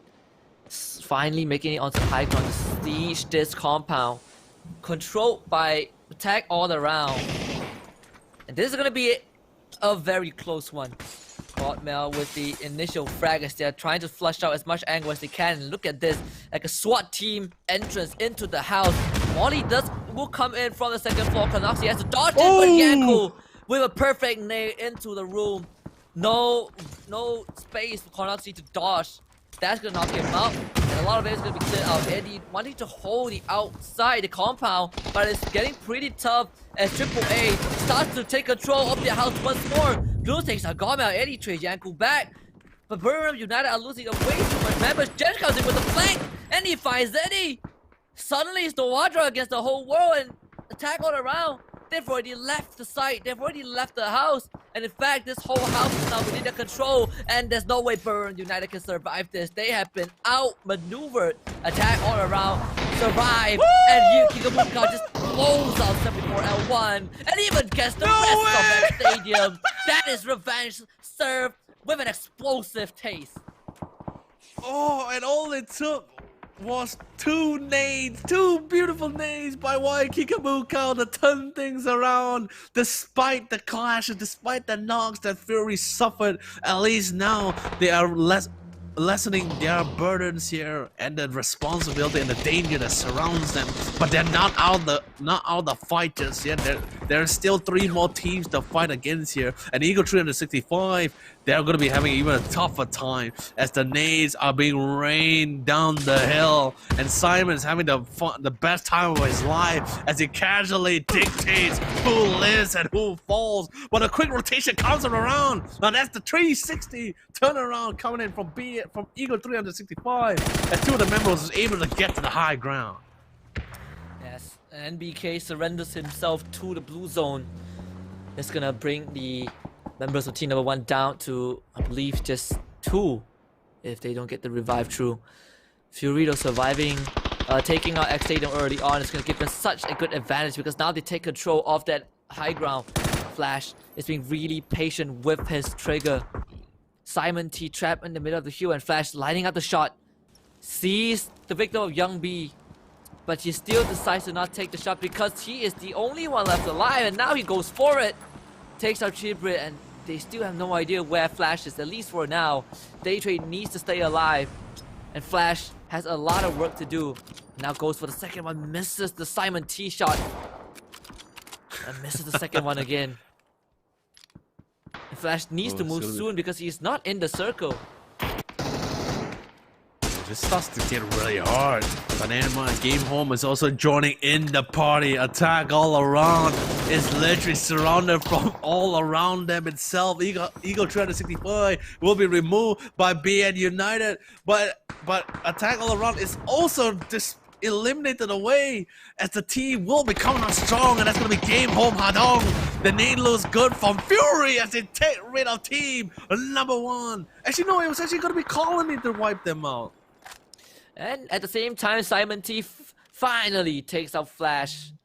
And this pesky sniper has been swatted down to the top 8 team. Game Home Hadong, Archangel Predator, and Fury. The only 3 teams with all 4 members left alive. And we'll see how this next circle is going to affect the team's movements. Game Home Hadong have their sights set on Fury, but Fury also has to be careful of Sharper Esports. Archangel Predator, we talk about how good they are in terms of positioning, in terms of sight and taking control, because Circle still has them in it. Fury gotta move pretty soon though, and it's not gonna be easy because there are so many teams in front of them. The Colony plus Sharper Esports, that is 2 very strong squad that Fury has to cut through. Yes, and Fury is just taking their time with this as well, because after witnessing the fear that they had on the map of Erangel, they are not going to be overconfident with the positioning or the numbers that they had. They're going to be taking this nice and slow, clearing every angle one at a time, instead of taking multiple fights at the same time or even juggling the situation. They want to slowly clear out the north side before they push into the very center part of the map. Archangel Predator, they had to try to fight with their lives. Arjun Bots gets spotted, gets tagged, but not dropped and out of the gun just yet. Cooks the nade good, pulls it in, but no connection whatsoever. Now Game Hall, I know, is also slowly approaching into the side, and Fury has their line of sight upon them. And it's going to be a tough hold for Archangel Predator. They might have the best position, but this is what happens when teams start to converge to the center. The Colony still being locked in a combat with Fury. Both teams are so close to the circle. I would say that Fury probably has a slightly better position, as they will see the Colony first. But with the blue zone closing in, they definitely have to start moving right now. And it will be a bit tough for the Colony to cut through, because not only do they have to avoid Fury, they have Sharper Esports in front of them, because Sharper Esports also made a move early on, and Fury just have to just slightly relocate themselves to gain the advantage point. still holding down the line, positioning-wise as well. Things are starting to look a little bit good for them too. But the thing is this, Game Home Hadong is trying to scale out this hill. If they manage to get all the way to the top, it can surprise Archangel Predator. But the nade! So good, so smooth, but then again, not enough to finish off Diamante. But God New really wants to have the final say after witnessing what Waikikamuka was doing. He wants to do the exact same thing. Molly comes in. That's going to be forcing Deer out of the corner to back to revive his team. But that's also going to be pushing it right out in the line of sight, out of cover, allows God New to pick him off and eliminate Team Bliss away. Victim Rise is also joining in suit, but Archangel Predators, they heard the noises. They're coming to check things out, and now a new fight begins for the two teams. But BN United still clashing with Shopper Esport, and that fight has been slowly becoming a standstill. Oh, Mad Dog gets fried by the Molly. Archangel Predator, they're taking Game of Hadong head on, and this is a fight for the territory and on the western side. Another fight is going to ensue between Fury and the Colony, but it seems like Fury are the pest exterminator this time, as those Wops were not able to stand up against the Fury of Fury. Two members from the Colony have already been eliminated, but we turn our attention back onto Game of Hadong, taking on Archangel Predator with AAP, having the high ground advantage, having the vantage point. It's going to be hard for Game of Hadong to push on forward, and in fact, Game of Hadong has already suffered 2 casualties. So this leaves Archangel Predator and Fury having the full squad alive. Carl's also sees his next victim, but he's not able to land no shot. Mad Dog from the side will put Game of Hadong out of this game. We are now in the top 4, and guess what? All of these teams have a chicken dinner except for the Colony. So we are most likely going to get a repeat, and this match will determine who takes the lead. This is gonna be horrifying as well. Now the cards are all on the table. They roughly know where everyone is. It's just a matter of who is willing to take the aggressive approach first, and which team is gonna take full advantage of that kind of situation. And between the carnage, Fury still having a decent amount of the high ground advantage. They also looks like they're still gonna juggle with the situation. Flo having a nice line of sight towards one of the Colony members. He goes to the tag, connects it as well, but he also has to keep his back aware towards Archangel Predator as they are slowly scaling up the hill, relatively close by as well, as Mad Dog is this close to finding a nice line of sight and even a shot at Flood if he's not careful about this. And this will be a fight for the first place. Ronan starts things out on a good note. Oh, Maestro gets tagged by the nade, and he's low. He wants the help of Carlos, but that's not possible. Shot for Esport though chips in. Inside gets down, but Ronan is close enough to bring it back out. Archangel Predator, they don't want to let Fury take the lead. They know that the only team that can stop them right now is Fury. But Mad Dog has a lot of things to look at Flood. He's making that huge wraparound. Mad Dog sees it. This is going to be pretty important. Whoever gets the drop right now will have the advantage, and Maestro knows it as well. Waikikamuka takes out Carlos, and Maestro also gets a couple of tags, but it's not sufficient. Zigzags. Oh, his crosshair so close. He looks away at the wrong time. That could have been a pick onto Archangel Predator, but it's fine. They both work together to take out the Colony, and now it's down to the top 3. Fury making a boat downhill, but this is going to be determined by the next circle. Who is it going to favor? And it seems like Fury has got the better end of the trade. Now they are in control of the safe zone. Oh, this is almost the same repeat of the last one as well. But this time, they have the total control of their southwest side here. They have the high ground as well. Flood finds ahead, but not going to take the shot. Now he's going to go to try. Takes attacks. Got connection, but no knocks. Sees someone going to the back of the blue zone to go for the heal. But Flood is going to try to reposition himself because Arjun Bots, one of the best flankers in the team, the lone flankers, by the way, for Archangel Predators, is slowly closing in to give the greatest surprise. And Flood, I don't think he spotted him out just yet. He's so focused on the smoke. The smoke is being a diversion, and it could be big. But Arjun Bucket with the blue zone is slowly converging. Oh no, they are doing it once more. We've seen this before. We've seen this convergence from Archangel Predator. They always like to go for this push to divert, but they need to make it quick because CJ is already down. No, Archangel Predator don't have much time to work with. Flood, you gotta be careful. The tag comes in. Mad Dog finds him alongside Elgin Boss. That's the knock that they were looking for. Now Elgin Boss, he has the nade. He tosses it out. Ronan running towards Flood, but those nades, it might cut him off. Archangel Predator can't really push on forward. Ronan nice to take his position, watch his stakes, goes for the peak, but it's losing the fight. Archangel Predator from the side. Oh, They're gonna no, take out Ronan! as well. Oh, Fury falling apart at the seams. Ulti Boss takes out Ronan. Fury down to the last two members. Mad Dog playing with the smoke. Oh, Viking Amuka is the third to go down. And Archangel Predator, they are coming alive. Inside is the last one left for Fury. Sharper Esports now, they can't take this opportunity, and T-Noise sees it. Molly to flush out Inside, and I think Inside is starting to burn. He needs to move, but it will force him out into the open. Mad Dog, preoccupied by Maxonus, the Sharper Esports finally pounces on to take this potential win. Oh, T-Noy. He has to secure it first while Inside playing on the side. Now Archangel Predator, they also realized the amount of damage they did to Fury was great, but they are also down by 2 men, and Sharper Esports, they are very fresh. They were waiting it out, and now hopefully they want to try to turn things around compared to the last Erangel match, which they couldn't. 6 sacks, high ground. Maxonus has his line of sight, checking out the bottom of the hill in case of being flanked. A wise man that has learned from his lesson from the past few games. Inside goes one, tags him out, reveals his location. Now this is an opportune moment for Archangel Predator to push in. They find 6-8, goes to the knock as well. Argent Boss is making it work for the flank, but he's removed from play, and all it comes out for his 1v2. Inside, you gotta do this for the team.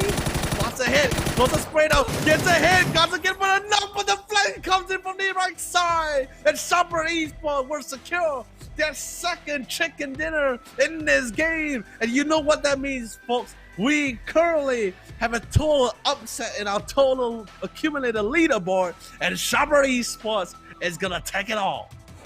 And that definitely calls for a celebration. They put themselves ahead. They pulled out all the stops. And when it mattered the most, it is Sharper Esports that takes the cake. And this chicken dinner means everything. Now, regardless of the number of frags that Sharper Esports previously has, that goes out the window. They know that they have the lead. And all it takes right now is for them to survive the next 2 matches. Maybe get 1 more chicken dinner in the bag. Because they definitely have a great chance of being in that first place by the end of week number 2. Oh, dude, I feel so bad, dude, because that is the 3rd time, or actually, yes, 3rd time that Fury could have gotten a chicken dinner on the map of Erangel. That is absolutely insane. And the craziest thing about it, I guess, it really came down to luck. Like, the priorities coming in from some of the teams, especially for Archangel Predators, honestly could have gone either way. If Archangel Predators choose to push Sharper Esports instead, then Mirami Fury with the high ground advantage will have total control of that fight and take that advantage for themselves. But I guess the priorities between the 2 teams was a little bit more different. But Sharper Esports in particular, they are playing defensive, playing a little bit more passive, actually really paid off. Absolutely. You know, player of the match, Maxonus. He might not have the most kills, and honestly, I feel like, wait, the kill proportion is 100%? Means that Sharper Esports, they didn't even engage in much fights. So, this is probably the few situations where you turtle until the end, and you just snatch it away. But regardless of how they did it, what matters is Sharper Esports now are in the lead. They are the front runners. It's just... it's just one of those situations where, like, yes, turtling or playing for placement just really pays off, especially since the majority of the teams has pretty much even out for the chicken dinner where there's no time for losses here. But either way, this is your top 5 kill board for match number 10 here. Taking top 1 is going to be Carlos with 4 kills from the Colony, Simon T from B and United, Chloris from Game Home with 3, Mad Dog from Archangel Predator with 3 alongside with the team, and Waikigamuka also to equalize the score, and he's going to be the one from Fury. So the craziest thing about this, right, is that despite the turtling, is a majority of these rounds, I could definitely tell that luck really came to play here. Because let's be honest, we could literally go on the entire night. Like, we could just say things like, probably if Archangel Predator went for Sharper Esports, or probably if Fury fell off a little bit earlier, and fine, probably. But you know, PUBG is a lot of things it's a lot like life. You know, like stuff really happens that you can't really control. Yeah, and well, what has happened has definitely happened. And what we do know right now is Sharper Esports, with those smiles on their face, know that they are in the lead. They just need a bit more to close out the week in first place. But before that, we're gonna go take a short commercial break, and when we come back, it will be the final 2 maps of week number 2 for PCS4. So do not go anywhere. We'll be right back.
Hello PUBG esports fans.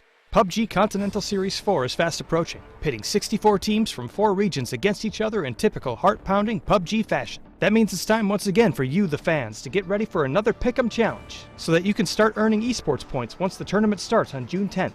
PCS4 esports items go up for sale on June 2nd, the same day the Pick'em challenge begins. These items are available for purchase for 3 weeks, and serve as a key way to earn the voting coupons you'll need to pick up even more cool rewards. You can grab up to 14 voting coupons from buying PCS4 items, so pick up as many as you like for even more votes. A free voting coupon can also be obtained by watching PCS4 live streams, which we'll get into later.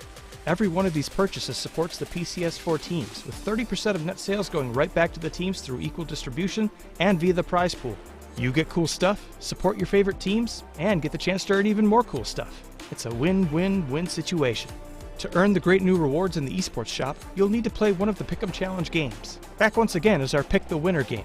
Pick the Winner lets you predict overall winners for each participating region. Each voting coupon spent gives you 1 pick, and you can only vote for each team once, so choose wisely. If your chosen team is declared the winner of their region, you'll receive 100,000 EP to spend in the esports shop. With 4 different regions, there's 400,000 EP up for grabs in this game, so plan out your picks and rake in the rewards. Our second game is Team Face-Off.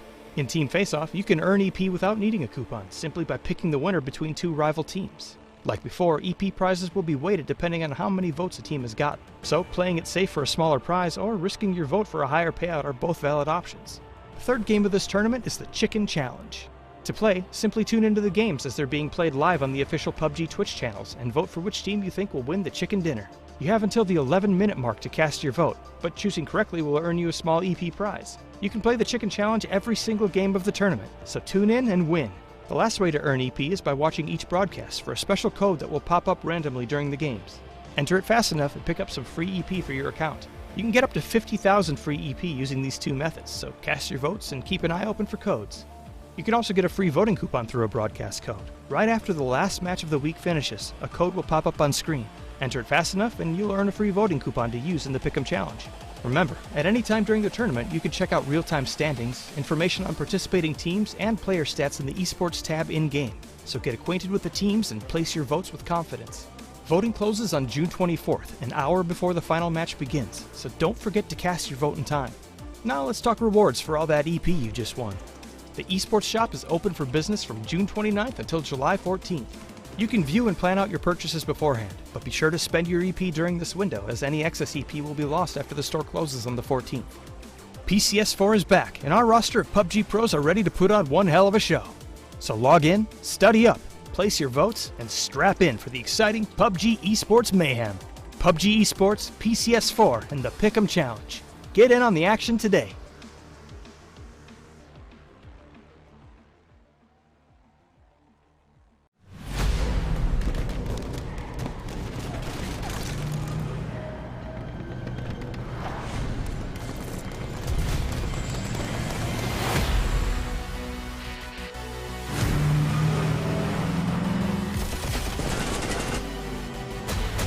Hi, I'm Brian Corrigan, Publishing Director here at PUBG Studio. We've been blown away by the tremendous support and curiosity following the reveal of PUBG New State in February.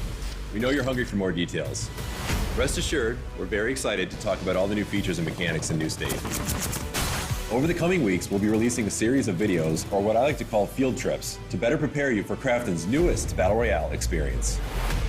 While New State is a fresh take on the Battle Royale genre, we haven't lost sight of what makes the PUBG experience so unique. New State inherits and improves on the established PC console foundation with a fresh, near-future twist. And that near-future angle, it's given us tons of opportunity to innovate. You probably noticed some crazy new mechanics and features in the trailer. And yes, they're all real. You're gonna love the new options and tools we've developed to aid your survival experience on Troy. A brand new, massive, futuristic 8x8 map built from the ground up, utilizing groundbreaking lighting and rendering technology, developed in-house that raises the bar for graphics and performance across the mobile space. So without further ado, let's begin our field trip into Troy and gather some intel to give you the competitive edge of the locations you'll soon be fighting over. Our first stop is the exhibit hall, the heart of Troy. From the top, it kind of looks like a bullseye, right? You're probably noticing the wide, open-air center, and I'm sure your palms are getting sweaty thinking about the hot drops that'll take place there. But looks can be deceiving. The different levels of verticality provide options for all playstyles. Got good aim? Land on the roof and be ready to prove it quickly. But first, And that is a preview of the upcoming PUBG New State. So do go to Google Play right now because it's ready for pre-registering. And with that being said, welcome back to the PUBG Continental Series 4 APAC. We are about to witness the final 2 matches before we crown our champions, at least for week number 2. My name is Husky, and I'm once again graced by the presence of the almighty YOLO Lee. Woo!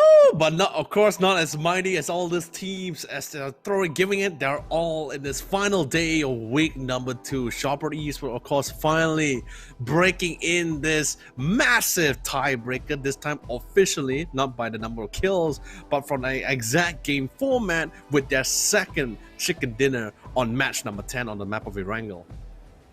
Absolutely. And Sharper Esports, with that chicken dinner, places themselves in first place. They have successfully gained the upper hand, and it doesn't really matter how many frags they got. Well, they got 2 kills in that previous match, but they have 2 chicken dinners, so that chicken dinner outweighs everything else. As you can see, who needs 58 kills? Sharper Esports only has 32, but they have the more important element, which is that chicken dinner. That's what I'm saying, right? So initially it looks fun, it looks great, it looks fun, it gives a lot of teams a chance when only 6 teams had a single chicken dinner, right? Now suddenly more teams are getting chicken dinner. So in other words, regardless of what the number of kills you have, even the person from the lowest of ranking can overwhelm the top bracket teams here, and that's starting to creep into the beds here for a lot of these teams, especially the one that's holding the top spot, because now they're at risk of a fact that, wait a minute, no matter how much I'm contesting with day trade, like for example, let's just take Fury for example, no matter how many times I'm contesting with day trade or Bully Rom, suddenly I don't know, a team that has a chicken dinner already gets a second one, they will top me instantly. How many more teams can they do it? 8 other teams can pull off a second one, and that's how much of a positioning Fury or any of these top teams can potentially drop down. Yeah, and the interesting part is, if any of these teams get a second chicken dinner, they will instantly overtake Sharper Esports due to that kill count. So that's what makes it interesting. But now the question, now it begs the question, right? will teams actually commit more to secure chicken dinner by turtling? Like, what do you think? Like, okay, the thing is this, right? It would that kind of play style or playing like placement positioning would be literally a strategy that you shouldn't be taking, especially if everyone else has like what 0 chicken dinners and only one team has it. Then that kind of play style does seem a little bit terrible compared to what you can potentially be doing. But in a position where a majority of the teams in the lobby has a lot of chicken dinners, that in the case where like playing placement seems pretty decent right now, especially since we are currently at the second last map of this week. Oh yeah, I think that really comes down to how the last 2 rounds are going to transpire. However, I do think that as much as a lot of teams would have the intention of turtling, I don't think it's really possible, because you are just going to make yourself an easy target. So we are not going to see too big of a... Depends, you know? Yeah, exactly, right? The only...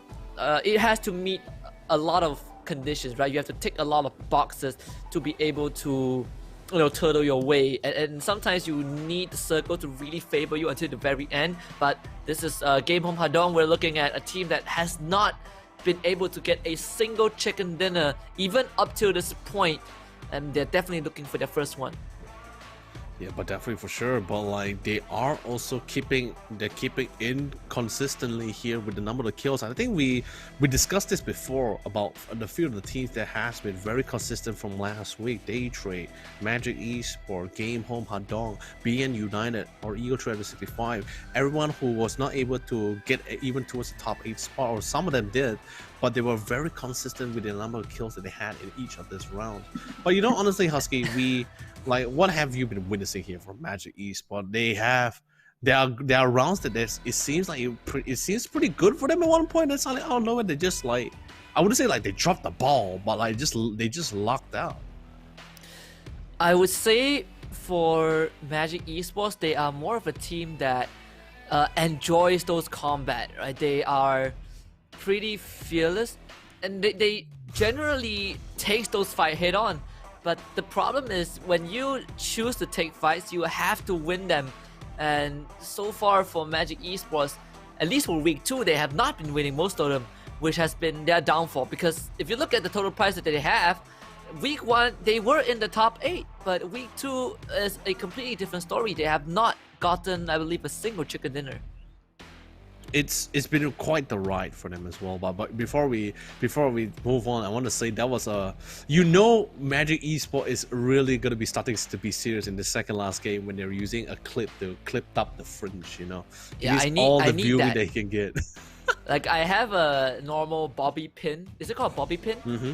But I need bobby that. pin. Yeah, I need that. Yeah, man, Fringe be distracting and be in our ways, that kind of thing. But Shabra Esports, this is the team. They were not able to get the top 8 spot from last week though. But fortunately enough, they are currently ranked number 1, and that's only by default from the game format. Yeah, I just want to say he's activating his like probably all this while he's been playing with one eye because his Fringe was blocking, right? So now he clips it out and he's like, right, I'm gonna play with both my eyes. Just pretty much like a Sharingan moment, right? Yeah, he's Sharingan activated. Oh man, but we're currently reaching to the final lap of the marathon, of the labathon here, or the marathon in this case for some of the teams here, because this is the one and opportune moment. And honestly, let's be honest, like Team Bliss, although they were not able to, didn't really manage to get a lot of positioning from last week, but they're able to step up. Just unfortunately enough, is that most of the Oceania teams, it seems like they're slowly being targeted and being gunned down everywhere. They're being spotted any time of the week here. Yeah, and well, Team Bliss, oh man, it feels so bad, like they came close, I think 2-3 times, but most of the time it feels like Team Bliss are just not pulling their weight. They are not winning those gunfights. They are not. They don't put themselves in good position. Sometimes I wonder what else can Team Bliss do to fix that situation? Because they clearly have an idea of how to do it, but they just cannot execute it properly. We've seen them getting eliminated by all of the teams, honestly, in this tournament so far. The thing is this, right? It's that situation where people just knows the theory, right? You know the notes, you know all the facts, right? But it's just that despite knowing the facts, despite knowing the theories, not many people are really great to be practical about it. They're not really practical people. It really depends on what is the kind of play style which you came from, where you grew in or you trained in, that kind of thing. If you're more towards just like spotting people out, spotting rotation routes, literally be the strategist of the team, then yes, you are a key role for the squad. But if everyone else is also in a similar situation and none of them are practical about it, then you're going to be having the back end of the rod here, and that is pretty much what Team Bliss is currently positioned in right now.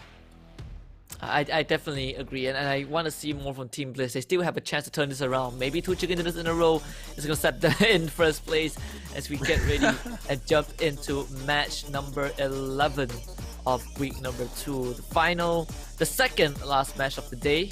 And it's going to be a very normal flight path cutting straight to the middle with Los Leones in the center. So expect a lot of fast drops. Fury probably would just go to Los Leones as they always have, and seems like that's exactly what they would do. I think this is right. Great.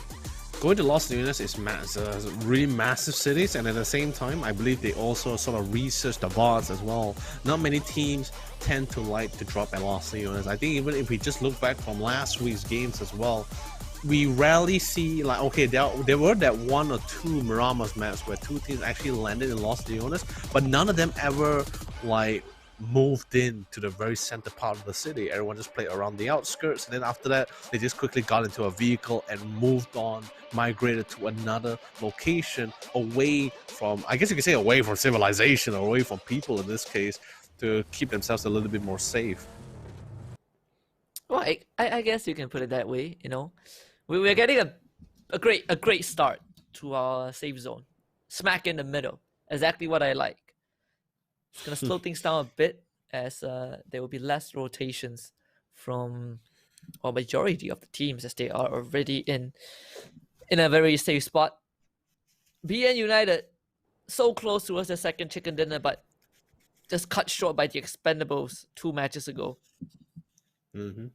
Now, I guess the only thing that Sharper Esports can really hope to gain in this game really is the fact that all the teams with the chicken dinners are removed pretty early before the final circles, and those that doesn't have the chicken dinner will be the one to gain it, because at least this case Sharper Esports they're in a spot where they're just telling themselves, like, you know, it doesn't matter as long as one of the teams that hasn't gained the chicken dinner gets this chicken dinner for this round, and we don't have to worry about the other top team that has it, because if those that has the chicken dinner already gets their second one, they will easily overwhelm Sharper Esports, because they were previously from, if I'm not mistaken, they were previously from the 8th place, and they managed to jump up by default here.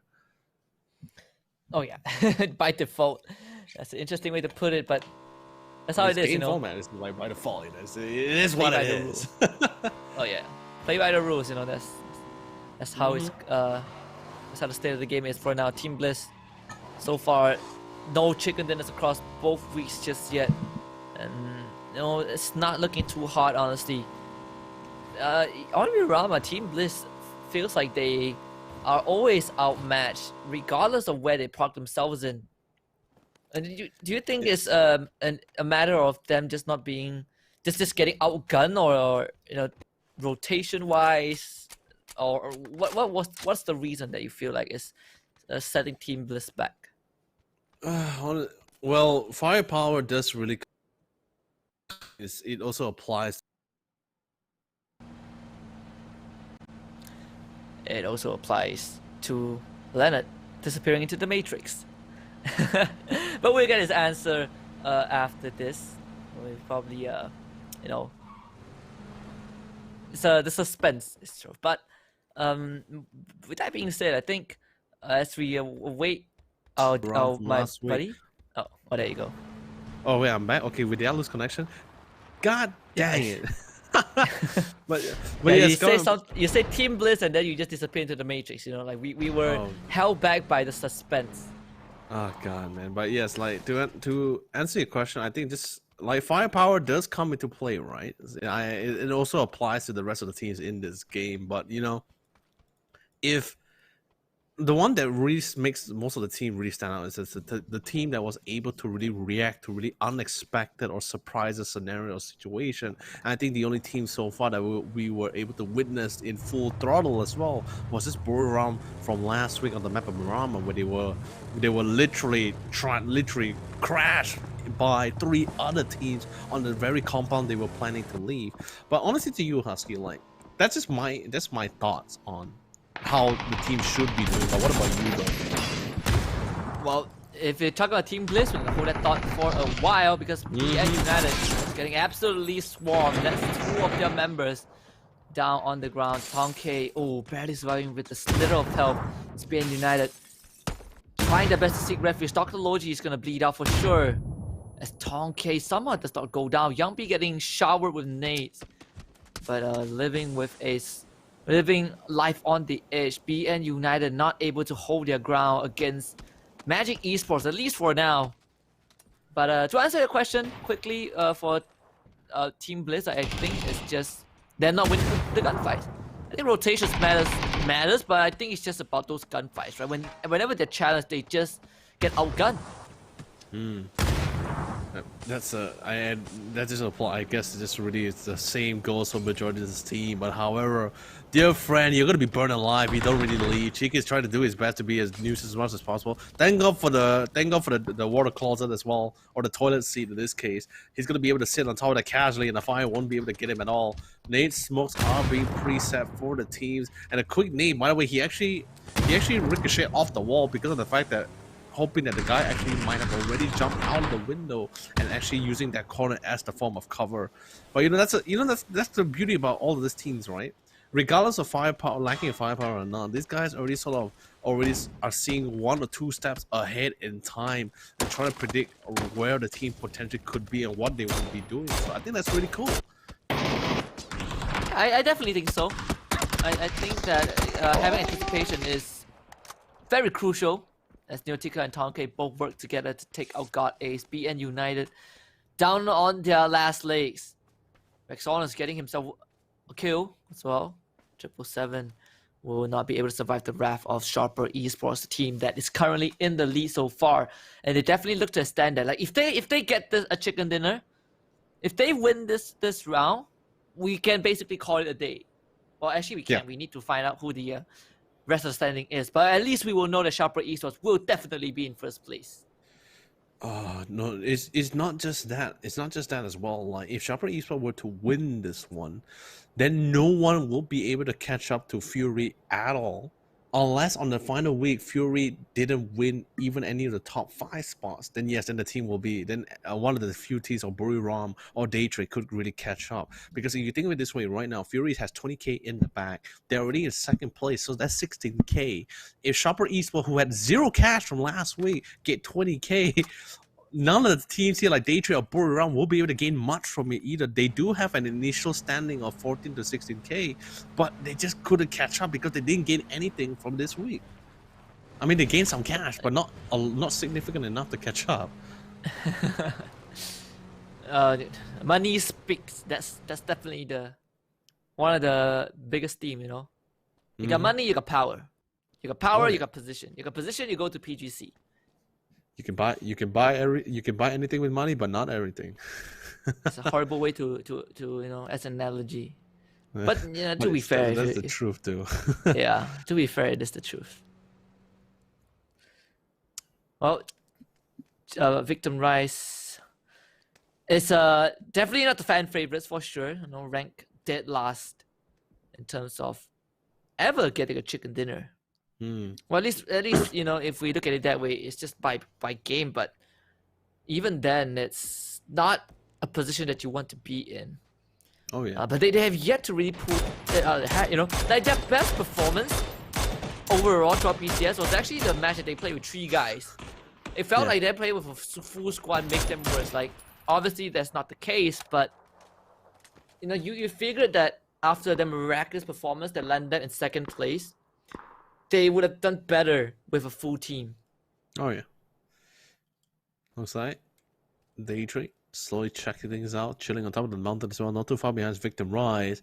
On the other side, Team Bliss once again was unfortunately being tagged along the way as they're rotating into the side. No vehicles whatsoever as well. Day Trade, they are at the base of this cliff, or this mountain at least, where Gen Force once again, I don't know why, we've been seeing Gen Force lately liking the mountains, like really high mountains, not even the top of the hill, but it looks like Meow was able to spring his surprise on disgusting. He feels really disgusted for the fact that he actually got ambushed instead. Now game home, one man short, it's not much of a big of a loss, but they definitely feel more comfortable having a full 4-man squad instead of lacking on one. Circle does continue to persist towards the very center part of the map, heading towards San Martin. A lot of teams already based around the town, but what's even crazier, all these teams that's currently playing on the high hills are slowly descending down. Yeah, and because it's so centralized, because the safe zone is so centralized, there's a lot of buildings to play with. You definitely want to, you know, claim one of those compounds if you can. Archangel Predator, they have this whole warehouse within their control, but they also have CJ with the Mini 14 on the high ground. And already spotted out where Magic Esports will be, right opposite of the Archangel Predators, separated by a freeway. That's pretty much it. But because of the nature of the circle, we kind of expected a slower game pace.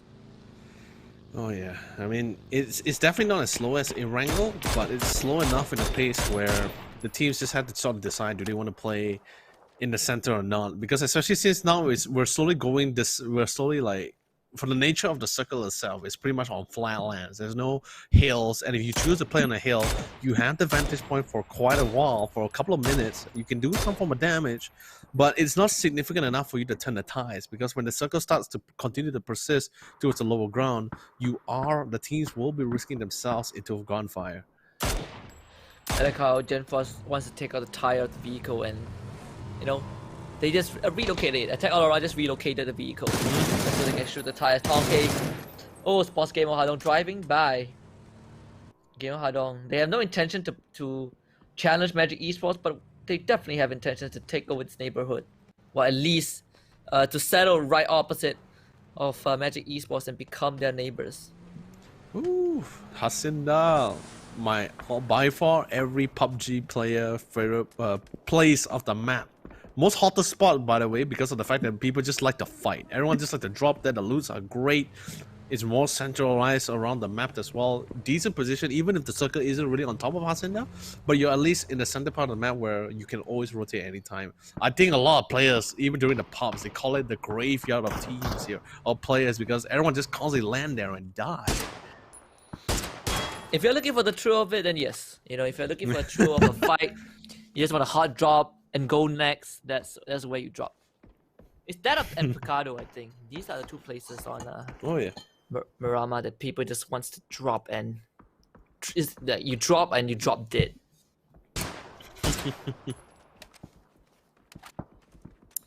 Young B casually checking around the side. BN United, of course, taking the time in the towns, exploring San Martin. But I also have to be careful. He is also sort of alone and literally very far from his teammate. And Eagle 365 was relatively nearby. Expendables looks like Tanker is going to be coming into the site. Still playing around the edge, trying to find a nice ground for himself. He did spot the drop plane though, to see whether the loot box does come down nearby him. But since the loot hasn't been expelled from the plane, he guessed that the loot box actually dropped relatively way more early than usual. And it did. It's actually a power grid. Oh, it's just perfect position. Well, perfect position for no one to loot it. No one is near power grid. Yes, yeah, we are getting a very centralized circle. San Martin and Hacienda the Patron will be the focal point with so many teams nearby. Fury and team number 1 have to start rotating in from the southern side. But this is not Fury's first rodeo. They've always been the team that plays on the outskirts unless the circle favors them somehow. You can see even before they move, they want to cause some damage, and at least this time they know that Attack All Around is in front, and that's the area that they need to head towards. They're slowly, casually coming into the sun as well, trying to plan it. They want to go for a couple of pigs. Vehicles are being positioned behind so the wheels doesn't get popped off. But at the same time, if they were to push on foot, they are going to be at the mercy of the gunfire. It's going to be raining down upon him by attacking all around members. Expendables, however, woo! Buggy's on fire, brother. You gotta run for your life. I see he was trying to run for the hills. Leon Z will be able to find Nam C and knock them down and possibly even finish things off. He tries to use the bush, but sadly enough, the bush can only mask your presence for so long. Yep, and that's, I don't know if I should call it unfortunate, but that's one of the ways to go.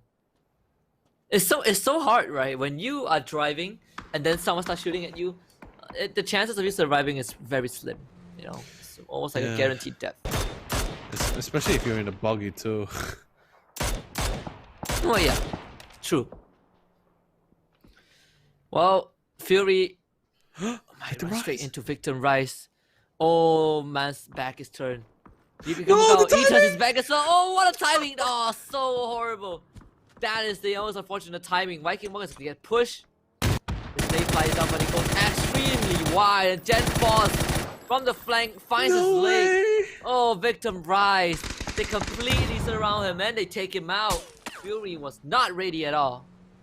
Oh, they rise to the challenge, and now Fury once again reminded to always scout out the position before they hunker down, especially since they're not really on top of the hill either. I mean, they are on top, but not really at the not at the tip of the hill. Instead, now they're going to rotate themselves to the very top of it. So in this case, even if they were to be flanked or tagged, they will be able to spot them out. Victim Rise, they slowly reverted back. They got the kill they were looking for. They got the punish, and now they're slowly falling back to prep to defend themselves for the next circle. Yeah, this we'll probably need to wait until phase 4 or 5 to really see these teams start going head to head. But Fury moving away from that area into San Martin is, like you say, a good choice because now they have so much space to work with. Victim Rise continue to dominate that high ground. But Hacienda the Patron is also very populated. 3 different squads. Oh, and God. whoever is there is in the right place. Oh, Brody Rom feeling the love this time, despite not having the favor ever since they won from the first map. Now it feels like they're slowly getting the love back from the circle on the map of Miramar, and no less. But they just have to wait and see. There's still 16 teams in play. Being United and Expendables, however, already literally 3 men short. But let's just see how long they're going to be able to survive this all the way. Yeah, but Team Bliss also coming through from water treatment. Finally checking into a safe spot. They need to, to move forward, they need to start eliminating teams. And as much as, Fury made it into a circle for a while, now they will have a long journey ahead of them. And it's not going to be easy, though, to cut through all those terrains and get into the safe zone. There's at least 3 teams in between. We'll definitely see more skirmishes or more blood being spilled towards the 5th or 6th phase for sure. But for now, especially with the pressure with the game on the line, especially for the last day, every team is being really cautious about this. Venetica was trying to go for a pot shot against Pot instead. Falls tried to go for a quick heal just in case before they go for the fight to X Stadium. But X Stadium, at least now they know. And at the same time, some of these members actually spotted some of the members are attack all around, and the majority of them is actually all stuck into the same vehicle. This vehicle is smoking at the same time. Instantly has to eject out and had to prepare for this onslaught push out in the open without barely any cover. Oh, that was so close. If that vehicle went off, they would all die.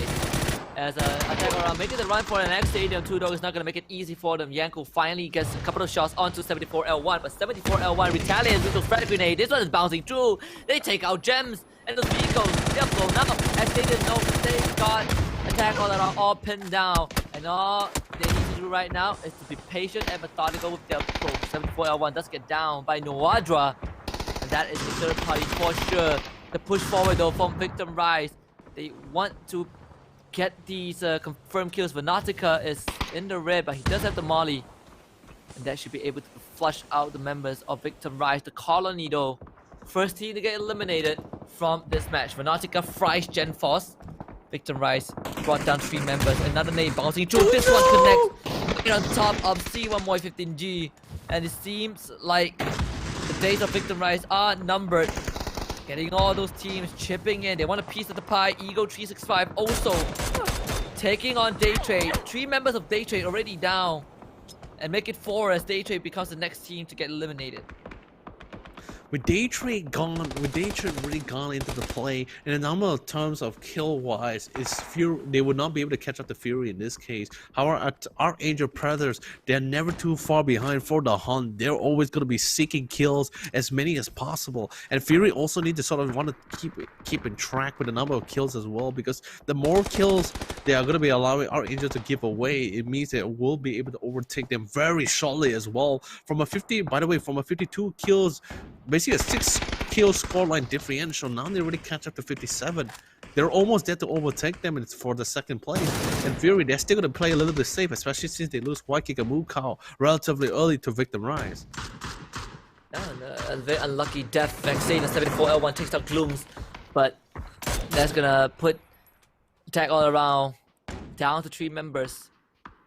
Attack All Around still wanting to push on forward. Those flashbangs are flying through, but Burham United with the backstab takes out Jet. Zanku takes out Gakon. As Zanku, so close. They can weave and bob around the bullets of Attack All Around. But he's gonna get knocked down as well. However, his teammates are there to bring him back up if they need to.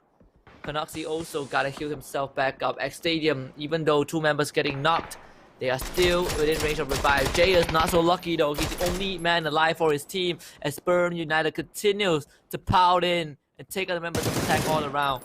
And now, through the smoke, Jayus gets a lucky on onto Jay Ken. Can he get more? He needs a bit more than that. And those smokes are making it very hard. And now he's gonna get shot at the push. Oh, Jayus! Oh, what a flick! Catches Spur off guard, and he stays alive. And Stadium only has 1 where we 74 L1. Jayus jumping through, but 74 L1 just tracks it to his grave. An Attack All Around despite a miraculous flick from Jayus, just not enough to stay alive. Archangel Predators finally coming into second place in terms of kill score. They're also trying to extend the gap lead even further as well. Fury not looking for any kills for sure, as they are just trying to wait it out all the way to the final circle, because their main goal really is just to take that second chicken dinner.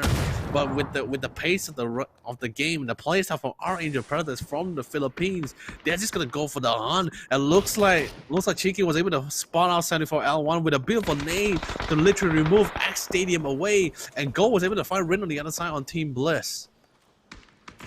And Team Bliss, see, speak about that, they are out. CJ, Archangel Predator and Team Number 1, holding hands to eliminate Team Bliss. 10 teams left as we approach phase number 6. Everyone is already in the circle, but that is about to change in 3 seconds. Fury caught right in the middle. They still have the circle on their side, but being on the low ground will put them in a disadvantaged position. It's a horrifying position, actually. They're literally sitting ducks in a really small house with basically no form of walls to cover from themselves for the amount of nades. Literally, one nade comes in from the window, it already can cover half of the building already. The vehicles are going to be sniped away. They're going to be losing their wheels, so they will lose any form of transportation out of their little hut, out in the open. They're literally in you could literally say they're literally in the middle, the center part of this ditch, or this bowl between these 4 teams, between the crossfire of 4 teams. And let's see if their survival instinct is going to keep them alive. They don't have the full squad either as well. As we did see Waikika Mukau get eliminated early on. Unfortunate death to Victim Rise. Burn United making a move. Sharper East was doing the same as well. But it will be Fury who starts making it hard for Sharper Eastward. Flood lands that shot onto Tinoy. Oh, that one was perfect. They want to get more from it. Can they do so? Flood is trying. And it's going to be Leon Skill that downs like Sonic. The Sharper Eastward rotates before, but they live with 2. And now they have to disembark for the truck. Finding cover as much as they can, but then Burham United, zigzags, catches Canuxy from the side. All those pixel shots are perfect, but Eddie has something to say about it. Inside and Flood, they both chipped in. Inside actually steals it just knocks it away. Belmont on the ground. Six Stacks is the only one left alive. Can he keep this team running? Chopper Esports not really in a good spot, but they're definitely hungry for the third chicken dinner. They're trying to fight their best. Our Angel Predators, they already have enough of a meal for the kills, so they're just going to try to wait it out for the next point of circles or even more an opportunity situation. Buriram closing in to clear the last member of 6 sacks. He's hearing a lot of footsteps as well, so a quick nade to come in. Beautiful tags. Gus gets some for connection, but Nordra just does it a little bit better. And Sharper Esport, your previous chicken dinner winner, will be removed from play, so they're not going to be able to take that third game. But on the other side, Expendables was able to finish off Neotika for the side here for the side here for the team. But unfortunately enough, Expendables will be removed from play as Man will be the one to seal his fate. Yeah, the Expendables unfortunately not able to continue their run. God may take out God away, as there can only be one God in the server, unfortunately. And it seems like the one from Birmingham United is just a bit stronger. Game on Hadong though. They want to bring him back up. They throw out the smoke grenades. Backup is nearby.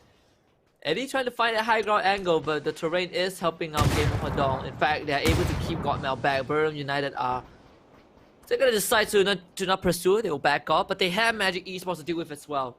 So caught between two different teams. Fury Esports, despite them being in a bad position, now it suddenly becomes a good position. Because they are all alone and they have a lot of room to move around. Birmingham United losing Nowadra as Tong K holds the fort.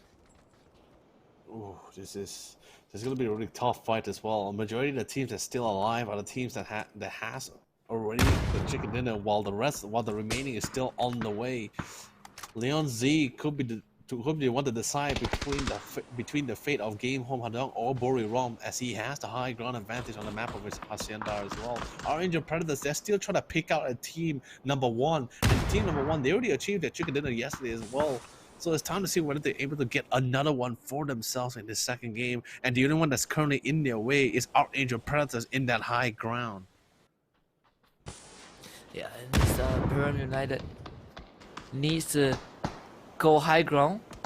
And we've repeated this a couple of times, but the fact that Game of Hadong is still alive is going to make things very complicated. Game of Hadong, they're going to take the chance to make the first move.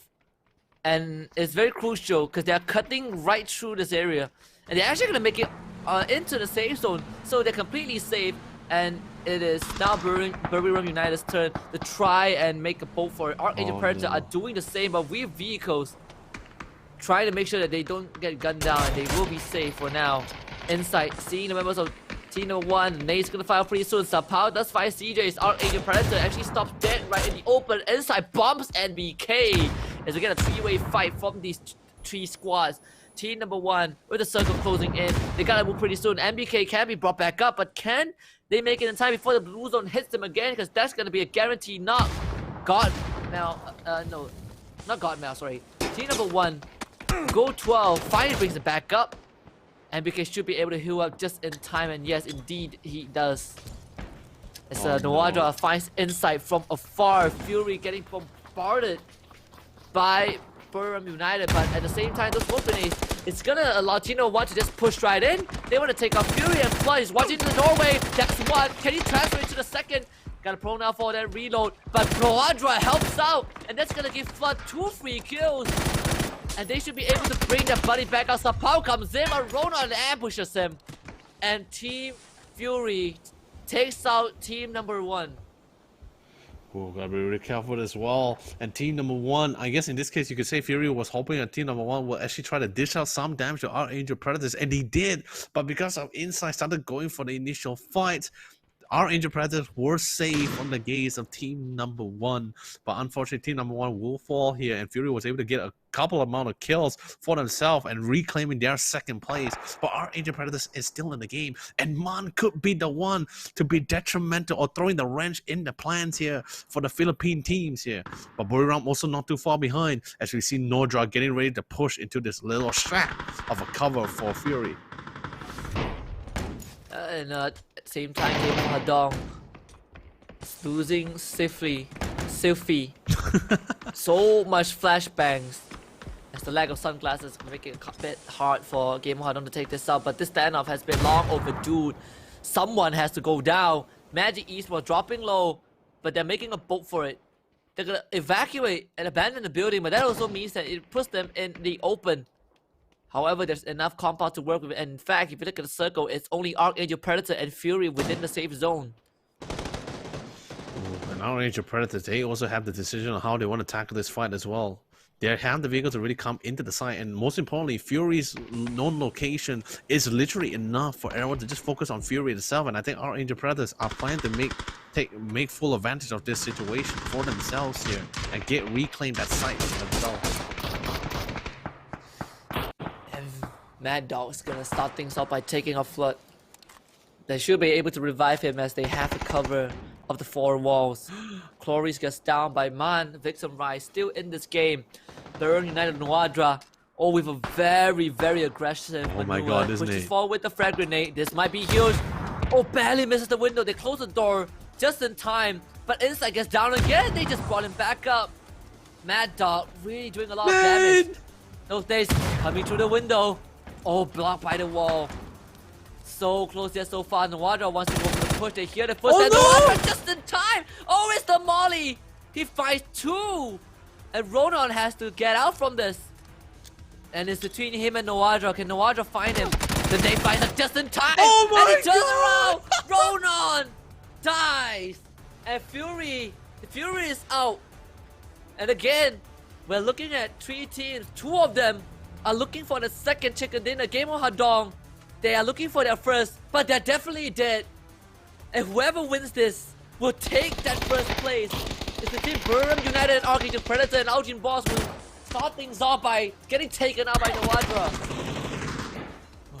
No, the thing is, this will be very big for Buriram if they win this chicken dinner, because if they get it here right now, they already will not only overwhelm Fury, but also send Fury down to 4th place where they will barely earn any cash from this. So this is a fight where Buriram has to win if they want to take the lead. If Archangel Predator doesn't, however, then Fury will of course still maintain their standing in the total accumulated cash leaderboard. But looks like things are not looking good for Archangel Predators as they slowly are falling down like flies. God Meow slowly dictating the divine punishment prepared for the Predators. They push in and they will get their second chicken dinner of the day for the second last map as well for week number 2. And they were the champions for a reason. They were the champions of PCS3 for a very good reason, and this is exactly why. When all the chips are down, Burham United stand strong, stand tall, and they pull through. And now they get their second chicken dinner. They overtake Sharper Esports. They put themselves in first place, and most importantly, by the end of today, they have a chance to put Fury down. Oof, honestly, if I'm going by my calculation, of course, they already overtake them as it is, because the amount of total cash of the game that they have right now is 16,000, right? So if they were to win this one entirely, because they have definitely more, if I'm not mistaken, how many kills did Buriram get actually? But I think they have like honestly 40 something. But yeah, but the thing is this, it really doesn't matter, because whether they get the first one or the second place, they will already overwhelm Fury in the amount of cash that they have. And because Fury currently is not even in top 3, so he wouldn't even get the 14k, they will only get the 10k. And regardless of how much cash they get, they're still 6,000 or worst case 6,000 or 10,000 cash short. This is a huge blow for Fury for sure. Player of the match though for match number 11, Burham United Esports Noadra has been a superstar for the team, and this is definitely a well-deserved MVP in this Hall of Fame. However, for Fury, you definitely have to feel for them, right? They came close so many times, but they always fall short, and it has finally impacted them in a huge way. And Burham United's second chicken dinner was the nail in the coffin. I told you this before, right? Like Nordra is the only sole frontline. Like among all the fraggers in this game, like if I want to build a dream team, I want to have Nordra in my team. I like the aggressiveness, I like the confidence to back it up. And the worst part, craziest part about it, he also had the skill to back up that confidence. Nordra gonna be taking the first spot here with 7 kills, Cheeking, followed by from Magic Esports with 4, Arden Boss from Archangel Predator, the sniper here with 4, Tong K following in suit with 3 from Magic Esports as well, and Flood coming in 5th place here from the side here of Fury. These are your top 5 kill leaderboard here for the map of Marama here. The thing is this, the board will always constantly change here. It hasn't been really consistent with a certain number of players just yet. Because it really dictates on what kind of strategies the team really wants to go for in the game. Yeah, and what a way to approach the final match of the day. We have yet to look at the leaderboard. This will be coming up in a bit, but what's definitely sure is that Sharper Esports, they're guaranteed 2nd place, at least for now. But Burnham United, they want to prove the champions will remain champion. 11 kills for the previous round with that chicken dinner. Fury just not doing too hot so far today, and that's gonna set the pace. Now we have kind of a grand finalist for week 2, and the only way that anything can change is if Fury wins. Other than that, Fury is definitely going to be overtaken by Burnham United, and in fact, Fury in 3rd place. They still have the highest frag volume, but they don't have the chicken dinner. Yeah, it's definitely going to be cutting it really close. It definitely will be, because like if we don't go by the map again, 16,000. Bruno has 16,000 in the bank. If they get championship shot, it's 20,000, so they get 3,600. If Fury can maintain at least 3rd place, they won't be top spot, but if they can at least get 1 chicken dinner, they will definitely 0-1 Buriram by a miles away by the number of kills that they have.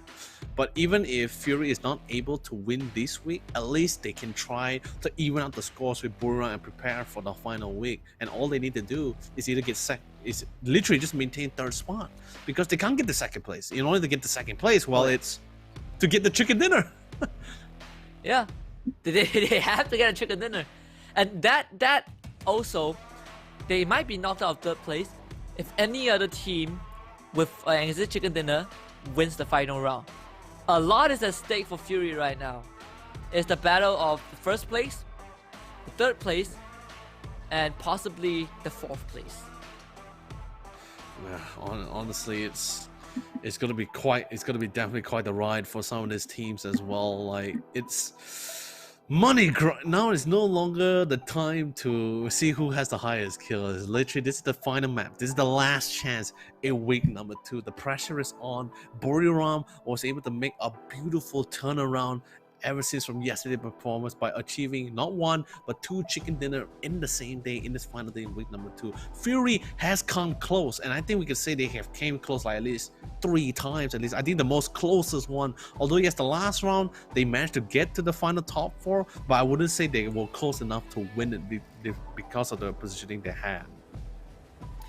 And it is Burnham United geared up for the final match of the day. Everyone is locked and loaded for sure, and just the consistency, the focus of this team. They might not be, the 1st place favorites, that is Archangel Predator, but they are starting to, make the statement as the returning kings. And all they need to do now is to get that chicken dinner once more, get that triple crown, to end the day. Oh, they're definitely feeling it now as well, because they can feel it in their bones. The cash is in the bag. Sorry, not 16k. My bad. It's 14k. That means I got the whole score line. That means wrong. So that means the cash score line will be 20k for champion. 2nd place is 14, and 3rd is 10k. But either way, the difference in score line will still be 2k points to 2k cash differential between the team. But either way, Sharper Esports, they came a little bit close.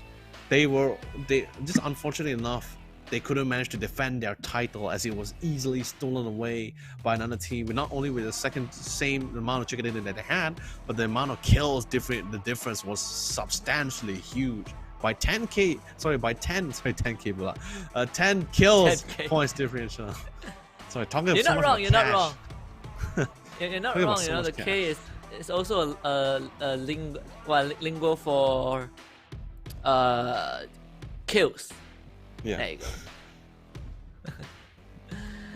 go. Good cover. Okay. Yeah. You're welcome. You're very much welcome. But one last run, man, especially for Fury. This is their only chance left, really. Well, I mean, I don't know if I want to call it a week of misfortune, but it definitely feels like it, right, to a certain extent. But they have one more chance. They have one more chance to turn it around. We've seen yesterday, I believe, Daytrade putting out kind of a miracle story at the end of the day. Yeah. Maybe today we'll get another miracle story. Well, I hope so for as well, because if it ends up being repeat of what happened literally yesterday, where Fury was the first team to bail out on the last man of the first day for this second week, then I can definitely guarantee you for sure, Fury could literally kiss goodbye the lead which they sort of gained for themselves. The only way they can really turn things around is just one chicken dinner. That's how like horrifying it is, right? It's like you're no longer telling your teammates like, guys, don't worry, we just have to like get more kills and we can just like even it out or like squeeze in second place or third place. But with Buram securing the second chicken dinner, things is totally different now.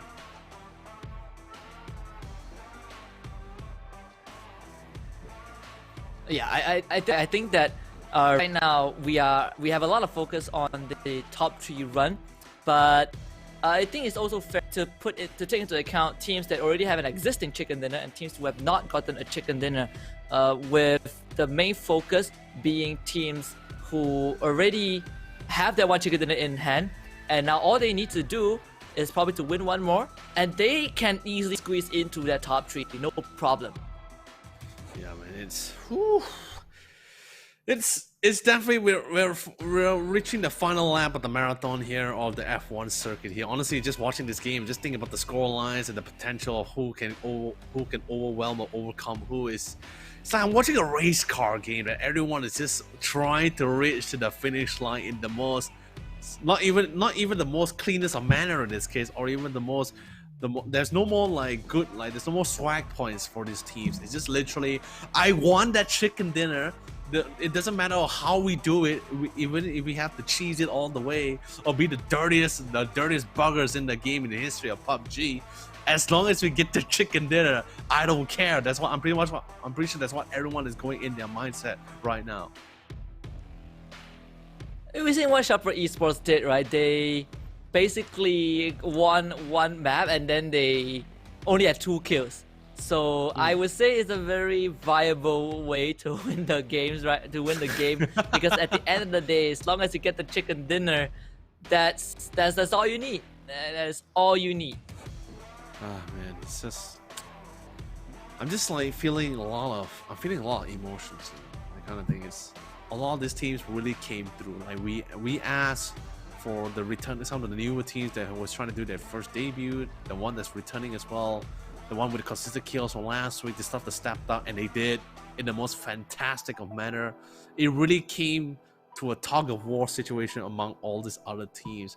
And like, I think I said this for the second time, like the teams that got like their own chicken dinner, like the 6 teams from yesterday, and suddenly today we got additional 9 other teams. I'm like, yo, everyone is stepping up a little bit too far. I think now even the top few teams are starting to sweat buckets here. Yeah, and with that being said, we are gonna take the opportunity once more to remind all of you guys that PUBG, if you guys have been watching the commercials during the break, we have something special for you, and it is none other than PUBG New State, the up-and-coming mobile game, a mobile edition of PUBG, and it is now available for pre-registration on Google Play. So if you have not done it just yet, please learn from the best example, which is me, because I've already pre-registered on my Google Play. So go ahead and do it, because it's gonna be a hell of an experience when it comes out. Well, same goes for me, but guess what? If you think that's the only great news for you guys to hear for the end of the night here for this final day, then you're dead wrong, because we have one more epic news to tell you guys. Unless you guys have already updated it yourself in the from the PUBG main page, or you have joined us from the very beginning of this week 2 day 1 stream. Thank you guys so much for joining. But the final good news is, of course, PUBG Corp is gonna be ending this year on the most grandest of manner, bringing in the PUBG Global Championship. That's right, all the regions from their respective PUBG Continental series, the winners will be having a direct invitation to the Global Championship, as they will duke it out to see who is the best in the international manner. Yeah, and not just that, the winner of PCS4 gets a slot, the winner of the upcoming PCS5 in September also gets a slot. And if you want to be a part of this experience as well, join the Pick'ems, because Pick'ems is already up and running, at least for PCS4. All you gotta do is to log into your game client, go to Pick'em tab, and vote for the team that you think is going to win. Not just for APAC, but for other regions as well. We have America, Europe, and Asia waiting for you to cast your votes. And if you get it right, you will get some pretty sweet reward from PUBG itself. Because all PUBG esports is about are the main 3 keywords: fan, player, and global. Oh yeah, definitely for sure. And all this is thanks to PUBG Corp. Seriously, thank you guys so much for an opportunity for us casters, the talents, the players, and even all our fantastic viewers to gain a little something out of their most favorite game. But honestly, like I said, this is the final lap. So ladies and gentlemen, in this final round here, but of course, before we get into the final map itself for the flight path, we're going to be having a quick rundown for the prize pool to just have a recap of what is at stake here for all of these teams.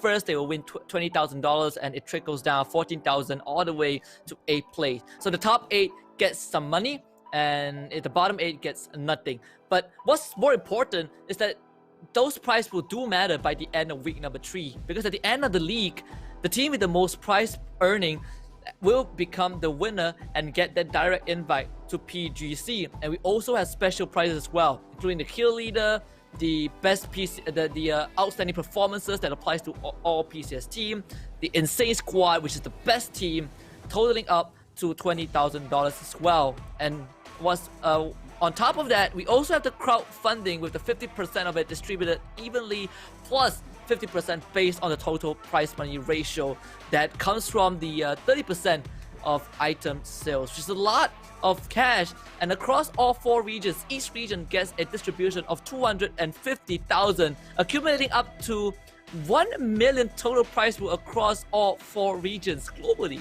This is insane. Yeah, that's absolutely crazy. But also thank you so much to our production team, our broadcast, the PUBG Corp broadcast partners, Geek Fam, for such an amazing broadcast stream for us here and everyone to watch them out. But seriously, with a great quick rundown of the prize pool, now at least not only you viewers but us and the players are sort of reminded again what's really at stake. This last final game, I think for particularly in Fury as well, is slowly feeling the little bit of an edge here, because even if they can't get the chicken dinner here, they are also at risk of losing that 3rd spot, which is by far the highest gain here of $10,000 here. And the only difference between them and 4th place, which is Archangel Predators, is actually just 3 kills difference. And the only difference between them and Buriram United in terms of prize pool is just 4,000. So a lot is at stake for Fury right now. And Buriram United, you can feel it. They were very pumped when they got that 2nd chicken dinner. They started the day off with 1, and they almost ended the day with 1. But maybe it's just enough to put them in the lead. I mean, they can still end the day with another 3rd chicken dinner, and that would be the record, I guess. That will be the record, because so far, I think the only record we have is just Buriram and Fury securing 2 chicken dinners on the same day, right? That kind of thing.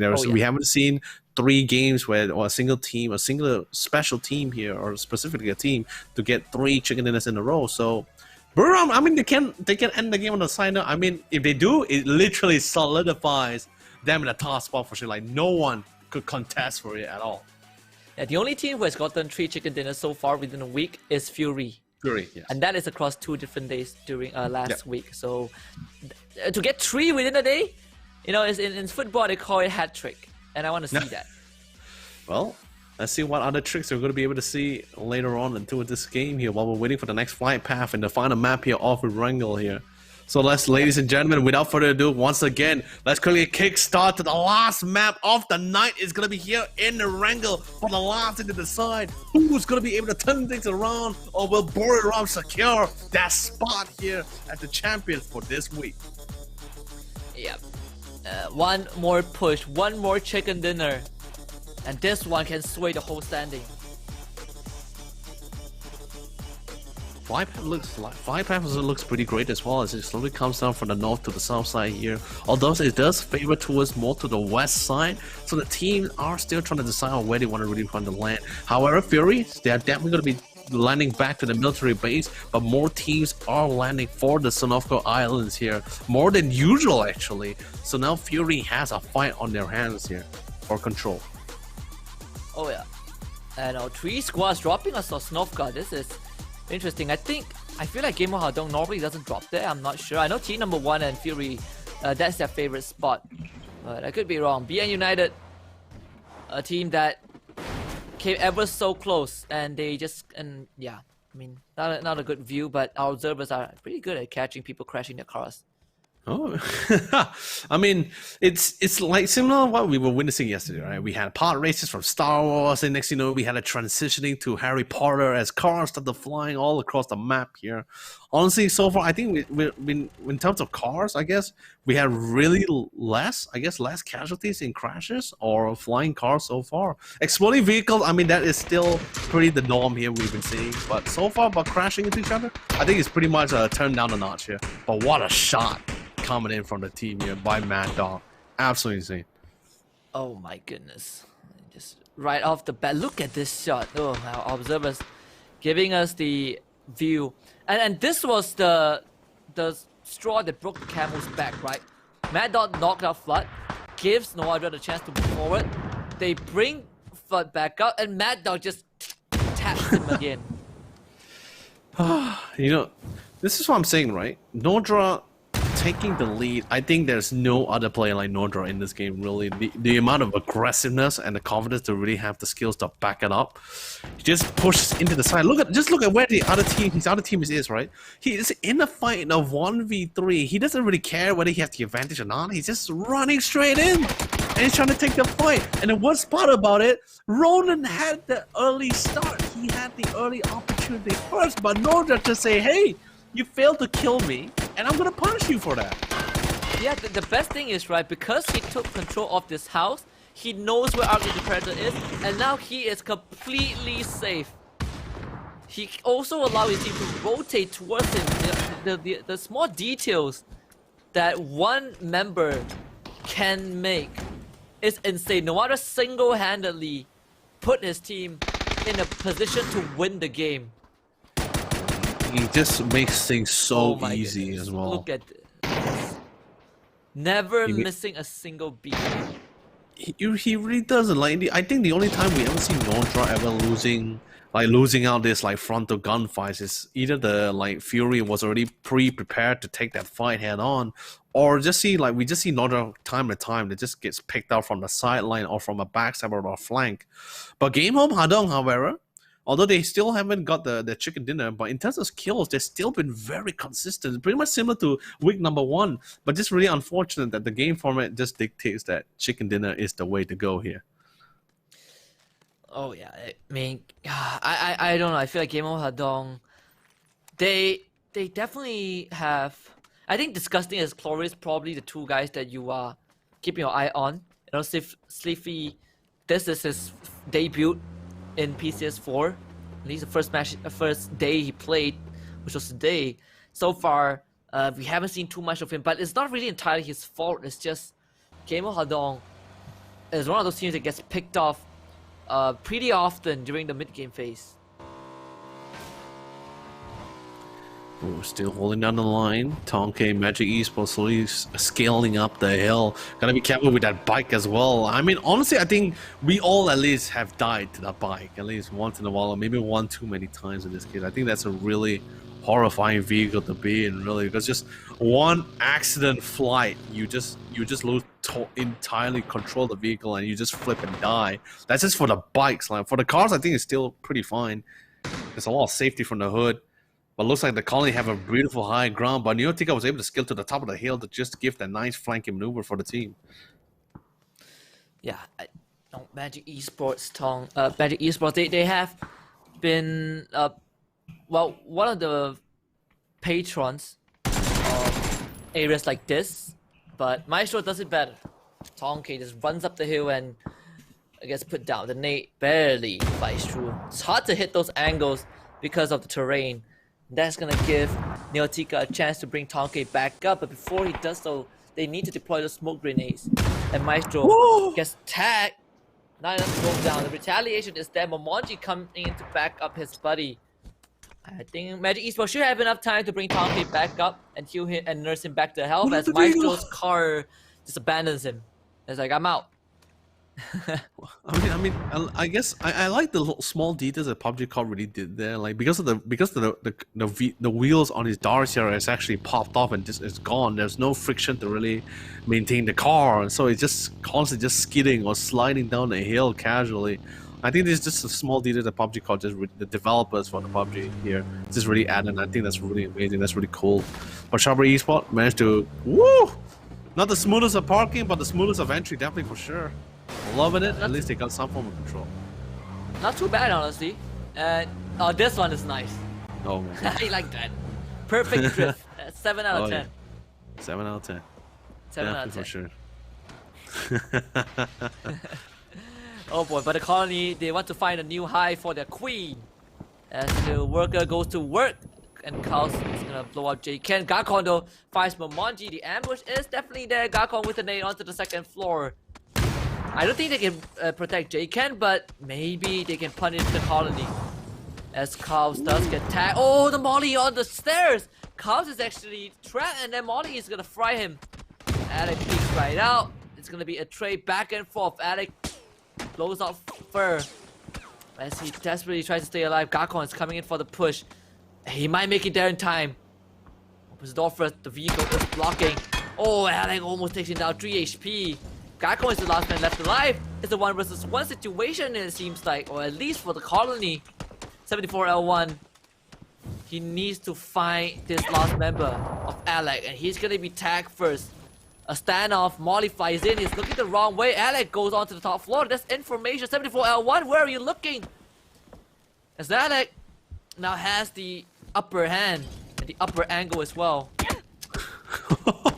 Trying to bob and weave. Alex is just trying to stay alive for as long as possible. He is the last man standing. But same goes for X-Stadium 74L1. It's literally a fight between this 1v1. The nade are coming in strong. He's gonna buckle down to go for the hill. But if Alex lands his nade perfectly as well, then this could be the end. He just got healed and he instantly got tagged once more. A quick push in will seal X-Stadium's fate, and the colony will come out on top. But just unfortunately enough, the fight dragged on a little bit too long, and Alex's teammates has already bled out and died. Now all they can do is just sit at the bench at the sideline and just spectate his team to make a beautiful play. But X Stadium will be calling it a night.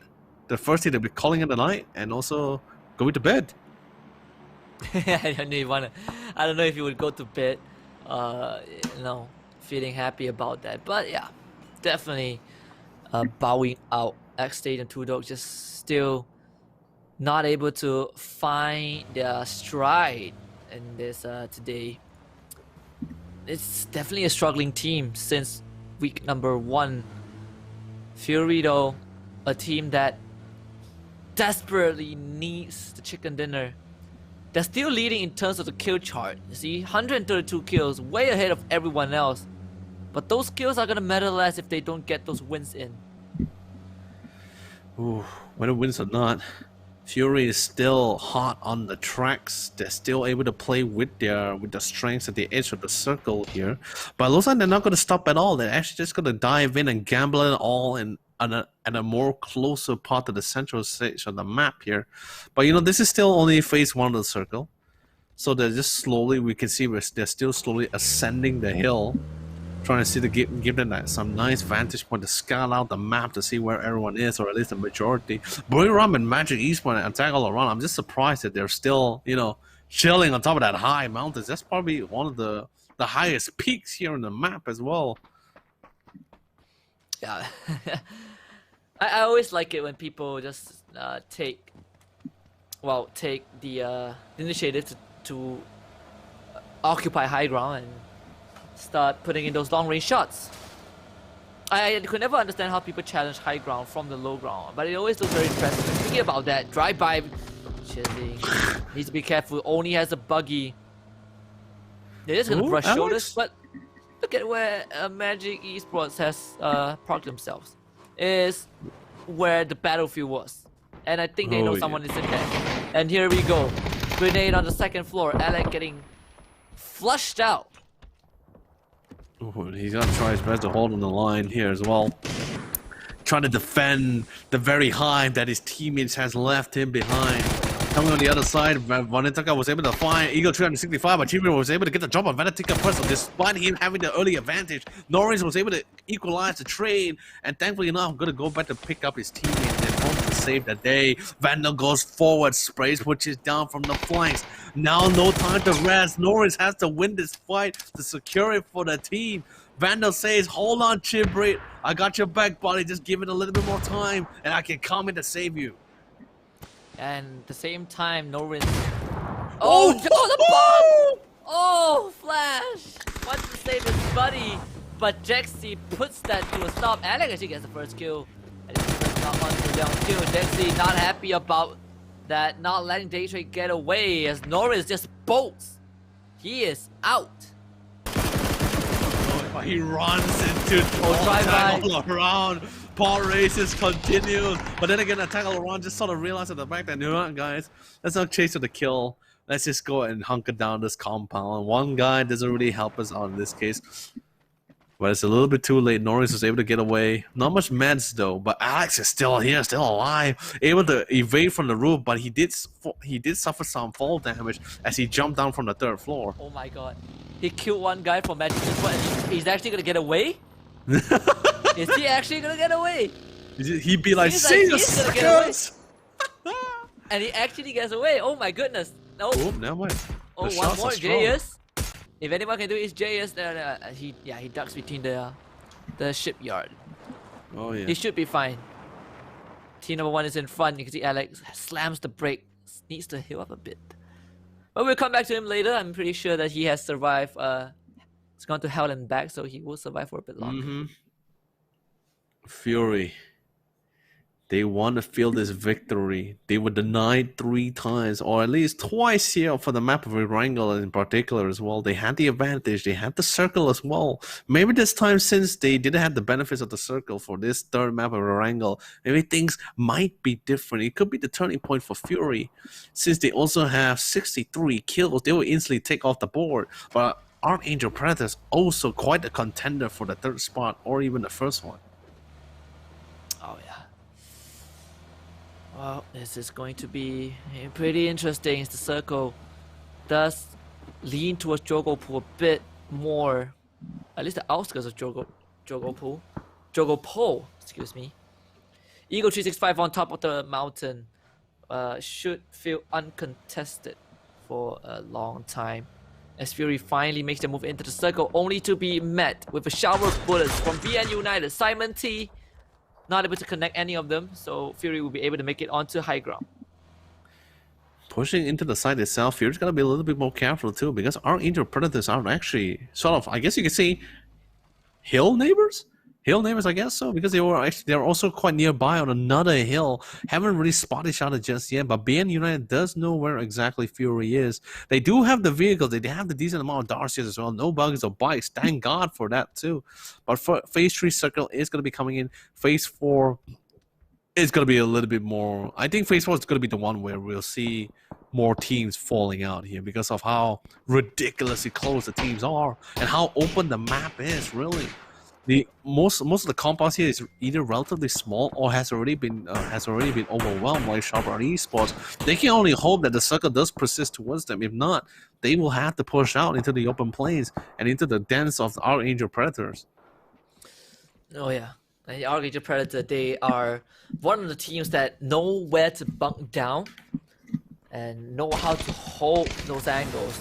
As the Expendables going to crash in. Hansies though, single-handedly alongside Banner takes out 3 from the Expendables. Hansies gets trade back as Levi's will eliminate him, but Simon T also chimes in. Eagle 365 only losing 1 member, might lose 2 though. Levi's picks around the corner. Oh, with 7 HP, Chexy finally takes him out. Could've gotten a lot worse.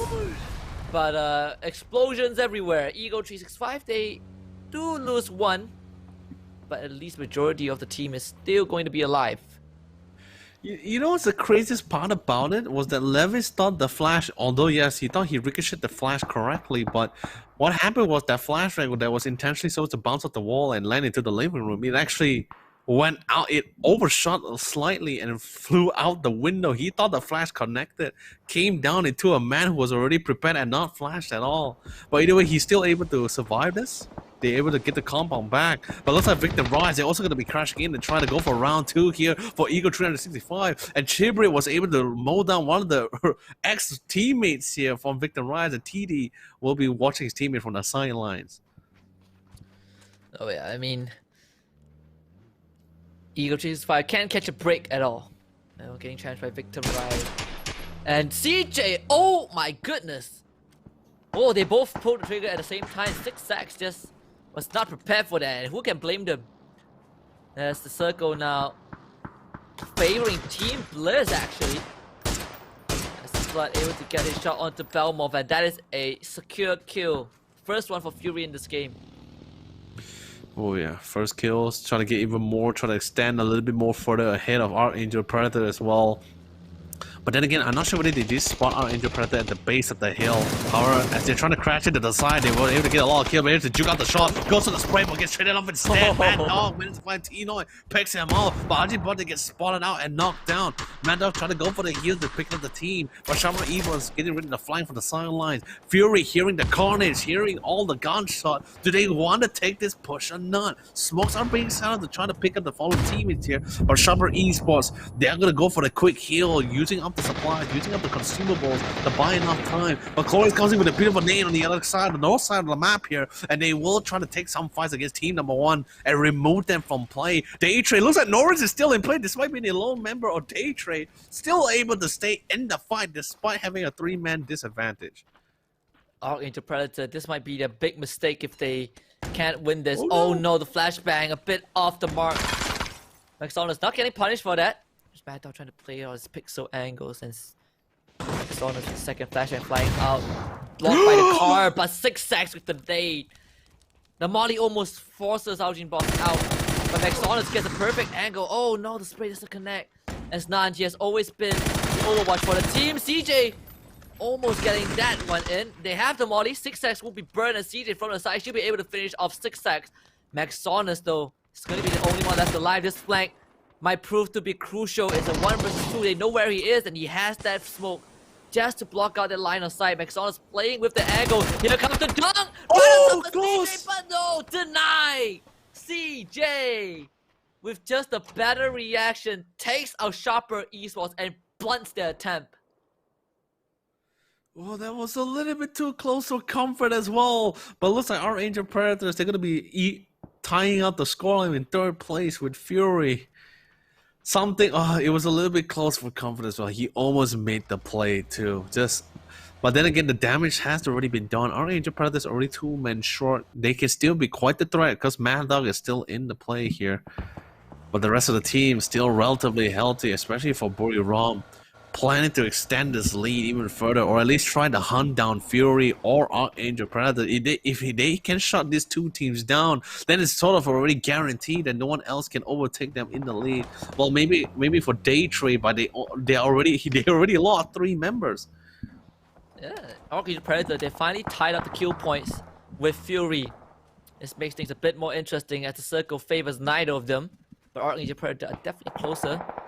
Fury though preoccupied by BN United, a team that has caused them a lot of problem. Gems finally takes on Norins, a day trade will bow out. Ronald gets the first one onto Young B, which is a good start. They need to make sure that BN United don't get past them or at least suffer some damage. Young B is definitely out of the equation. The rest of BN United decides to move forward, but they're driving into the territory of more opponents.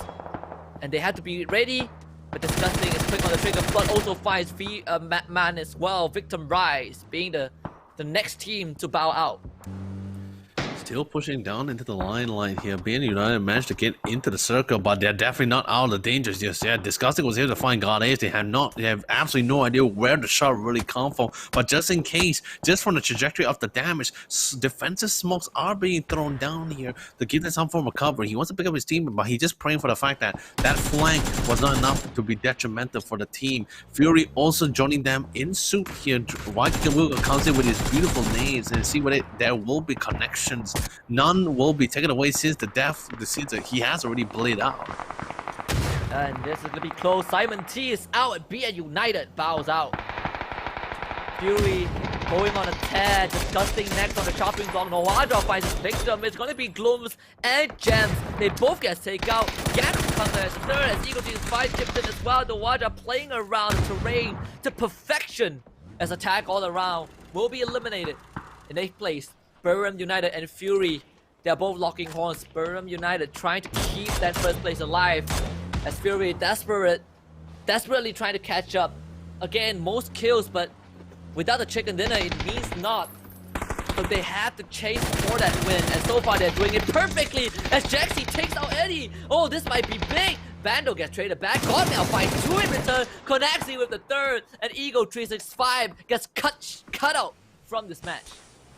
A swift, clean control, something that Eagle 365 never expected at all. They had a really good knock on Eddie, but that didn't really stop the fight. They just continued to press on and believe in the fact that they won't try to pick off Eddie. Thank God Eddie is still in the game. They can go for the revive, they go for the pickup, but Game Home Hadong is slowly pressuring them as well. The blue zone is slowly coming in. The nades as well. The vehicles are flaming. The nades are strong. The utilities are great, but Disgusting was able to finish out Conacy, so they are currently 1 man short. Nordra's name does connect on Sylphie, so Game Home is a little bit in a pinch. 2 more members still to play. Sorry, make that 1 only. Nordra gets knocked down. That's pretty big. As long as they can finish him off, then maybe they can do it. But the zone is persisting, and Godmill has no choice but to forsake Nordra, and he has to come into the slide to buy a little bit more time.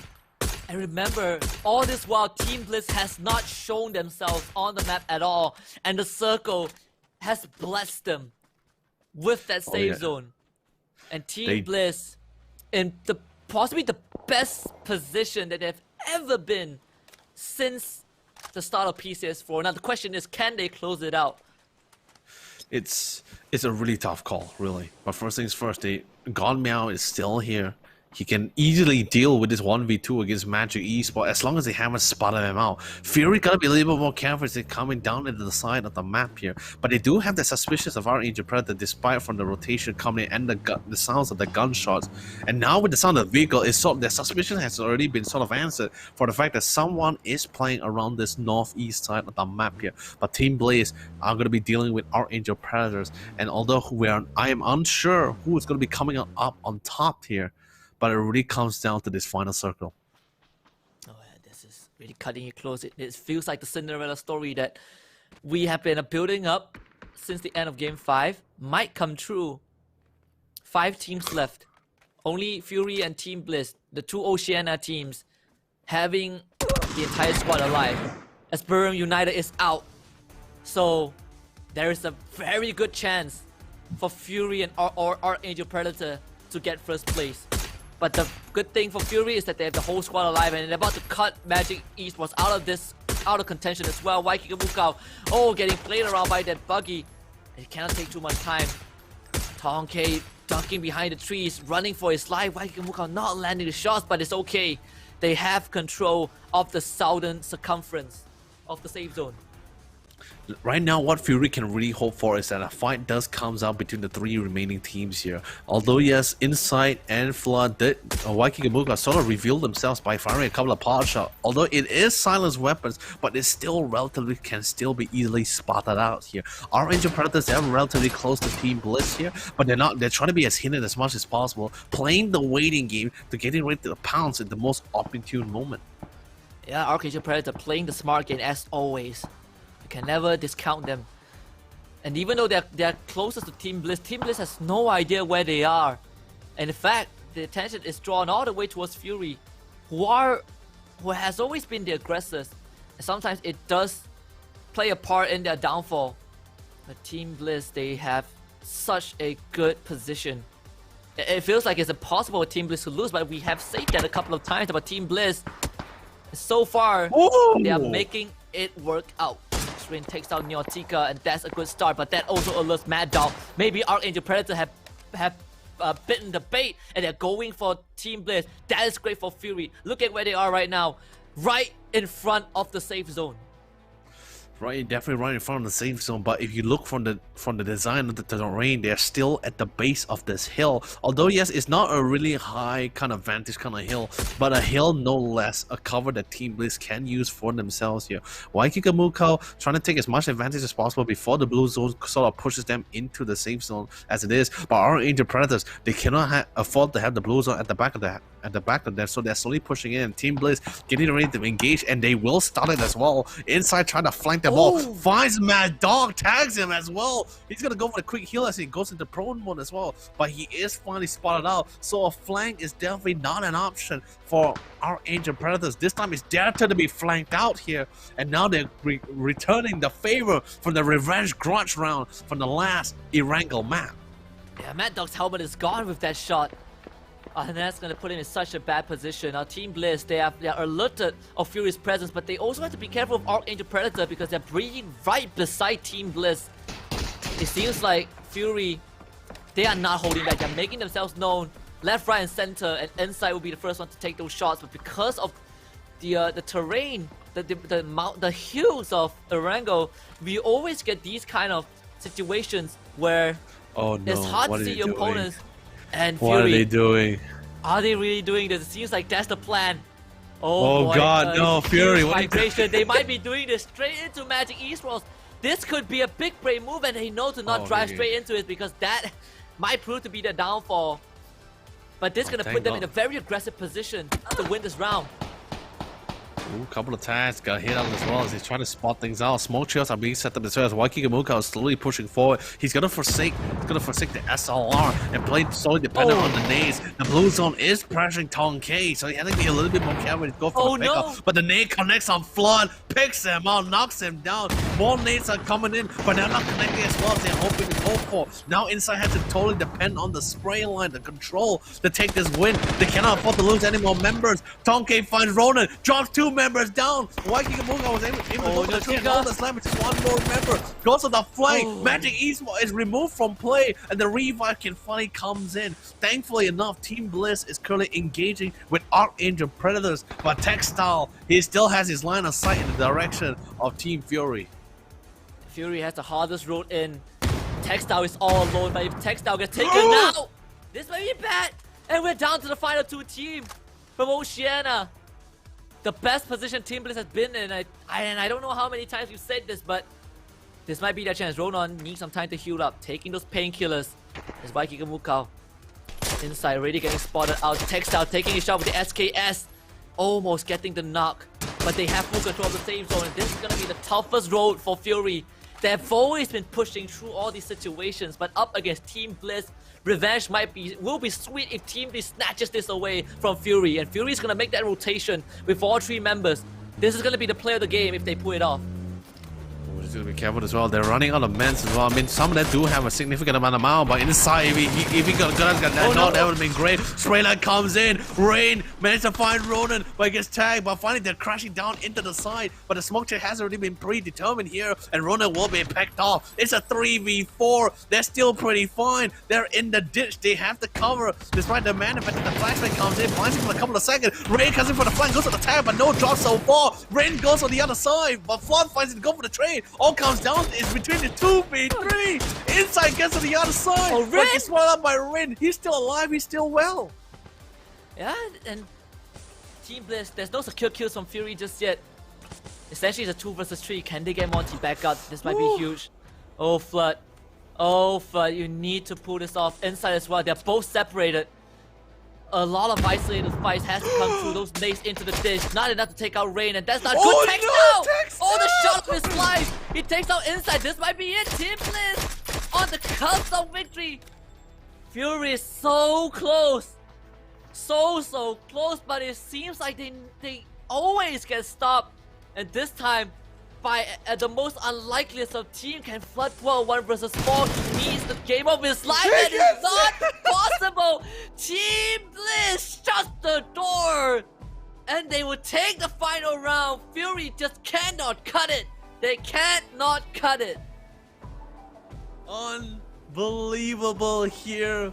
Fury And look once at- again for the And 4th Burham time. United, look at them, they're so happy. That was the exact result that they wanted. Yeah, no, And- it's what they can ever and hopefully wish for here. And Bori Rom instantly increases their scoreline to 34k.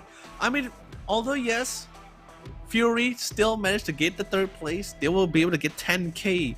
But the thing is this, if Fury had win that round, no one could be able to contest Fury because they would have gained a total of $40,000. $40,000. That's something such a ridiculous amount to really overcome here. And even the teams tried, like even for Border Rom here, they would have been set back so far. But I guess in this case, they are praising Team Bliss name for taking that win and solidifying Border Rom's space in this week number 2. Yeah, the biggest MVP, Team Bliss, the unlikeliest of teams. And if you are Fury, you must feel like that for the entire week 2, God is not on your side. Yeah. 4 rounds in a row, Fury gets blocked, they get screwed over, they trip, they get stopped in their tracks. And what better way to crown that MVP other than giving it to Rin from Team Bliss? We've been saying that this team never made it. But even though this chicken dinner does not set them too far apart from everyone else, it does not put them in the front seat, but it does make them the difference maker for week number 2.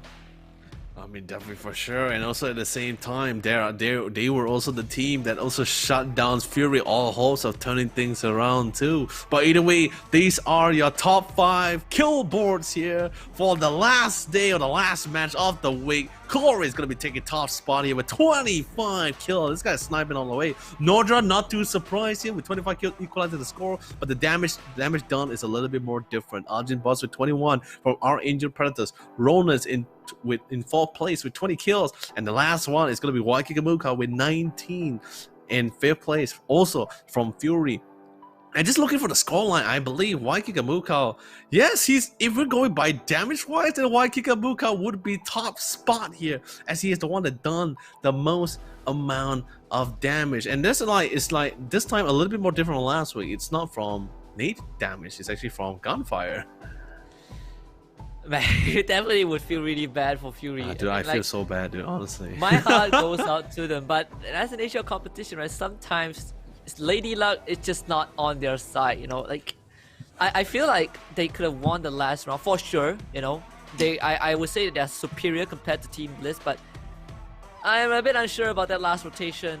Feels like an attempt that Team Bliss read from the get-go. But either way, the unlikeliest of MVP, Burham United, they definitely feel happy because that was exactly the result that they would need.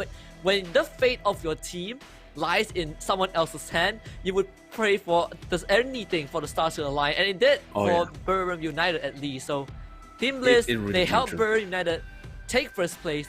Burham United now stands in the lead, and you know the legacy of the ex-champions continues for now at the end of week 2. But for Fury, they just gotta take the L and you know, remain or at least accept a second placing overall.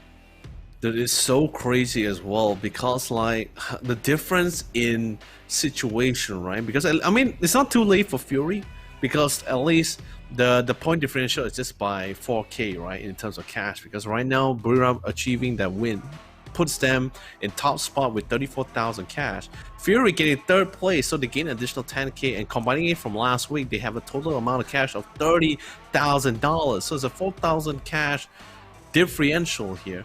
But if in the situation, if Fury won this, right, then Buriram will be in second place. They gain 14,000. They will have a total of 28,000, while Fury had 40K. The difference. Can you see the difference between the amount of cash? That one placement had a 10K value. That is actually insane. Oh my goodness. Just look at the total leaderboard right now. Burn United convincing lead. 34,000. And all because Fury could not cut it.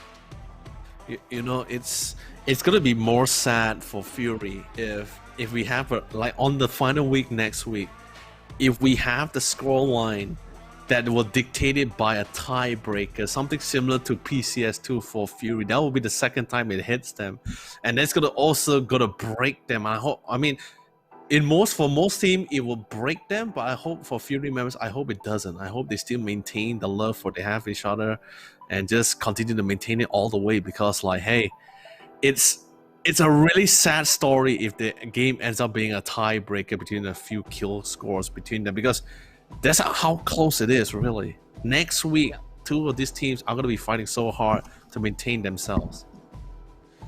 Well, Fury can rest assured that overall they have the most kills, and so far, 2 weeks in a row, they have the most kills. So there's no doubt about it. You know, Fury can definitely pull out those frags, but when chicken dinners count more, you have to win those rounds. But we are seeing some new names on the leaderboard. We are seeing Shopper Esports, you know, they are able to cash in 14K. If I'm not mistaken, because they have 2 chicken dinners, right? They were able to cash in 14,000. And I believe we also saw Attack All Around. We also saw what's the team? I think Archangel Predator. Oh, they've already been there. What am I talking? BN United, you know, BN United is also there. Day Trade also makes it onto the leaderboard as a team who has, well, gotten cash prize. But I mean, now 4K sets Buriram United and Fury apart, but that 4K can easily be turned around, and nothing short of first place is acceptable for Fury next week. They need a first place finish. Yeah, and also not just first place finish, they also need to ensure that Buriram doesn't even get a second place in the scoreline, because if they do, okay, we just put in the scenario, right? If Fury wins first place next week, right, it's 40K. Sorry, it's gonna be 20K additional, and if Buriram gets second place, 14,000. The point differential will be, if I'm not mistaken, will be a difference of 1,000, right? But there's also still the other points to count into the game, like the kill leader, and the best team inside the round itself. But hey, we'll only know towards next week, and of course, it's the final week for the PUBG Continental Series 4 for the APAC season. I'm excited. I'm pretty sure the same goes for you. Yeah, I'm definitely pumped up because we are going to commence our final lap next week, and see who gets crowned the champions. Not just the champions, but also getting the ticket to that PGC, the PUBG Global Championship, and that is all for the night. But before that, we're gonna quickly remind you guys that the PUBG New State is already available for pre-registering, so hop onto your device and go to Google Play Store to pre-register. Don't forget to hydrate yourself on behalf of everyone from PUBG Corp and our production side gig events, our observers, admin, league ops, everyone in between. My name is Husky, and here's my partner YOLO Lee, a 10 out of 10 as always. We'll see you guys next week for the finale, and we bid you guys good night and goodbye. See you.